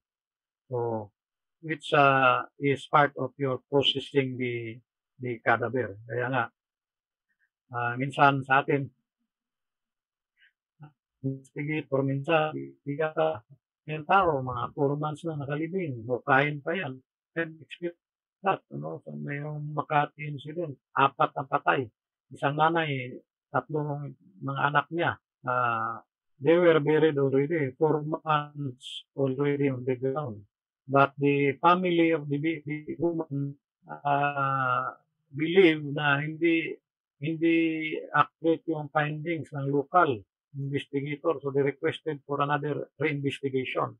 So they believe that their daughter was killed, by the husband. Kasi ang survivor yung husband lang, hindi isang anak. May problema ngayon yung husband. Kasi may investigation. So, fiction yung mga cadavers. Nihukay namin sa lupa, sa cemetery somewhere in, I think, Paranaque area. So, may doon, malaking cemetery. So, hinukay. Yung 4 na patay. Kawawa talaga. So, biniyak yung dibdib. Biniyak yung lalamunan. Kinuha yung baga, yung mga lungs, ilalabas namin. So, we're there with the tawag nito, medical legal of the NBI. Siyempre, kasama ka kasi investigation ka eh. Siya yung pero nandiyan ka. Yung amoy ng patay, kasi 4 na buwan ng patay, di mo ba maamoy yan kahit nag-mask ka dyan eh. So, didikit sa katawan mo yan. So, grabe ang amoy mo. Yung mga pamilya, nandun lang sa malayo, mga about 50 feet or 60 feet away. Doon lang sila, manonood lang sila. So, I don't encourage you to have that kind of process. Kung may namatay sa inyong mga kamag-anak, huwag na ninyo pa-exhume, kawawa yung patay. Biro mo, ma-desecrate ang kanilang pagpahinga. And then only to know that yung doubt mo pala, mali. So, ang doubt ng mga family, mali pala talagang namatay sila dahil sa current belief that the victims were killed prior to the fire. So, but yung lungs niya, yung portion ng lalamunan, pag biniyak, siyempre, may mga soot yan, may soot materials. Indication that they were alive is keep on inhaling these materials, these dangerous materials into their respiratory system. That's why when they died, they suffocated, they died, nandun nakaka-embed yun. Pero kung pinatay sila na and then sinunog, patay na sila, so, dapat wala yung mga materials na yun. So, kawawa, hindi ko know na yun nga talaga ang cost. So, yung mga damit ng mga namatay, siyempre, inayos nila yung pagpalibing, di ba? So, biniak sila eh. Kawawa. So, anyway, that is part of a gruesome event in my life as an investigator. I hope you will not experience that. But as an investigator, you may experience or you may not. Depends on kapalaran mo talaga. Pag minalas-malas ka, dami kang makita na hindi ka dapat makita. No? So, minsan may mga patay dyan, malabas na yung mga bituka. Kailangan mong ikaw nandyan. Mag-post ng body. Hindi pwedeng ibang tao kasi you are the investigator. So, one time there was this incident in near the Chinese General Hospital. Patay yung tao. Sabi ng local, nasunog, namatay siya dyan. But different ang findings namin because when we process the body, tinaob namin, mayroong patalim pala. May patalim sa sa likod ng body, ng kadaver. Ibig sabihin, sinaksak muna bago sinunog. There were two crimes, the murder and then the burning. So, remember, burning, arson is a crime against property. Yung pagpatay is crime against person. Magkakaiba yun. So, yung tao, ang krimen na kumit. Yung pala, yung tao na yan, sa result ng investigation, nakahiga doon sa kanyang bangkita, yung tao na nagpatay sa kanya, siyempre, inggit-inggit. Lagyan niya ng yung parang nilagay sa, parang ginawang sibat ba, yung spear. Tinusok siya, sinaksak sa likod. Alibo siya, treachery, talikod yung tao, natutulog, sinaksak, murder. Then, to hide the crime, sinunog. Pagdating na ng mga investigator, pagdating na ng nakataob na, nakatihaya ng tao, ang patalim na sa likod, hindi nakikita. So makikita mo, nasunog talaga itong nito. Yung pala, sinaksak. So, my point is, you have to process the scene. No? You must process also the bodies. You have to turn them over. Kung nakataob, itihaya mo. Kung nakatihaya, itaob mo. Tingnan mo ang body, examine it. For any foul play. Kasi for all you know, there are two crimes, as I've said. The bombing could maaring na lang yun, to hide the crime, or the fire to hide the crime, or yung bombing or the fire is the result of the death. So, you will be able to process the body, you will have a accurate analysis of what happened. No? Meron kaming, tawag nito yung isang incident in the past pare yung involved na nasunog yung kwarto niya. So when we arrived, nahuli yung suspect kasi escaping from the scene na aresto ng mga mga barangay. So, yung body ng victim binuhusan ng ng flammable and sinindihan. So but inconsistent with the pattern on the site. So yung malapit sa cabinet, yung cabinet na sunog, kumbaga sa supposedly nasa bandang kaliwa siya masunog, pero sa kanan siya. So parang ganun. So there was movement. So kumbaga sa sinisit up siya, galaw-galaw siya nung suspect bago siya sumibat. Then sinindi rin ng aircon to make it appear that air conditioning system is the one that burned, and then nagkaroon ng suffocation, na-suffocate yung biktima, then yun ang gusto niya mangyari. But since the site or the scene is too close to the fire, maybe about 1 block away, na-respondihan kagad ng fire, napatay kagad. So, kunti lang ang nasunog. No? So, makikita mo talaga ang pattern. So, ganun. Ang mahirap talaga na i-analyze, yung dapa talaga ang sunog from the top to the bottom, no? Yun ang sinasabi nating flashover. So when there is a flashover, you will find that the whole scene is parang completely gutted sa flooring, up and down.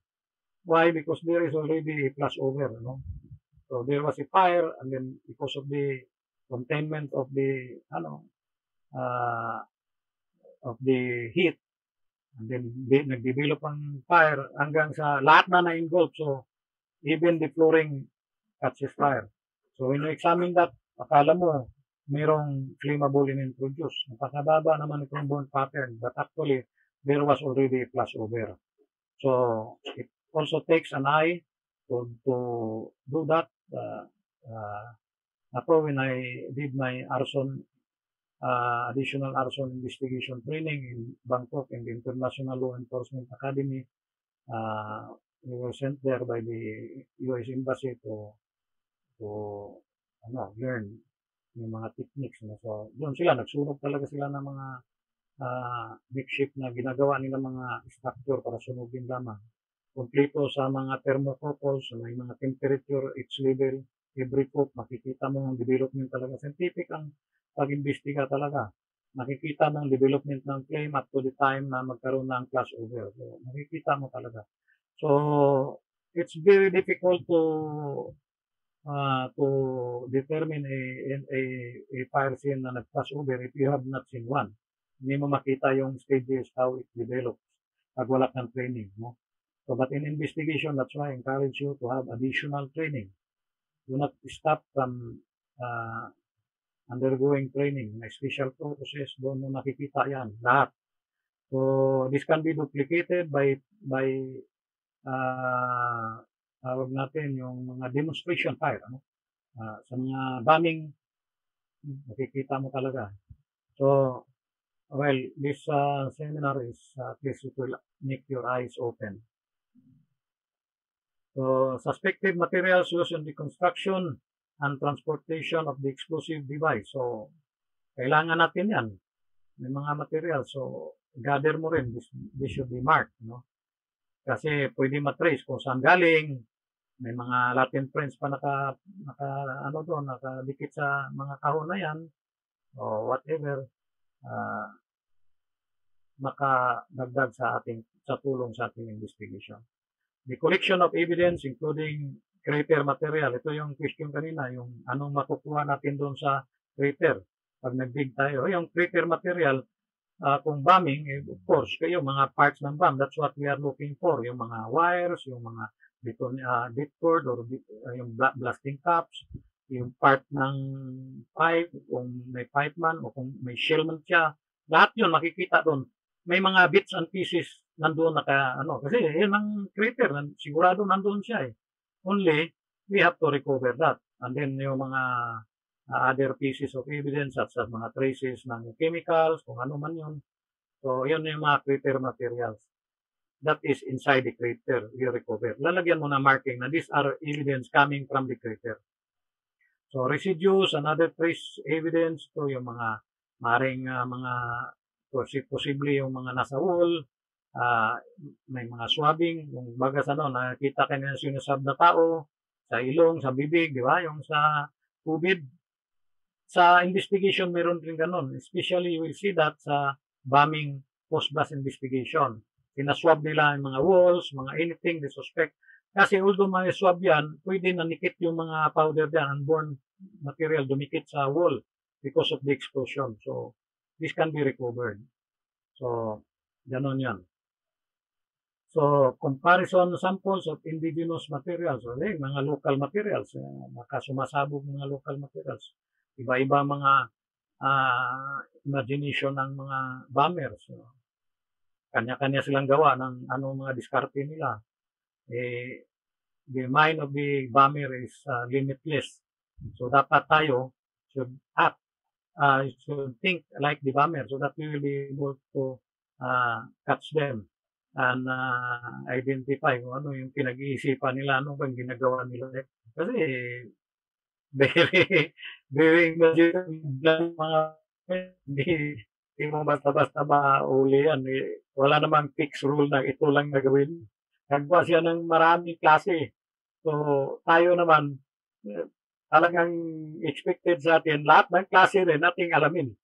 Ano kaya ito? That's why yung hindi natin masagot, magtanong rin tayo, baka mayroong iba nakadaan ng ganyang klase, di ba? Just like what when the Glorieta excluded, ang findings nila bombing because they have not seen that kind of a exclusion, di ba? Ngayon na sila nakakita ng how can they interpret, analyze the damage effects of the explosion. They will always say it's bombing. Why? Because the training is all about bombing. So anything that explodes, anything na may mga ganyang pattern comes from a bomb because that's the training. So dapat tayo as firefighters, we should have a post-blast training, we should have about mga additional EOD training, and then mayroon din about sa mga gas training para mas prepared tayo when we do our investigation. So in my case, mayroon mga event na when I was in Manila, prior to that explosion in 2007, and the Glorieta incident, mga 1990s pa po, naka-experience na kami ng mga explosion coming from Mitinka. So, there was a big hotel there, new hotel, sumabog, methane gas ang cause. Diba? So, nakita ko yung mga pattern kung ano ang dapat bantayan sa isang sumasabog na methane gas. Kung ano mga dapat telltale signs ng sumasabog na liquefied petroleum gas. So, magkakaiba yung mga damage effects nila sa location ng fuel. Usually, liquefied petroleum gas is heavier than air, so it tends to destroy the lower part of the structure that confines it. While a lighter than air gas, it tends to destroy the location where it is in the upper portion of the structure that contains it. So, but if hindi mo nakikita, hindi ka aware ng ganun, mahirapan ka. So, even me, it took me 4 hours to check it, pero talagang ganun talaga kasi medyo may katagalan talaga yung klaseng gas. Bihira lang yung sumasabog eh. Tanang buhay mo, minsan mag-retire ka lang, hindi ka pa naka-encounter ng ganyan. I am just fortunate that I was able to experience I think about 4 incidents coming from methane gas explosion. So LPG, madami mga LPG, common man yun sa atin, sa fire. So yung Sirendra, ganun rin, bombing rin ang kanilang tinitingnan. But when I look at it, medyo mas mabilis-balis. Took me to about 25 minutes to determine na this is not bombing. It comes from the liquefied petroleum gas. May mga indicators pagtingin ko ganun. Siyempre, pagpasok ko sa scene, I already organized myself, my eyes, my method of evaluation. Through the years of experience, I can easily detect and determine, analyze on site kung ano ang nangyari diyan. So, I look at the ceiling, nakita ko yung mga throw pillow na dikitan sa ceiling. Hindi kasi imagine yung throw pillow nagdikit sa ceiling. So, bira ka makakita niyan. Abutin ka ng ilang taon sa serbisyo, hindi ka pa makakita ng ganyang klase. So when I look at the chairs, ang chairs niya may mga butas. Yung di ba, lagay mo, imagine yourself, may chair, and then sa dining set, lahat ng dining set chairs niya, may butas sa gitna. So when I look at behind it, underneath it, siyempre wood yan. May butas, breather. So that alone, tinignan ko yung ilalim ng lamisa. Nakita ko na dikit-dikit yung mga foam materials doon coming from that point na mga butas na mga chair. So, yun, malalaman mo na ang gas is in the lower level coming from below the chair. When it is triggered, it exploded upward, pumasok doon sa butas, nasunog yung foam material, dumikit doon sa ilalim ng table. And then lahat na mga foam material nakalagay sa upuan close to the source of ignition, when it exploded, pumalsa ito. So, dahil sa sobrang init, pagdikit, nag-pull, hindi na nakababa, nagdikita na doon sa ibabaw. So, hindi nila nakita ito ng mga EOD. Wala, ibang tingin nila. Ang kanila, doon sila nakatingin sa machine, yung laundry machine. Yun palagi doon sila nakatingin. Ako, ibang tinitingnan ko. And then they look at a certain petaling pattern that's common in explosives. Iba yung tingin ko sa kanila tingin. Sabi ko, hindi ito effect ng Petalink. Effect ito ng positive phase of the explosion and the negative phase of the explosion. Nung pumutok, lumipad yung wall, around 27 meters away, lumagpak doon sa lumagabog doon sa isang van ng Abinson, patay kagad yung mga tao doon. I think 3 of them, my memory serves me right, or 3 or 4 people died immediately. So, yung habit ng 3-story, lumipad yun, isang wall, ganun kalakas yung LPG. And then about 250 feet ang farthest distance ng damage sa mga glass. So, it's a huge explosion. So, magsak doon. What about yung negative phase? Siyempre, meteor has to compensate its displacement. So, i-displace mo yung hangin palabas kasi sa lakas, tulak siya palabas. Siyempre, meteor siya. Yan katiyak yan. So, balik ko lahat yan. Balik yung bilis ng balik niyan. Yun, matatapol, lilipad, babalik rin yung mga materials that were blown outward. So, yung pitaling ng tinitingnan nila, yung wall lahat papunta doon sa labas, bukod tangi yung isang wall papunta sa loob. Yung papunta sa loob kasi bumalik na yung nag-point. These are indicators of where the source of ignition is. So yung negative phase of the investigation is critical in determining the area of origin. Remember, as I've told you, you must first come up with the area of origin or the source where this all started. The ignition source. That is where it all started. That is the point where the explosion occurred. If it is a gas, no? So, matitrace mo yan because of the material that was propelled back to its original location. Babalik siya kasi tinulak siya ng meteor, bumalik siya doon.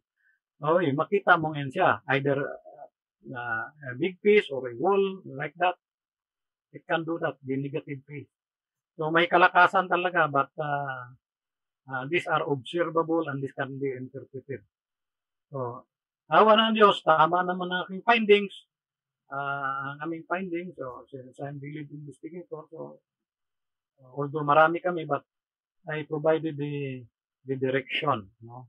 The initial investigation, as I've told you, governs or makes this investigation successful up to the end. Pag mali kayo in the investigation, in the initial stage of your assessment, you cannot correct it anymore. Mali ka na dyan all throughout because you will be insisting on that theory of yours na ito, ganito yan. Hindi ka na makabalik.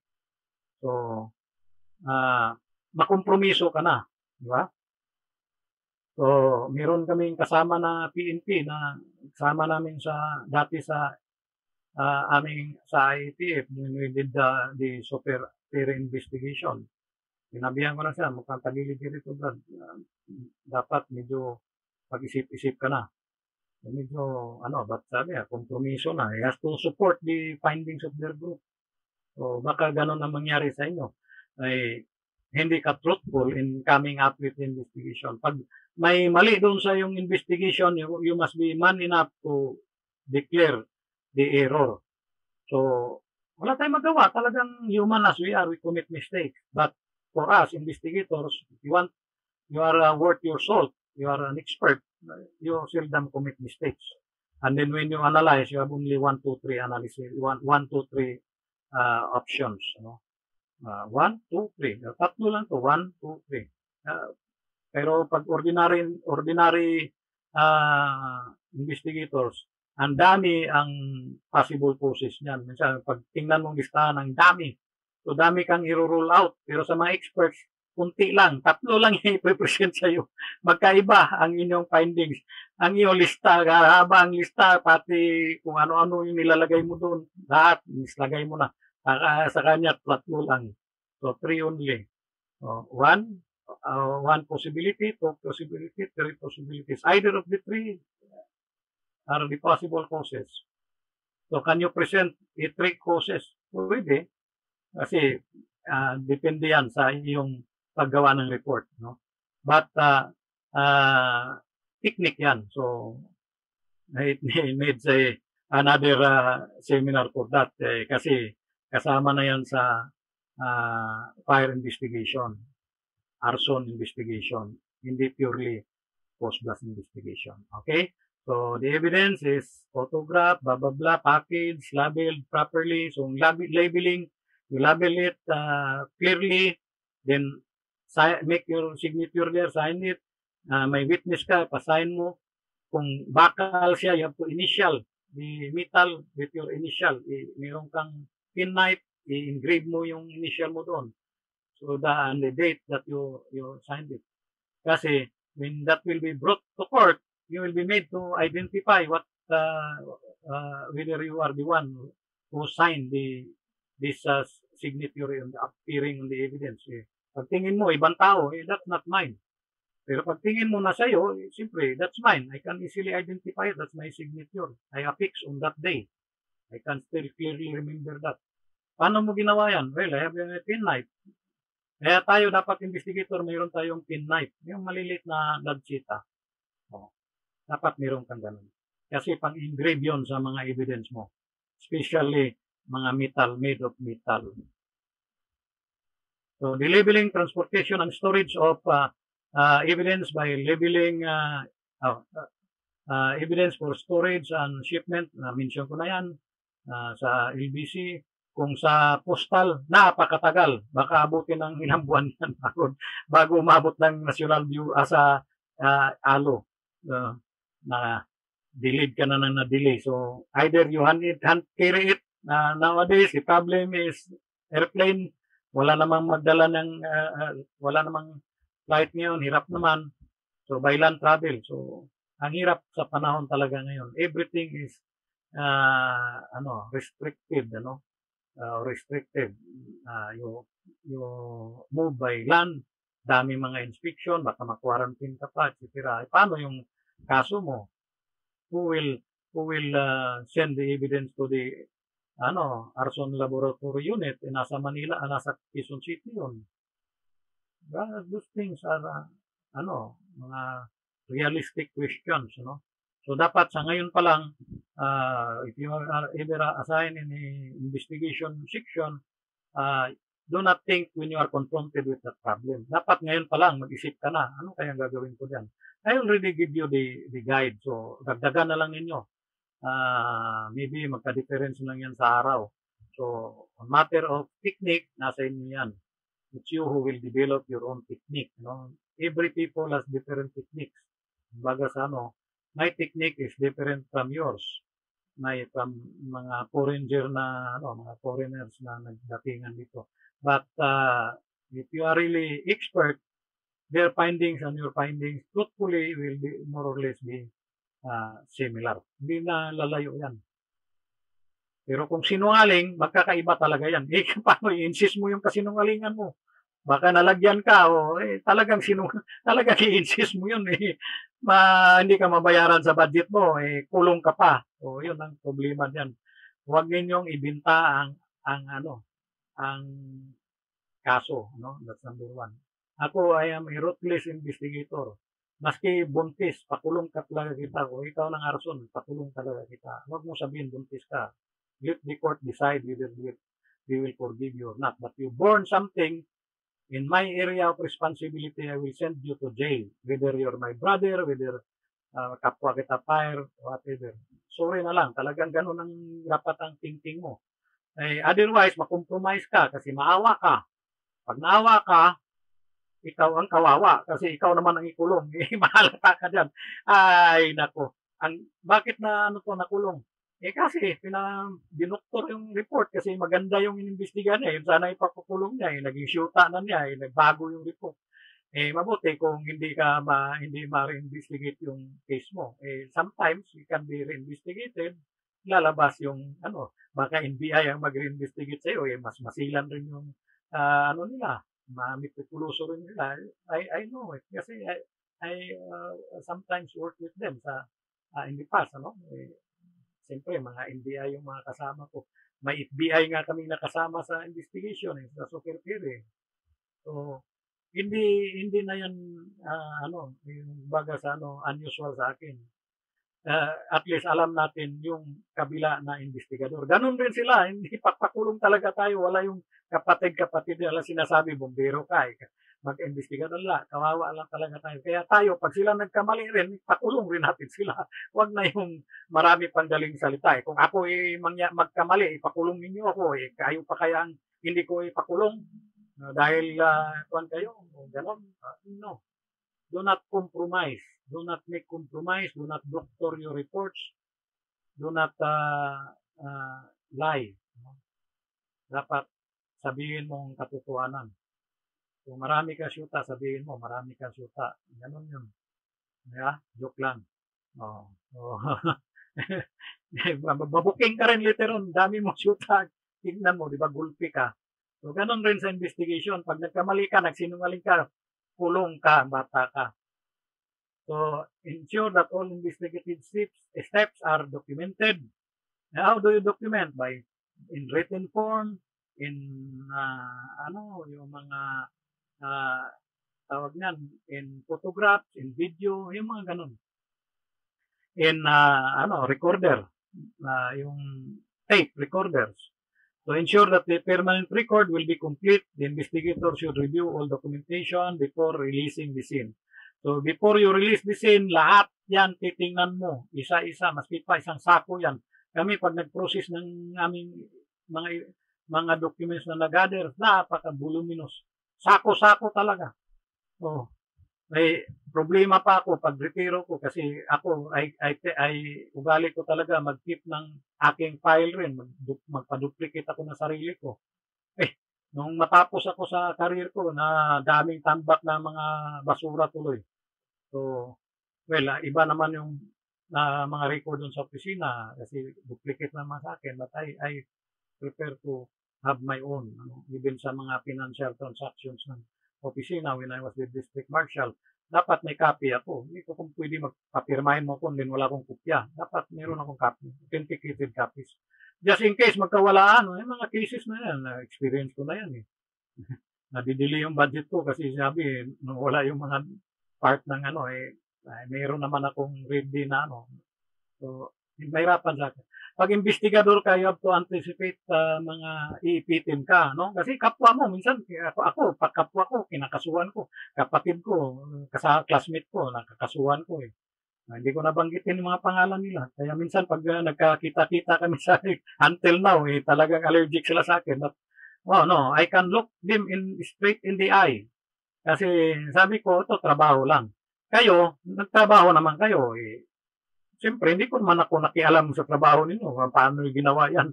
Pero pag nagkaroon ng incident at may investigation at it will come across your work, well, that can be evaluated. Makita yan kasi documented yan, may mga paper trail. So, sabi ko, hindi ko pwedeng palusot nito. Hindi pwede. Magalit na kayo sa akin, ano tayo magagawa? Maraming galit ako sa akin. Maraming galit sa akin yan, pero mas marami rin akong kaibigan. At yun naman galit sa akin, okay lang. Talagang nagkasala sila. Anytime naman nila akong i-confront, I can answer face to face with them. Hindi man ako natatakot because a person who tells the truth, dapat hindi ka matakot. But if you tell lies, how can you sleep soundly? Di ba? In your sleep, not like me. Baka patay na ako sa stress ko, kaiisip. Kaiisip ko, mahulog pa ko sa kama ko. But if you have no regrets, you have no, yung mga loose ends sa inyong investigation na ginawa, napakulong kayo, whatever, maganda, tulog mo, ka pa, may sound effects pa yan. No? So, ganun lang talaga yan. So, I hope may experiences na aking sinabi sa inyo, we will take sabihin natin note of that. You may take note, you may not. You may take my advice as an elder, you may not. It's up to you. Ikaw naman makulong, hindi ako di ba? So, kung dalawa tayo makulong, talagang mag-iisip ako niyan. Dalawa tayo makukulong. Pag-isipan natin mabuti ito. Pero ikaw lang makulong, sinabihan na kita, tigas ng ulo mo. Di ba? Kaya nakulong ka tuloy. So, ganun lang yun. My advice is based on the knowledge that acquired through the years in the investigation profession and my experience there sa aking mga cases na in-encounter, maybe about 4,000 plus something ang ating na-investigan. Small and big fires, controversial fire incidents in the Philippines from Luzon to Mindanao. So, I'm proud na I can face anybody. Kahit yung mga kalaban natin sa mga terrorist, ay handa tayo doon. Kasi simple, kakasuhan mo sila. Hindi naman po pwedeng hindi. May mga iba dyan, mga malalaking companies, mayayaman, but we have to file cases. Wala tayong magagawa. Trabaho natin yun. Otherwise, if you are not doing that, better not be an investigator. Ngayon pa lang, huwag ka na mag-join. I discourage you to go forward with your ambition or your dream of being an investigator. But if you want to be an investigator, the honest investigator that you want to be in the now and in the future, that will benefit the Bureau. No? They benefit the Bureau as a whole. Kasi ang pride ng Bureau, siyempre, especially if there are other agencies, governmental agencies na they will respect us. Sasaludo sila sa atin kasi puro magagaling yun doon. Mas tama ka sa kanila. Pagharap mo sa NBI, sabihin na tama ka. Pagharap mo sa PNP, tama ka. Kaysa ismulin tayo, hindi po pwedeng gano'n. Di ba? When it comes to our science, we are more experienced and trained and expert than them. When it comes to their science, they are also expert and trained and more expert than us. Ganun lang yun eh. Hindi po pwede na pati sa fire expert rin sila. Hindi naman sila naging fireman. Di ba? O tayo, fireman ka na, investigador ka pa, dumaan ka pa ng prevention, na mga bababla, mga experience mo, dami. So, dapat, as you move forward in your career, you take bits and pieces of that. The good ones, the bad ones, you disregard or you discard. The good ones you keep, because that will help you in the end. You will retire happy, no stress, and then mag-online ka na kung malala ka, mag-lecture ka, kung minsan hindi ka malala, okay rin lang, wala namang no rush, di ba? So, wag kang mag-apura. Hayaan mo, kung talagang ganyan ang kapalaran natin, di ba? Pero ang point is, nagretiro ka, wala kang kaso. Ikaw ang nangkakaso sa kanila. Ganun lang. Gusto mo bang ikaw kasuhan o ikaw ang magkaso? So, kung trabaho mo naman kaso ikaw, mas maganda mang kaso sa kanila kaysa ikaw makasuhan. Mahirap yung makasuhan ka, sakit ng ulo, kapatid. Diyos, marisip. Kumbaga sa maski biro-biro yan, minsan may mga trump-up charges, di ba? Minsan sa departamento natin, may mga administrative cases tayo na ipapile sa atin. Dahil, siyempre, galit sa atin. But, kung hindi naman totoo yun, walang mangyayari na yan, hindi ka magpipin down. Nobody can put a good man down. Yan ang kasabihan. Pag talagang tama ka, maski pa balik ta rin pa natin ang mundo. Yun talaga, yung tama eh. Anong gagawin natin diyan, di ba? Yung kasinungalingan talaga yung throughout. Pag binaligtad ang mundo, kasinungalingan talaga. So, I hope you will not sell your reports. You will not be untruthful in your work. You must be regular, truthful, and sabihin natin efficient in your work. So, ensure that all investigative steps are documented. Nandiyan na yan. Investigators should also address the following: documentation of major events and timelines related to the incident. So, ito, documentation of major events. So, lahat ng mga events that more or less similar to what you are investigating, dapat may mga research ka dyan para ma-enlighten ka sa what you are doing. In my case, I don't just rely on this documentation. I go farther than this. Kasi yung standard ko, gusto ko mas mataas. So, I went even as far as the US to visit that incident there in New London School that is near Houston, Texas, Rusk County. Now, there was an explosion there in 1937 that killed more than 200 people, most of them children, students. So when I investigate the Glorieta incident, pinuntahan ko rin yun kasi para ma-idea ko ano yun. So, which will be part of our presentation later part in this afternoon. So, yung mga personnel logs, activity log, ito yung mga logbooks na meron ka. Usually, in your clipboard, kung wala kang logbook, meron kang clean sheet of paper, may mga logs yan nakalagay. May mga forms na yan. The Bureau will provide you with that. Pag hindi, you can call me, I will send you yung mga kailangan ninyo kung wala kayo. So, review of interviews or review of interviews and events, yung mga narrative description of the scene, photo and video logs, meron, diagram sketches and evidence mapping, evidentiary recovery logs. All mga log to document. Kasi when you appear in court, you will be allowed to refresh your memory. So, ano itong kinukuha mo ng ganito, ganong araw? Your Honor, will you please allow me to refresh my memory? Kasi, Your Honor, medyo may katagalan na yon. So, will you please allow me to scan my notes, my field notes, my records to refresh my memory about that incident or that portion of the question. So, that was propounded now. So, allowed, granted. So, iskat ka. Ganun lang yun. Wala kang titingnan. Patay kang bata. Memory mo lang. Inaulinin ka na. Kulang ka na ng anli. Walang gatas. Hindi ka na iinom ng gatas ng ina. Wala na mangyayari sa'yo. Ulyanin ka na, kapatid. So, puro mo lang tinitik, soft drinks at saka kape. Hindi ka natutulog. Kulang ka sa tulog. Yung utak mo tuyo na. So, pagdating sa korte, ay magkaroon ka ng memory lapse. Wala kang backup position. So, dapat organize ang logs mo. Ay, ang amin, bukod sa sheets, yung sheets, nandiyan na reforma na, in na lang namin ganun. Bukod nun, mayroon pang log. So, pag-appear sa court, mawala man either of dito, mayroon kang isa palagi. Parang redundant way of preparing your backup documents, especially when you appear in court.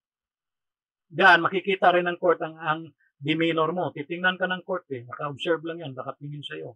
Para mga agila, nakatingin sa ikaw, inakay, o yung manok na maliit, yung pispis, anong pinagagawin na, natataranta, lalo kang tatarantahin yan.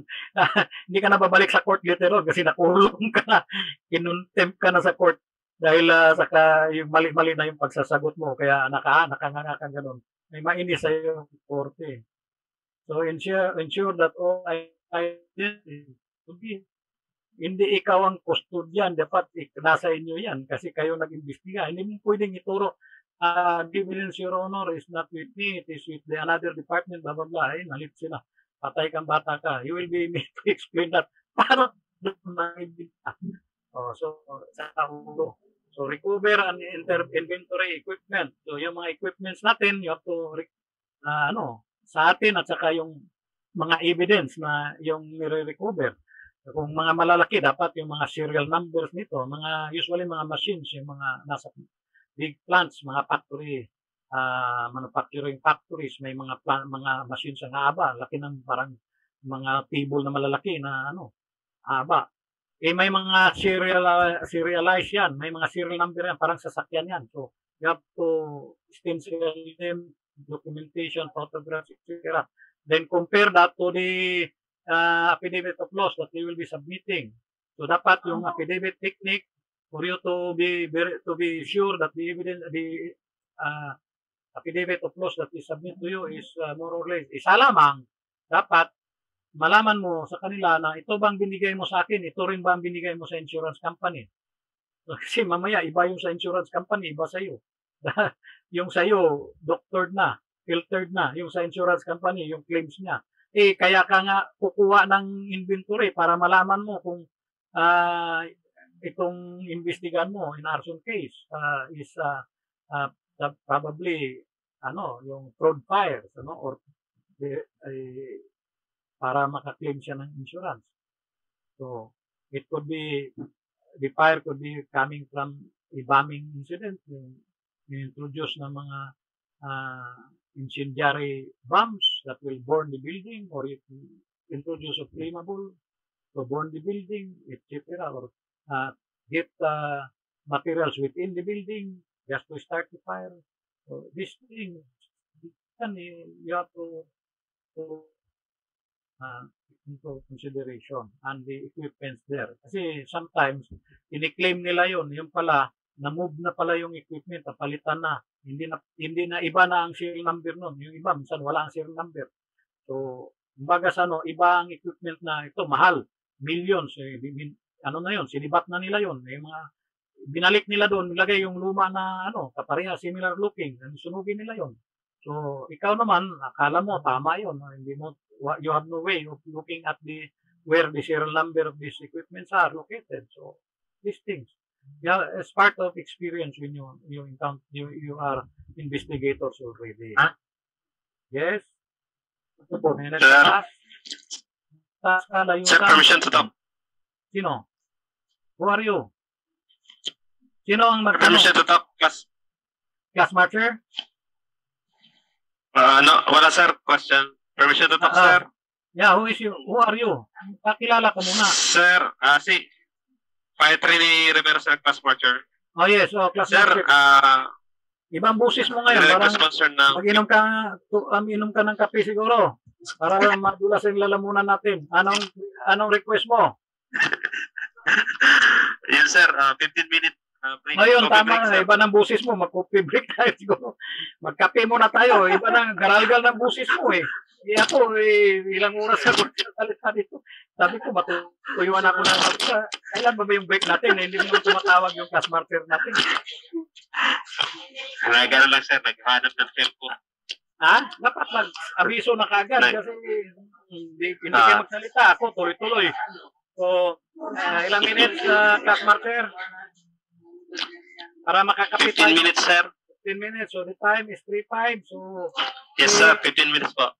Yeah, 3:20. Yes, balik sir. tayo. Okay, God bless. Sige. Magkape muna tayo lahat. Yes, sir. 3:20 po. Okay po, sir. Thank you. Padala muna natin. Sige. Salamat, sir. Okay, we'll commence. We'll continue. Yes, sir. Okay. Thank you. Meron pa nagsasalita sa audio natin. Okay. Ensure that the scene processing is complete.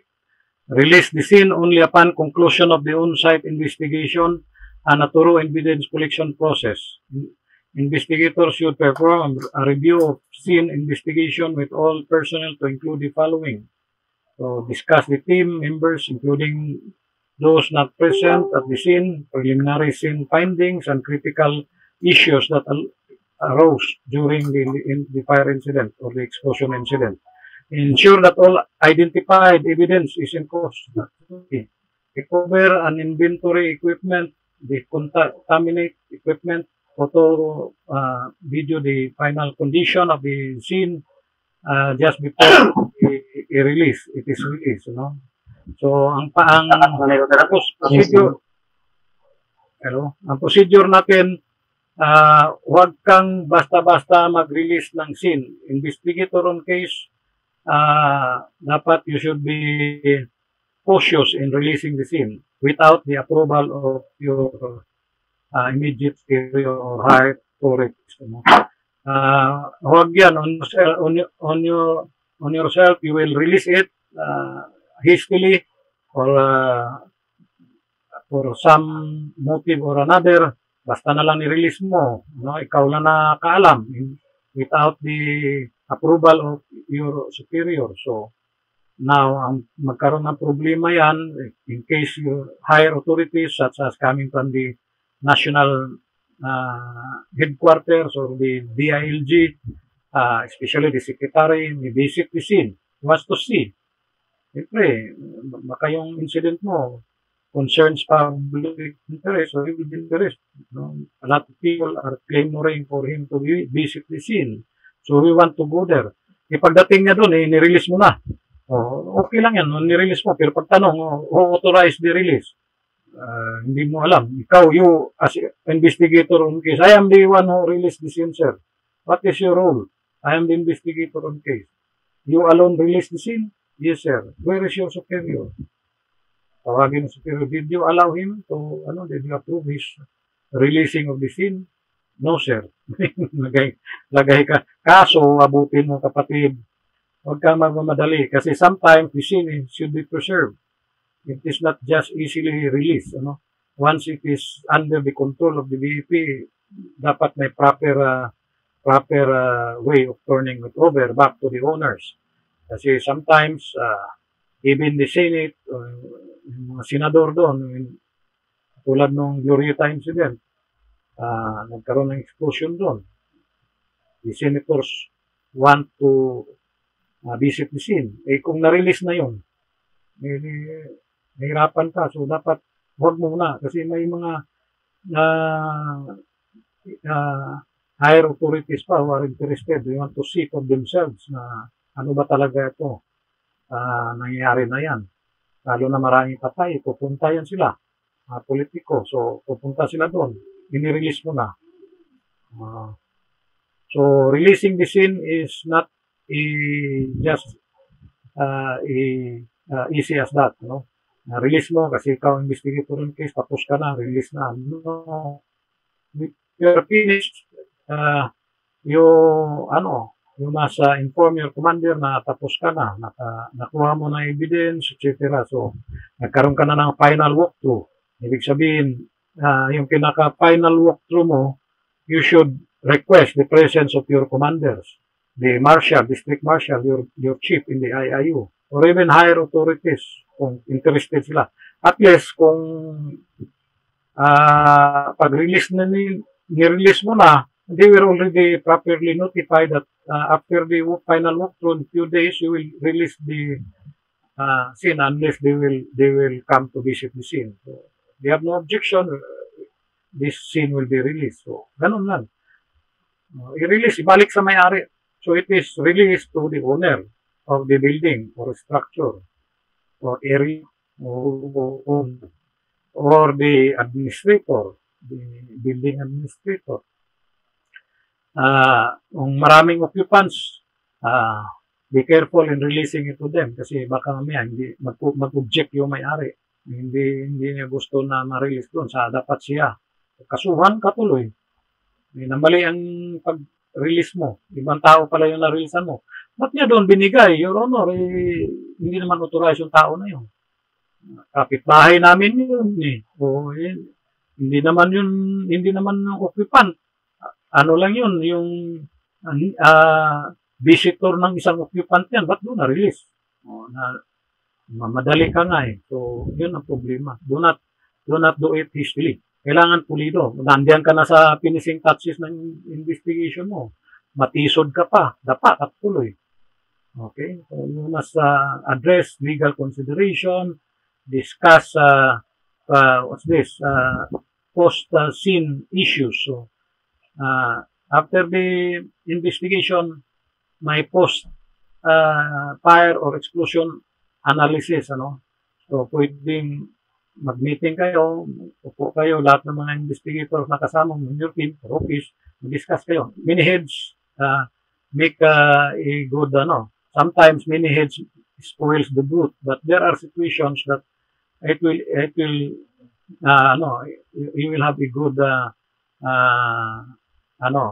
exchanges of ideas that will advance further your theories and yung mga hypothesis mo that you will post through after the releasing of the scene. Kasi when you release the scene, does not follow that tapos ka na sa investigation mo. Yung scene lang ang i-release mo. It is the fire scene or explosion scene, whatever. It is the crime scene. Ni-release mo yon, di ba? Kasi nakakomplito na kang kuha ng ebidensya. So, pag hindi ka pa kumplito, ba't mo i-release? You release now and then few days or few hours after you release, ni-receive na ng may-ari, nilinis na niyan, then babawiin mo ulit. Sandali, kasi mayroon pa akong kukunin pala, nakalimutan. Ano ba yan? May lapses ka naman, kapatid. Nagkaroon ka ng problema later on yan. So, when you release, it's no longer within your control. So, just like in the Sirindra case, initially, the scene was under the custody of the PNP. When it was turned over to us, so we are now in control of the scene.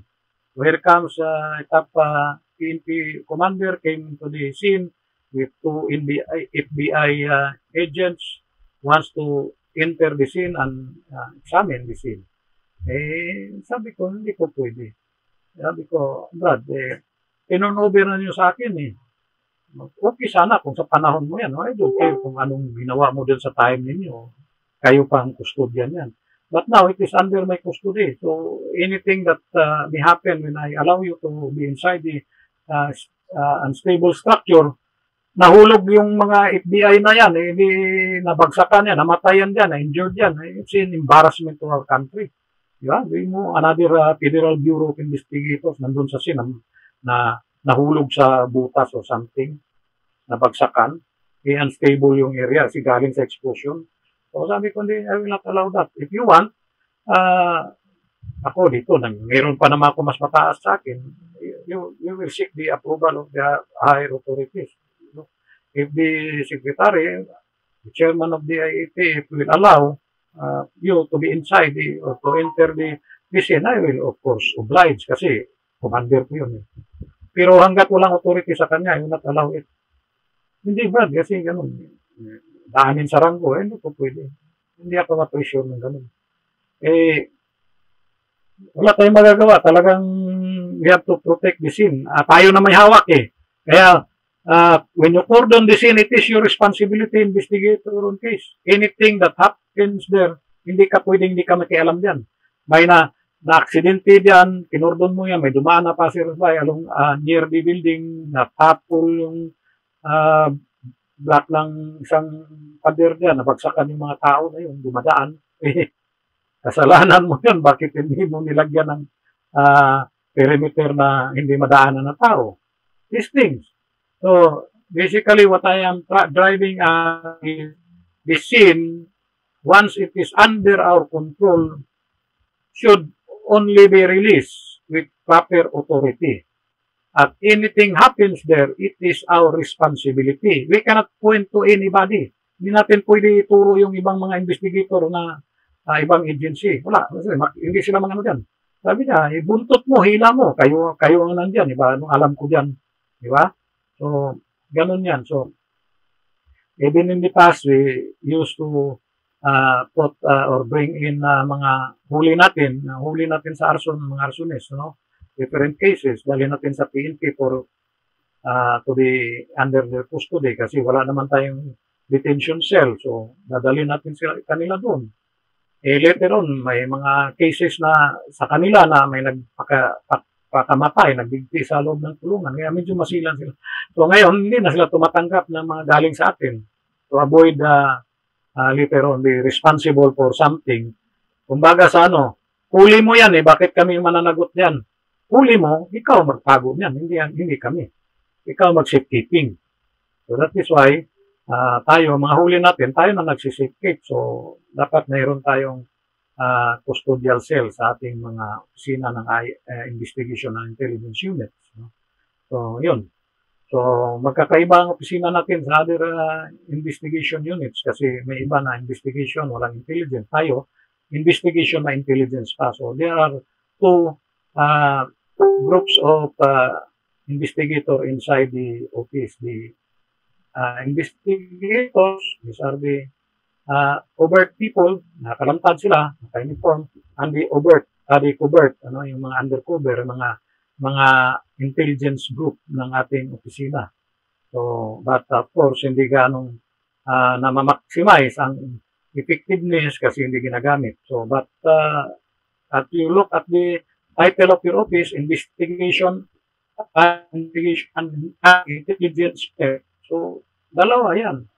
Otherwise, fire na lang. Walang fire investigation, walang intelligence.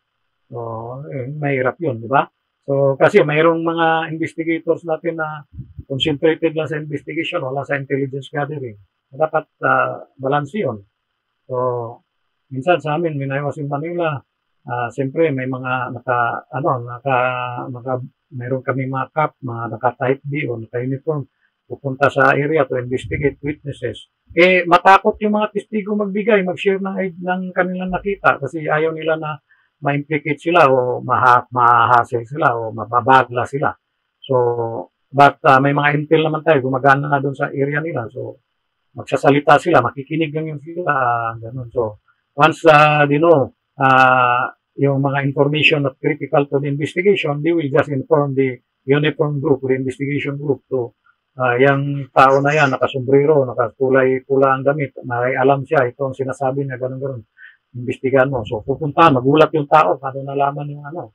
Diba? So, but hindi na siya makawala kasi may pwedeng mayroon namang nakarinig sa kanya sinasabi, lalo na yung intelligence man mo. So, these things. So, the Bureau of Fire Protection has an intelligence arm under the investigation and intelligence group of the or unit of the Bureau of Fire.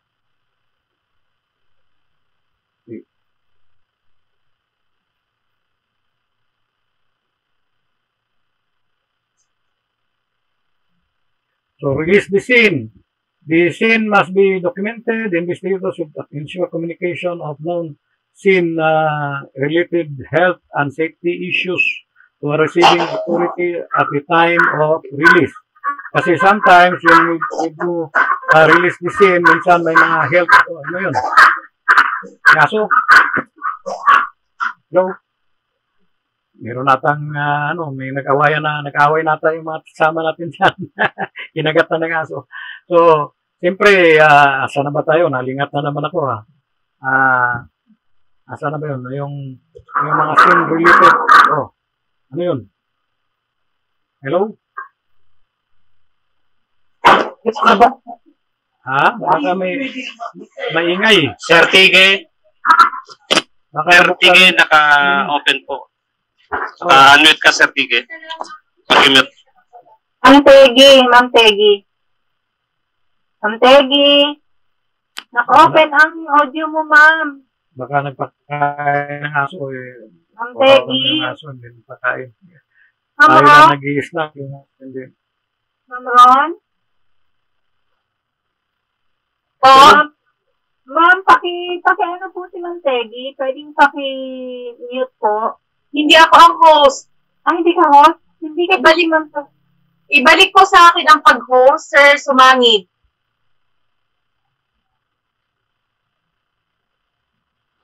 Sir Sumangid, pakibalik ko sa kuya ang pag-host. Naiina ka monitor agad si Sir Sumagid. Bako pa ako ang nag-host nun yun, ma'am. Kasi. Okay na. Pero okay po, wala na si Ma'am Tegi. Salamat po, sir. Okay na po. Okay. Thank you very much. Minsan na naka-interfere sa ating eardrum. So, yung scene, minsan pag yung crime, fire scene, explosion scene, minsan may mga pagkain doon, spoil na. Diba? Sa tagal ng investigation mo, hindi pa nakukuha. Kasi siyempre, pinordon mo yun eh. Babaho yun, magkaroon ng health hazard sa mga neighbors. So, you have to inform the one who will accept or authorize to receive the scene na may mga pagkain ito, they have to dispose this. First priority. And then, diyan sa area na yan, yung second floor, huwag ka masyadong mag-ano diyan. Baka guguho yan, no? Kasi unstable na yan. Umalog-alog na yan. Yung pader sa ganon, pwedeng matumba yan. So, you have to inform the receiving authority or persons that will receive the scene about these hazards. Safety issues and health hazards, dapat alam nila. Kasi mamaya, basta nalang pinanggap, you did not inform them, baka mamaya may madisgrasya sa kanila. Kawawa naman sila. So, remember when yung may mga demolition na gagawin, ito ang nag-approve niyan. It is the building official who will do that. Tayo, mag-issue lang tayo ng certification, but determining the soundness of the building, whether it's still functional after the fire or explosion, is not us who will determine that. It is the building official. The building official in your locality will determine the strength of the building, whether it is still can still be used by occupants. So they will be probably doing core boring, determine yung strength ng mga metals and concrete or whatever. It's not our responsibility anymore. So, but of course, they need also certification from us as a prerequisite for the demolition. So, address public health, safety by talking following public utilities, yung mga electricity, yung water, etc. Evaluating biological and chemical hazards. So, biological, yung mga patay na yung mga stock na hayop na galing sa hayop, baboy, baka, etc. Nababaho na. Mga chemical, hindi na nagkahalo-halo na yung mga chemicals yan. Could be potential hazard, health hazard. So, these things should be noted and must be addressed by the accepting authority. Evaluating structural integrity issues, evaluate, but and mas better off nito is the building official. Assessing environmental issues, mga fuels, flammable, etc. that leaks into the river or whatever, marami sa river, sa canal, sa public drainage system. And this should be addressed. Identify a receiving authority, of course, you have to identify them, ensure disclosure of all known health and safety issues to a receiving authority. Mention already, document the time and date of release to whom the scene is being released and by whom. So, these are all documented. So, the post-blast investigation team, composition and personnel, responsibility. So, may mga responsibilities dito that for the post-blast investigators. Yung mga first responders, uniformed police officers closest to the incident scene. It could be the uniformed firefighters or emergency medical services, EMS. Duties and responsibilities include conducting or preliminary evaluation of the scene. So, sila yun. Taking steps to identify and remove or mitigate hazards. Pwede rin. Sample, kung may mga hazard, may mga LPG na dapat maalis sa area kasi fire yan, may mga baga pa dyan. Baka magkaroon ng rekindling, madamay sa fire, mas sumabog lalo, mas malaki. So, you have to make some steps. So, dapat you call the yung personnel from the, say, local government, kung makatulong sila sa disposal or sa pagtanggal. Kung marami, wala tayong daming sasakyan to remove them, the local government are very much willing also to assist us. Especially, marami yan silang resources, may mga sasakyan yan sila. So, rescuing victims, of course, priority natin, rescue muna. Establishing controls such as set up an initial security perimeter, part of your job as a post-blast group. Restrict access, establish staging areas, initiate scene documentation, request additional resources. Yung mga team leaders. So these are mga duties ng mga team leaders, more or less ensure sufficient supply, control access to the scene, establish search patterns. So ito, establish search pattern by the team leader. He will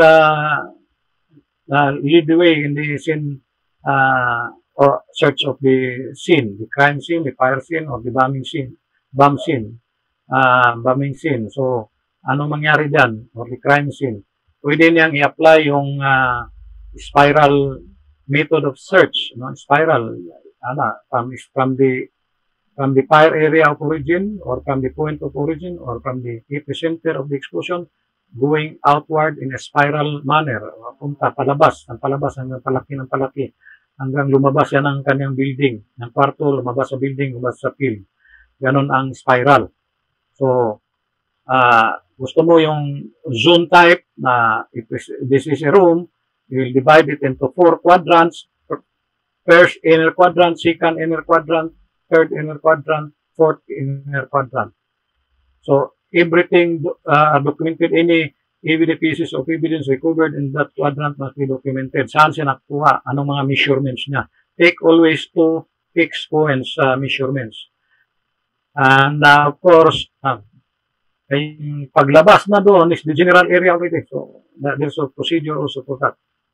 So, yung photographer ay already, part ng post blast, already discussed. Schematic artist. So, yung mga artist na ito yung gagawa ng mga rough draft drawings, area sa floor plans, structural or engineering drawing. Sila yung mag-assist sa atin. Kasi pag tayo nag-drawing, mag-saksak sinagol, minsan mas magulo pa tingnan yung ating drawing kaysa scene. So, diagram the general area and orient the sketch with the north. No? So, dapat may compass ka.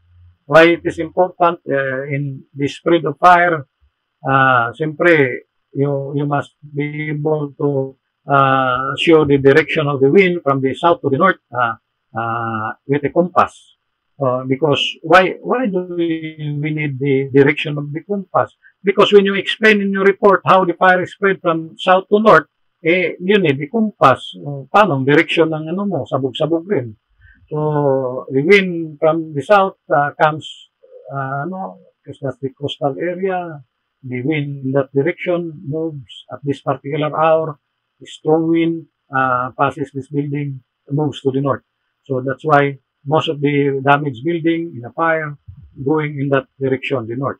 Remember, in a fire investigation, the fuel ahead of the fire affects the spread of fire. Whether the fire spreads fast or slower depends on the fire in front, the materials in front of the fire. Kung wala siya masunog, mabagal siya kumilos.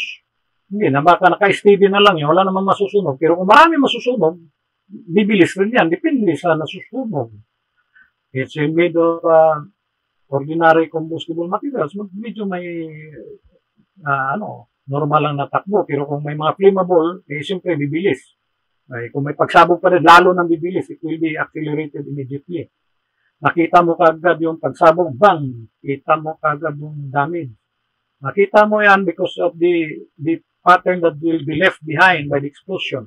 So in the Valenzuela incident, the sleeper factory incident that killed more than 100 people, when the azodicarbonamide supercell material for raw material for sleeper manufacture was ignited, the welding slugs, molten slugs that hit the sacks of these materials. Nagkaroon ng small fire, then later on, mabilis na nagkaroon ng pagsunog and then explode. And then, more or less, mga around 25 feet away, ang expansion kagad ng the explosion extended immediately the reach of the fire to 25 feet. Nandun na kagad sa exit nila. O paano pa sila bababa? Nandun ang fire na, akyat ng fire papunta doon. Kung ordinary fire yun, mabagal ang gapang, escape yung mga tao sa second floor. But unlike an explosion, the dynamics there is different from ordinary fire. So, therefore, maraming victims pag explosion. Kasi, imagine na boom, mabilis kagad ang propagation, nandun na kagad. As it expands, so too with the heat, it moves in that direction, then everything within that range catches fire. Mga ordinary combustible fire, 450 degrees Fahrenheit, mga kahoy, dali na magsindihan. Yan ang ignition temperature ng kahoy. So, problema na ngayon, nandun na kaagad. Anong firefighting pang gagawin mo dyan? Baka firefighting makan. So, of course, sa searches, mayroon tayong tinatawag na line search, tayo, pipila tayo ng ganun, one line, natabi pa, stretch your arm, and then lagay natin, so mayroong intervening space, parang social distancing, 1 meter, kunwari. Minsan di pa na yan, more than a meter. So, nakahilira kayong ganun, so, may magmando sa likod, no! So, kilos na, kasi nag-retrieve na kayo ng evidence, maybe on the north side, the clutter of pieces of the most on the field of debris. So the field of debris moves in that direction. You are moving slowly. As you move, you will be marking the spot where these evidence are located. So tusukan mo ng parang banderitas. Makakita ka in the post bus, may mga bandira na pula, tutusok nila yan. Ay naka ano saan, you can make your own. It's like parang walis tingting, but metal yun, wire ba? Dahil may bandira maliit na pula kulay, itusok mo yun doon. Hindi lang pang recovery. Tusok pa lang tayo. So, sasabihin ng, pag nakikita ka, example, as you move forward in line formation, makakita ka ng evidence, stop! Sisigaw ka, o tigil naman. So, lalapit yung sa likod, yung mag-mark, yung evidence, mag-recover ng evidence, ma-mark na yun, pat. Sa sigaw naman, move! So, move na naman. So, may masisigaw naman sa kabila, stop! So, pupunta naman yung taga-tusok. Tusok naman yan doon. So, natapos na in that direction. So, here comes now recovery. So, documentation muna, picture taking, measurement, etc. And then recover, packaging, etc. So, another documentation. So, as you move further, mayroon pang video taking, mayroon pang photographs to prove that indeed you did your work as searchers. Okay? So, ganon. Yun ang line formation. Line search. Or strip search. So, ganon ang pag-search. Pero spiral search, yung sinabi ko, from the center, from the fire area of origin, the fire point of origin, the epicenter of the explosion, the crater, from that point goes outward. It even goes bigger and bigger and bigger hanggang sa saan makarating yung search ninyo. Kung hanggang sa pinaka-cordon area, yung identified na ang inyong boundaries. So, stop. So, lahat ng mga evidence collected yan, measured, etc., photograph, etc., it's a taxing work indeed. Kasi manpower ang lakad ito minsan mainit, napapatay sa init ng araw, mag-recover ka. Hindi po pwedeng hindi mo recover kasi mawala. So, talaga mapipilitan ka mag-recover. Now, is the investigator on case the one that recovers? Of course, siya dapat. Kung siya lang isa.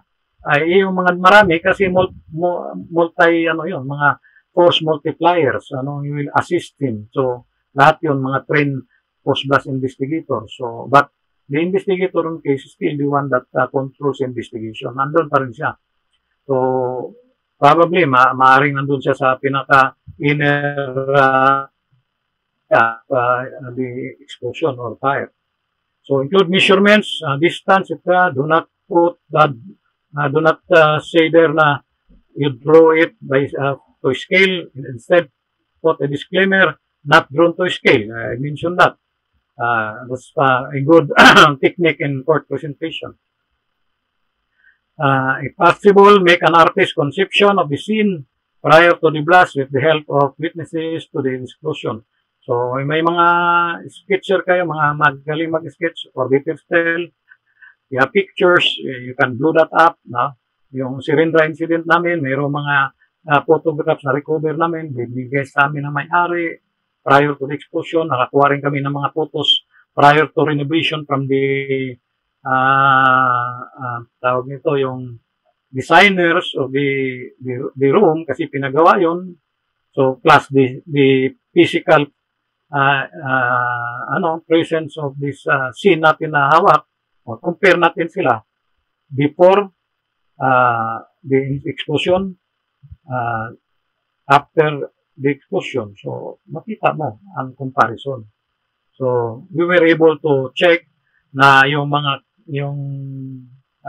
cooking range, minove yun. Makikita Then yung mga pipes niya, yung hose niya, may tama ng pintura. And then ang tama ng pintura, imbes na pa-vertical, indicating that the sauce was vertically put there, but it was, the hose is like that, but the drip is going in that direction. So, it points that this hose was on the ground. It is not connected to the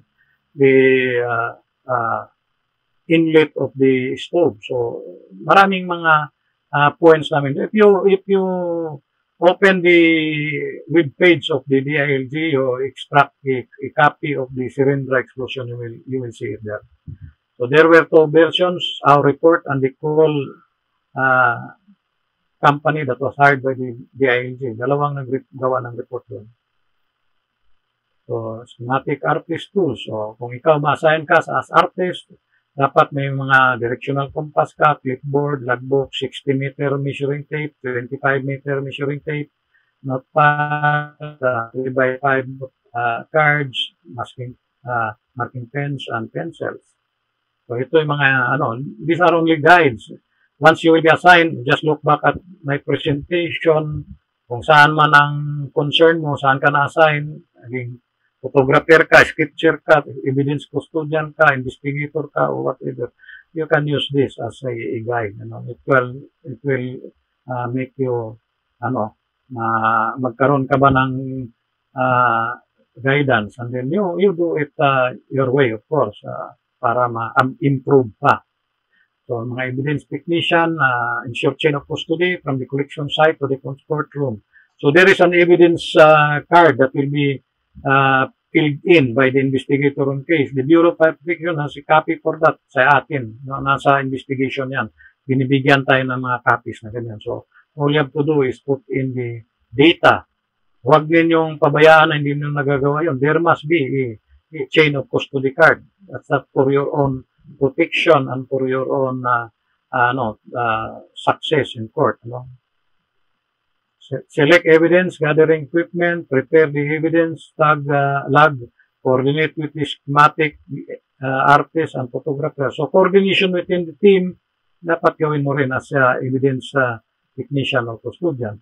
Collect and mark all evidence, maintain custody. So, malaking trabaho rin ang evidence custodian. Prepare, of course, prepare evidence for shipment. So, siya yun. Pag wala, the evidence the investigator on case, receive and review lab results, So, siya yun, siya mag-receive, siya part siya sa mag-review. Mag-review siya, yun din, of course, the investigator on case. So, remember, yung mga pieces of evidence na hindi pa nare-resolve, may nasa custody ninyo, wala pang finality sa court, huwag din nyo basta-basta itapon yan. Baka sabihin mo, 5 years na ito, tapon na natin. No. Mamaya, biglang nabuhay yung kaso, yari ka, wala na ebidensya, tinapon mo. Bakit mo tinapon? Tinapon ko kasi 5 years na. Malabo yan.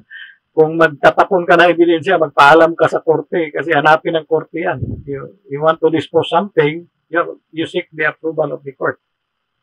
Meron kaming retrieval na sa evidence in Binondo, sumabog, patay doon, konti lang, mga siguro ilang tao lang, less than 5. So, may mga unexploded na petrol materials, So, dinala namin sa, custody sa, pina-safe keep namin doon sa Krami kasi wala tayong safety area for those materials. So, baka tayo naman sumabog. O, tinanggap naman ng custody ng PNP. At medyo matagal kasi matagal ang court. Palagi kaming kinakalampang na kunin na yung ebidensya. Well, sabi, sila na lang mag-dispose. Sabi ko, okay yan, hingi tayo ng court approval. In-approve ng court. So, okay, dispose na nila. So, dispose na. So, kailangan mayroong court action sa disposal. Kasi supposedly, pag mayroong disposal yan, dapat makialam rin may-ari. Kung wala naman siya, sabi may-ari, not interested anymore, you can dispose it. Bakit hindi? Toolkit, assorted evidence containers, evidence logs. So, once upon a time, nandiyan ako, may mga toolkit binibigay ang Bureau. I just don't know now. Baka bibigyan rin kayo pag nasa investigation kayo. Yung clipboards, evidence labels and tags, assorted markers, pens and pencils, gloves, etc. Ito pala, mayroong component ng 4 components of improvised exclusive device. Pag you come across an exclusive IED or improvised, I is improvised, E is exclusive, D is device. So it has a power source, initiator, main charge, switch. So the power source is usually the battery. Initiator, yung mga blasting caps na yan, yung electric match, yun ang mag-initiate yan. And then yung main charge, it could be TNT, it could be ANFO, ammonium nitrate, fuel oil, etc.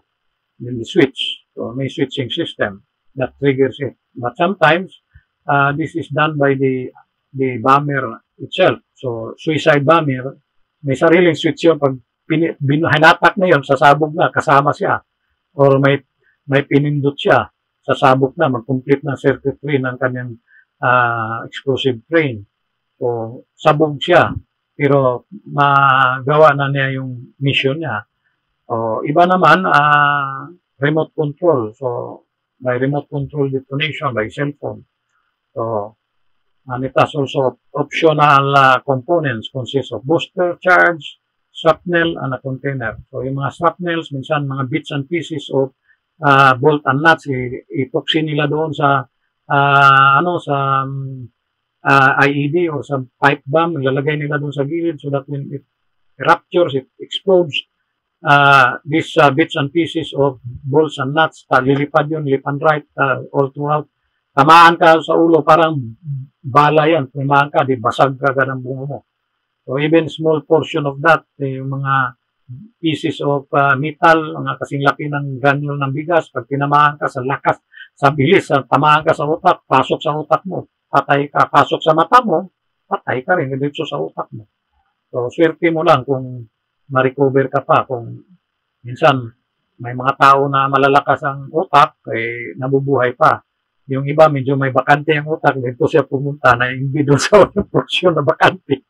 Yung iba, walang utak, hindi ka mamatay, walang utak eh. Di ba? So, tatawa si Brad, Layusa Junior. So, joke lang yun, Layusa, baka isipin mo yun na totoo yung mayroong walang utak na tao, may utak yun. Hindi nga lang na, hindi nagagamit. So, ito, baka tip yan kasi bakit puti, minsan ganun yun sa examination. I don't give, pointers, So, if you just listen, read it again, nandiyan lahat ng questions na pwede ninyo masagot. Hindi tayo magbibigay ng leak kasi bawal yan. Yan? Cheating yan. We don't cheat. We kill the cheaters. Incident investigators. The major investigation, a large number of investigators may be required to carry out an assignment. So, ito yung mga team concept of investigation. So, but it still boils down to that investigator on case, that one person. All responsibility will be shouldered by that one person. Ibig sabihin, lahat yan, activity, chaotic, whatever, sakit sa ulo, siya talaga yan. He will just be assisted by a lot of investigators out there. Depends on how he calls them. Ano ang needs niya. So, the number of people that will be introduced into the investigation depends on the investigator on case. But when signing comes, preparing the report, wala, kawawa kang bata ka, ikaw talagang gagawin, ikaw pipirma. And pag may makulong, may mali, ikaw pa rin, kapatid. Ikaw, bakit? Ikaw pumirma yan eh. Sino bang nandiyan? Pagtanong, sir, kasuhan ng sino bang investigator on case dyan? Very easy. Ganon. Si Anthony, Mark Anthony, fire trainee Mark Anthony. Meron pa bang iba na Mark Anthony ito? Siya lang. Siya, pirma niyan. Sa kanya yan. O di, nagkamali ito, kukulong natin. Siya talaga. Itong iba, ano ba ito? Wala, nag-assist lang yan. Kulong natin to. Wala namang alam yan Mga lang yan, amuyong lang yan. Kumbaga sa Siya talaga. Lahat yung mga tao na yan, kukulong natin to. Hindi, tuturo niya. Sino yung investigator on case? Siya lang, kulong ninyo. Kawawa investigator on case. Kaya dapat, hindi ka magkamali investigator on case. Nung ka na ikaw ay magbinta ng kaso mo. Nung ka na ikaw ay you do haphazard your work. Nung ka na ikaw ay ma-influence ng ibang tao to twist the outcome of your report. No. Never. Kasi when the pendulum of justice comes, the sword will hit you and you will never know who hit you. Maaring kasama mo lang yung nagtaga sa'yo, di ba? So, maaring galing sa taas, tinamaan ka, tanggal ka, kaso ka, wala ka ng trabaho, tanggal ka pa, wala kang benepisyo, kulong ka pa.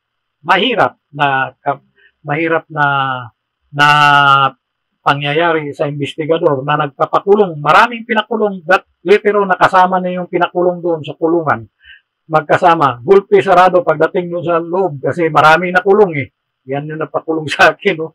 Ganun ba? Ang ating paliguan yan. Mamimit niya si Dagul doon. Maraming mga matatapang na mas matatapang pa sa atin doon. So, kawawa tayo. So, do your work, honestly, you will never go wrong. So, ang mga duties ng team concept natin, yung immediate area in the investigation, sometimes it's done by the investigator on case. The general area is done probably by his assistants or the one that will assist him to make the workload at least a little bit lighter, etc. So, yung mga duties, more or less, part na ng ano nila yon. If you belong na pag na-divide na yan, madali na ang duty identification. The delineation of duty is done beforehand. Maybe nasa opisina pa kayo, nagkuha na kayo, pre-arson investigation na kayo. May mga, kumbaga sa inspector, may mga pre-fire planning kayong ginagawa sa arson sa atin rin, meron rin tayong mga preparation rin in coming up with your investigation. Be that investigation small or big, preparation is the key for a swift, orderly manner of investigation. Fast also, mabilis, pero sigurado. So, incident investigator, yung mga description ng witnesses, the color, and the smell. So, in investigation, whether it comes from the explosion, comes from a fire, essential na malaman natin ang color, malaman natin ang smell sa initial stage. But when the fire, or there is already a big fire, the explosion is huge, already also born a lot of things, no longer critical for you to determine the color because nagsaksak sinagol na yan, halo-halo na, mixed together, the materials, different colors, rainbow color, whatever, may pula, may yellow, may itim, may ano. So, the smell may vary also. Mayroong ibang amoy, parang amoy tao, nasusunog, whatever. Halo-halo rin. But initial stage, you have to ask the witness. Nung makita mo ba ang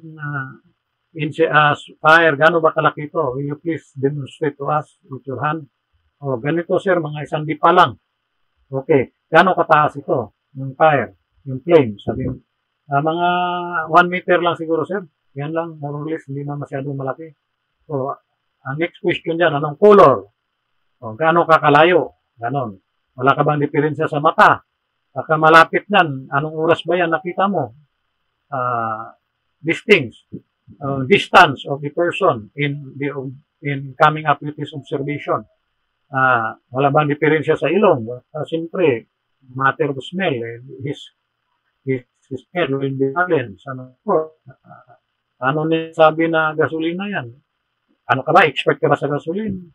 Well, sir, although hindi ako expert, so I used to smell a lot of gasoline in my life because nag-drive po ako ng motorsiklo, drive ako sa sasakyan. I used to put in gasoline sa filling ng ating tangke ng gasolina. So, I used to the smell of gasoline. So, these things, although normal lang na ordinary witness can be critical and the outcome of your investigation. This can help, By the way, investigators per se, you as investigators, you are considered ordinary witnesses. Kasi your opinion is not material there, sa court. Kang expert, magkaiba sa ordinary witness, when you appear in court and you are accepted as an expert, you will be challenged both by the you will be challenged by the defense counsel na sa to your credibility and your expertise.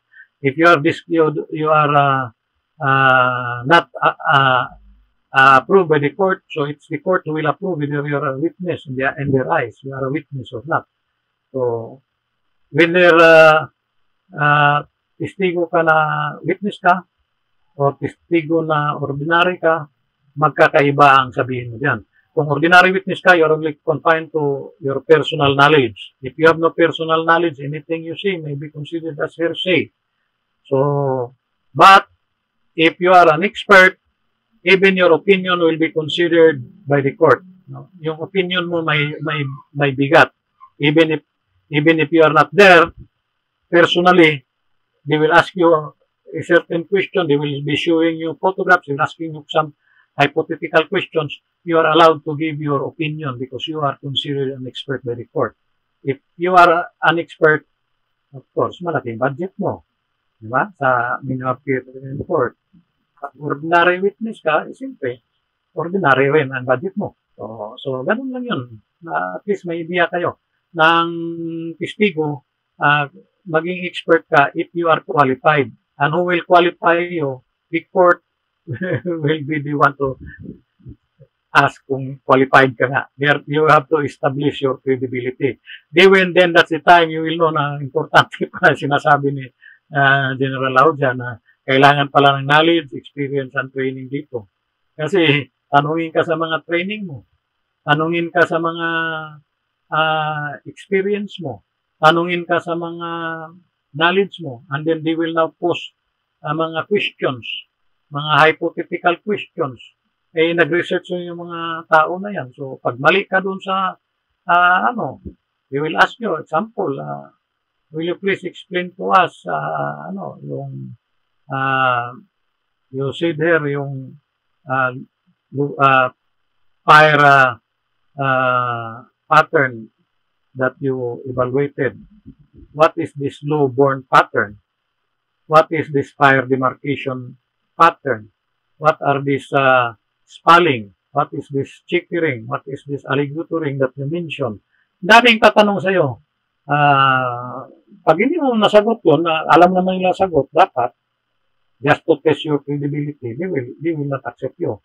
I-discredit ka nila. No? So, ganun yun. So, doon sa Special Board of Marine Inquiry, puro mga naval officers na doon. I was asked as witness. What is, will you please explain to us yung pyrolysis? The role of pyrolysis in a fire? So, well, buti na lang, alam ko kung hindi, patay kang bata ka. Paano kung hindi mo alam? Sila. So, my point is, when you come to court, you must be prepared in all things related to fire, because anything will be asked of you relative to fire also, because we are fire investigators. We cannot say na, I do not know that, sir. Kasi when you say that, then your credibility is affected. You will not be able to clear up that situation where your findings will now be questioned left and right. Hindi sila maniwala. But even they are, pag maniwala sila, makita nila fire, ano pala tong fire rin. Alam rin nila ang ating ginagawa. So, yung sinasabi niya, tama naman. So, itong findings niya, tama talaga to. So, I was asked, ganun, sa area na yun, ano yun. So, sabi ko, there are containers there. Sabi ng engineer, yung architect, ship architect, walang ganun. Ba't magkaroon ng kwandan? Sabi ko, I went there, I touched these things. I know there's are containers in that area. Pakitaan ako ng drawing ng vessel, ng plano ng vessel. Sabi ko dito, sa area na ito. Review nila. Pagdating nung nag-renovate pala sila. Sabi na, tama yung sinabi ni, Major Raul dyan, meron ng mga container dyan. Kinat na namin yan, naglagay kami ng space dyan para sa cargo. So, between the plan and the actual scene, these are two different sanamagan. These are two different animals. Because through time, these things may change. So, even on the plan, it is different on the actual situation now. Different na. Marami ng renovation eh. Maybe wala pa yun. Dati, ngayon meron na. Meron na mga decks nilagay sila. So, kasi they use it for diesel already for transport of persons. Diba? Yung super ferry, may cargo at the same time, may mga passengers. So, marami na pagbabago, madaling sabi. What is important is, walang bolt nuts doon sa barko na hindi mo na nadaanan. Titingnan mo lahat yan. Even in the Glorieta incident, even yung smallest piece of the anchor bolt para doon sa mga metal doon, we measure that. Even the hole of the septic tank, puro mga nag-adjust di primera doon. When we requested for the tawag niyan, yung plan, wala sila may pakita. So, we made our own plan. By measuring it, we sent our man doon in the person of now Major Ropero to be inside. He is our human dog, its dog na tinatawag. If the PNP has canine dog, sa atin mayroong human dog. So, di magawa ng aso na magsukat, tayo pwede. Pero doon kasi ilalim ng septic tank, ang baho nun, kasi use yun diba? Just imagine that. It's a dirty work, but we have to do it because we are investigators. It's a dangerous work, we have to do it because we are investigators. It may threaten our lives, we do it because we are investigators. We have to put people behind bars because we commit a crime against people, against humanity, against property. We have to put them behind bars. The arson is crime against property. We have to put them behind bars. Walang pili. Okay? So, that's it. Saan ba tayo? Evidence searcher. I mentioned that there is an immediate search team in that area. I mentioned that already. Discuss ko na. Yung general search team outside the inner search area, you go to the area. So it's outside the room. If the seat of the explosion of fire is in the room, that is the immediate area. Outside that is general area. It even goes beyond the building. It can even go doon sa mga parking areas, bigger area. Explosive technician or bomb tech. So yung mga safety is of primary concern throughout the scene investigation.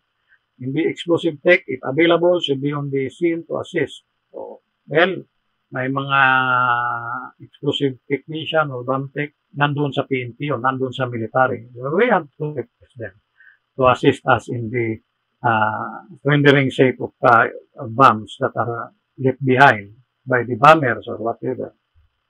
Specialist, bomb technician, may mga specialist outside our agency, forensic scene, science, yung mga chemists, meron yan sila.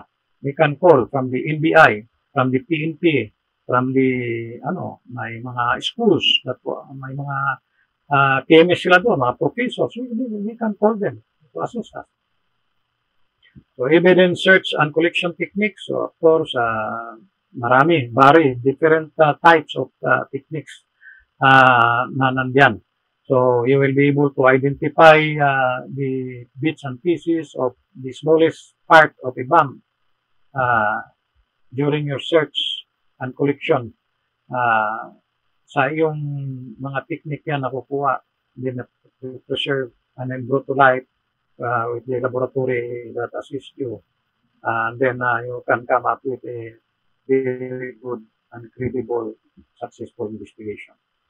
Definition of evidence is important also.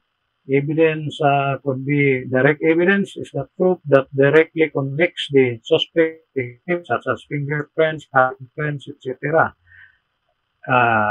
The bomb itself, kasama rin. Circumstantial evidence is proof that maybe not directly involved the suspect with the act, but infer an involvement.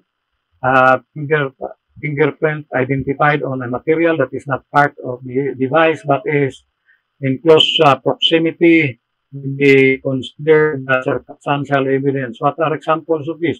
Natin friends on the NAB, no, when the bomber enters the partner interest move, hindi naman yung part ng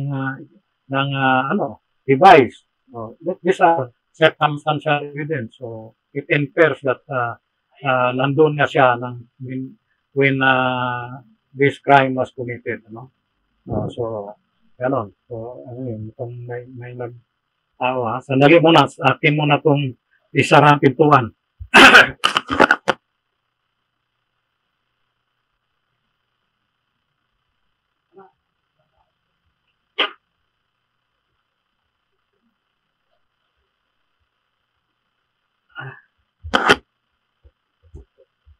Minsan may mga bombers na sinara ko na yung pintuan. Binuksan ko, ang init kasi dito eh. Narinig tuloy tayo sa labas. So anyway, karamihan ng mga evidence na yung circumstantial evidence, nakakulong rin ng tao yan. So if it is more than a circumstance, surely it will pin down the suspect, Hindi lang isang circumstantial evidence, dapat marami. And then, mga corroborative evidence that will be into your evidence that will be present in court, yung mga testimonial evidence, etc. So we have one evidence, direct evidence, yung yung mga yung liquid mismo, yung flammable, diba? Yung naglagay sila ng yung Malate area, naglagay sila ng sinunog nila yung business establishment na, naglagay sila ng container doon full of gasoline. Nilagyan nila ng mitsa, yung wick, ano ba yung tawag sa Tagalog, mitsa, yung ko sa inyo. So, mitsa, sinindihan nila, they escape the building. Hindi na, nasunog lang, parang nagkaroon na lang ng, sinuplayan lang ng fuel lang, parang gasira, nagkaroon ng continuous lang gano'n. So, naiwan yung galon na natunaw ibabaw, but the fuel are still intact to that level. So, yun, na-recover yun. So, these are the direct evidence of the flammable that was used there. It will connect the suspect to the crime. Meron naman kaming mga evidence na yung isang incident, arson case in Bloomington area, 4-story building, sinunog niya. He was seen by a witness at that certain door, and that nung tinignan siya, nakaupo. So during his admission, he confessed and admitted his crime. Naglagari pala na yung baka, yung kandado. We were able to recover the padlock that he cut several kilometers away, maybe 6 kilometers from the scene. Tinapo niya sa kanal. We were able to recover that. It's a dirty job, but we have to get it from the canal. So, then yung lagay, bakal, so we were able to recover that. So, we were presented with the laboratory and the PNP crime lab for comparison of the tool mark and the cut of the padlock nag-match. So, nakatulong yun sa aming prosecution sa kanya. And then, mga witness, nakikita, bumili siya ng sigarilyo and posporo early morning. So, this mga witness na gano'n.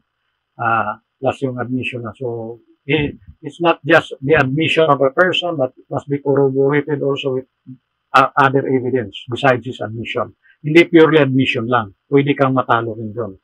So, and then yung admission niya was done in the presence of a trial lawyer. So, isang requirement yan when before you start questioning a suspect that surrendered to you or was brought to your office, before anything that you will ask him, he must be represented by his own lawyer. If he cannot, you will provide him with one.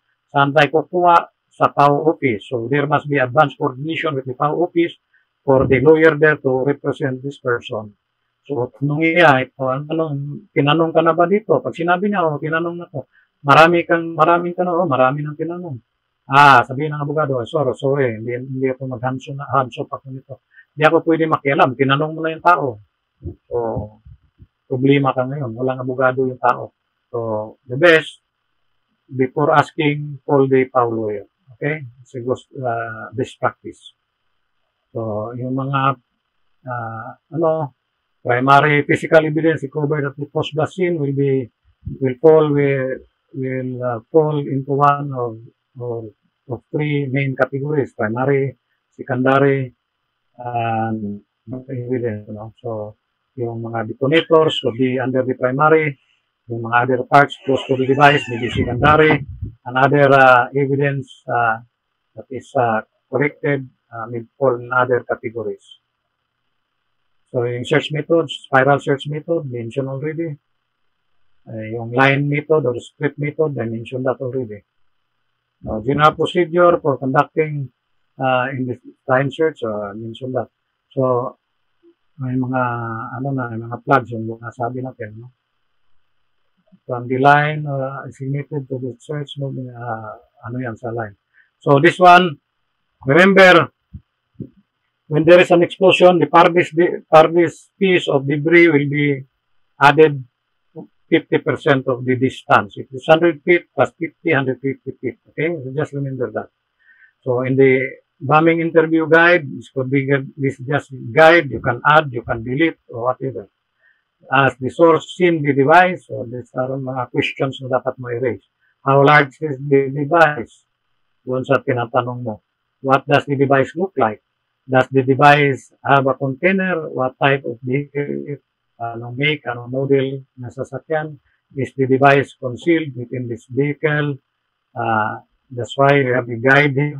The example is, lagay natin na yung passenger van or cargo van, expected maximum explosives capacity 4,000 pounds, lethal blast this range, pula kasi 200 feet, minimum evacuation distance 2,750 feet, falling glass hazards 2,750 feet. So this is based on their experimentation in an open field. So they came up with this. So this is the alcohol, tobacco, and firearms guide. When I did my post-blast, they gave it to me, so I give it to you. So this is the standard na ginagamit nila. So ipapadala ko na lang kay Kung hindi ko mapadala, I will call yung unang coordinator to supply your coordinator there kasi meron na silang file. Minsan kasi sa daming mahaba itong aking file, nahirapan ako mag-download, matagal. Minsan yung pinuputol-putol ko pa. Okay? So bombing continuation of bombing interview guide for time delay device. What type of time delay was used to operate the device? May remote control ba? Type of remote control was used? Tanong rin mo yan. Suicide initiated devices. What are the means of setting the device? Minsan switch o minsan ref mo. May coordinates sa likod. Atakin. Minsan yuyuko in India. Yung nag-greet nung pinaka-high official nila, yung muko lang, parang hahalik sa, kunwari nagdaw, gano'n, so show of respect. Gano'n niya, yun na pala ang triggering posture niya, naka-set up na sa gano'n.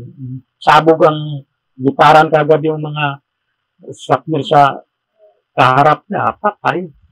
Patay rin yung nagpaputok, patay rin. So yung mga suicide, mga kwan yan, mga utak niyan, hirap mong intindihin yan sila bakit nagawa nila. But, the world is full of bad people, not only good people. Fortunately for us, we belong to the good people. So, kasi investigators, may mga knowledge about sana experience nila, they can use that for bad things. So, dapat hindi tayo gagawa we should never dream of becoming a bomber or arsonist or whatever, arsonist for hire. Diba? So, masama yun. Hindi tayo gagawa ng. So, for victims, initiated devices, what action is required by the victim to cause the device to function? Sometimes, it's put on a box when you open it, sabog, when in a envelope, mails, when you open it, sasakabog. So, ito yung mga victims, initiated devices. Is the device a vehicle bomb? So, yun, may mga guide naman tayo kung gaano kalaki in case of explosion, may mga range na dapat nating intindihin. So, yun. Medyo natapos tayo. Ang reference natin, explosion investigation and analysis, one of my professors, the US, Patrick and Kennedy, and the Philippine Post-Blast Investigation Manual, version 7, 2007. So, hence my slide, we will go now. If we have still time, asan ba yung oras natin? Meron pa. We will now proceed to the Glorieta explosion.